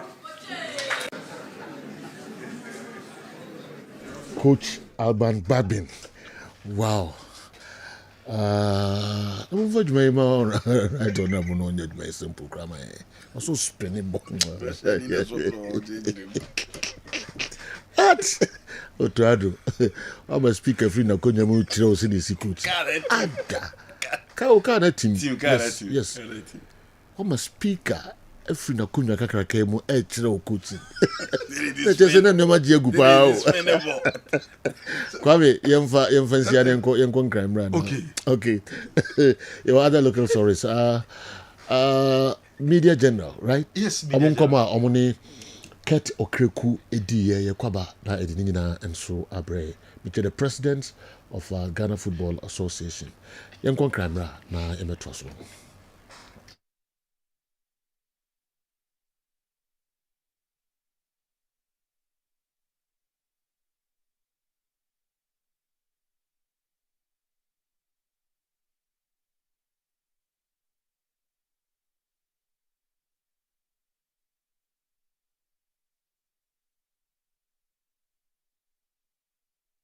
Okay, yamra na yametoa so emfa emamo emse nkran enye ready nti kwa miki betra se na stories e ohuru nyina no enso de abrey BYT se mrebema na asmo mbusa efa kotokone hatofok cup matches and knockout games near the Obabayara Stadium, said the speaker Ekano. Now, and also who starts no the Kessben Television, Kessben 93.3, Kessben 92.9. Yentie, Mr. Keto Kreku on the Media Journal, Nkoma, Omo Etchine, Ewo Germany, for Black Stars, coach in Sensum, and they also a campono.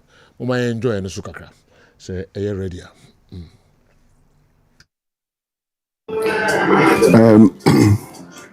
So first of all, I would say without being proud, with all humility, that I'm a leader who is dynamic.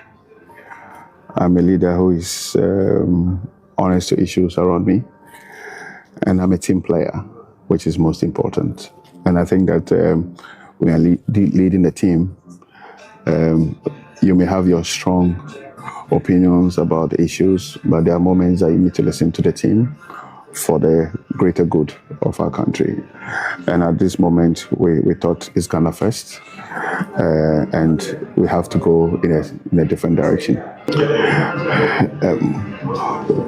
I don't know whether it's about what did I see or what did I hear. Or perhaps both. I've seen Otto work over time since we engaged him. I've heard millions of comments. I've seen him prepare the team for games. I've seen the last 4 or 5 games that we have played.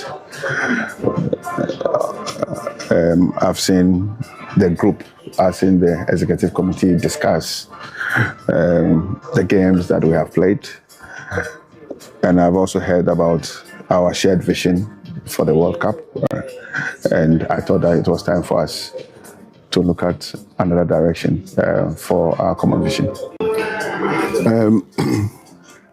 So first of all, I would say without being proud, with all humility. Ghana Football Association President was a World Cup Yababakoi, Womani Executive Council, Womatin Sembebre, Womo I Twatwajiri, Befaswako World Cup and Aquayadian. But Pepeso drew dear, I was a Coach Tuado, Ofri or Nafi, or for direction for Fra, Niamano, my discussing a bit my bim, and my Ghana our World Cup. Was it 24 hours after Ghana ni Germany game? No, a tough year party mano. After I enjoy Ghana performance, I will Ghana and Germany no. Na fe basse I was a Timmy Jack coach in the kwano. A tough year pa edemano. I think that has been a period of 2 phases, I would say.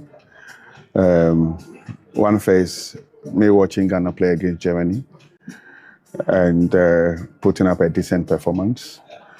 And another phase, me having to say bye-bye to a coach I've worked well with for a while. So it's been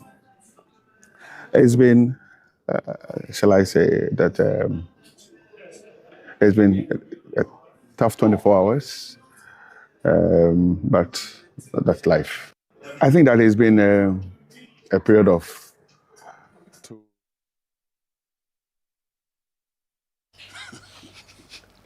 When you summer ket ES Okreku, Jeff President of the 2 Dana Crocano about the sacking of Otuado. Michael T.J. Busan said, "Quite been fast, so a Pamu Tuado or Kahuasem." Yes, I did. Obviously, once I employed him, I'm also responsible for everything that is connected to his job. So, as human as we are, I mean, and having worked since 2022, we've had a good working relationship. But at the end, as leaders as we are, it's always important for us to look at ourselves in our faces and speak about issues that concern us and how we can progress as individuals and as a collective. Yes, I did. we yen sama president of the GFA Katie so kreku wode etu dwa wo kasono na efa coach Otuado inte boss e beja no kwan a ono nso ne bedie ne mu ametimeja coach ne kwaje no amfansi abre no. Alright, amfansi na yendwendwe ho krankra bi. Emre bema na fi BYT so kotokone Heart of Folk Democracy Cup nsensam kakra bi or the abre Andy Kem. Yes. Many honorable speaker Abambabe Yadwen say Kotokone House of Folk, they must end the position of the Democracy Cup. Omo de bon sheni, ya so almost watch it. House of Folk above 5 matches or muntimi wini. Bobe no mo Kotokone has on Babebo. Bobe. Kotokone so almost Sunday, no more doom china. Almost Sunday, no more doom china. Omo no more de bon sheni or more the same points. There are serious teams that have shown consistency in the Ghana Premier League. Go Stars winning league in last season. They are second on the league table. Look at the performance of Mediama. Say Kotokone has a bar. The only thing a bit different from other class in Nipe Beba Stadium. But the reality is that in Kotoko had 4 games and say Yahweh. And Crawford to take it here to the level say referee crew about the match to take it at the support to say Nipan family. It is just the numbers.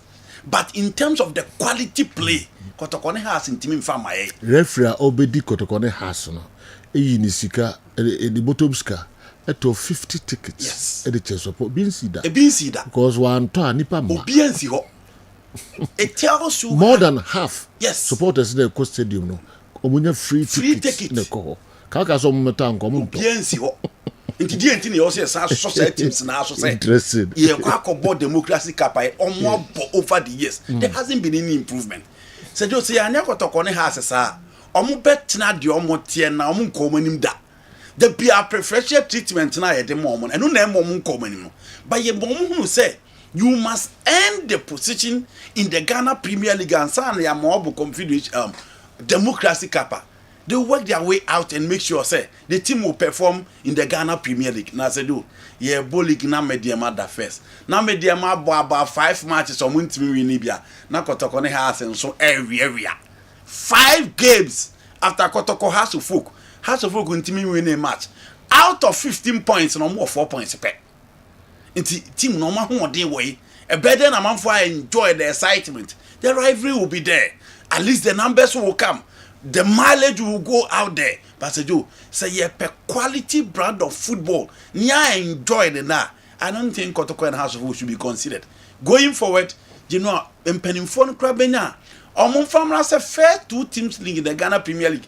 And I see a bully we are fair 2 teams in the Ghana Premier League, Ombe Democracy Cup. And no be my league in a competitiveness na timi akosoro. Eduru ba bia sa matches na nkofo jeje mu no omgidi ombejai because omunim say odi second na obetimi anya sika e dia support 2 team na amane matimi akoyi. Ntimi na ya adwen say Kotoko and Heart of Folk must earn it. Omatena fa akwache omunya omba de so omopaje om game nim na manfo enjoy om football no. Yeah, say Kotokone has. Yeah, see Kotokone has. Elsewhere teams that enjoy preferential treatment and say they be make sure say they live up to 8 billion and they make sure they deserve that kind of treatment or enjoy no. Per what Kotoko Heart of Folk has shown this season in the Ghana Premier League, I don't think say they deserve to play in any Democracy Cup going forward. You bet him this year they are now the last one, but going forward we must include other clubs. Ajinwa almost bet me about Democracy Cup no almost let me enjoy. Some players deserve that platform. Some players need to enjoy, and some teams need to enjoy the democracy platform. Kotokone has a do, and so na doso. And until no money, or say or more command. How to focus on match on board as a do. Complaints be any baby. Kotoko match no more bodra. Complaints in baby. Do be a can say a crassy and share idea. It's okay, and I think says a do. Big team dear. Say performance, you expect people to shake the tables, but that is not what you are experiencing in the Ghana Premier League. It's many honorable doing say going forward, the clubs must earn it. You know, Otuado the say the kaka na ka net nti nya fe na ye ba be titi Otuado obi anim say you know ne modebo nsrani omo mo fa na adwuma nkwan ne nim ne modebo.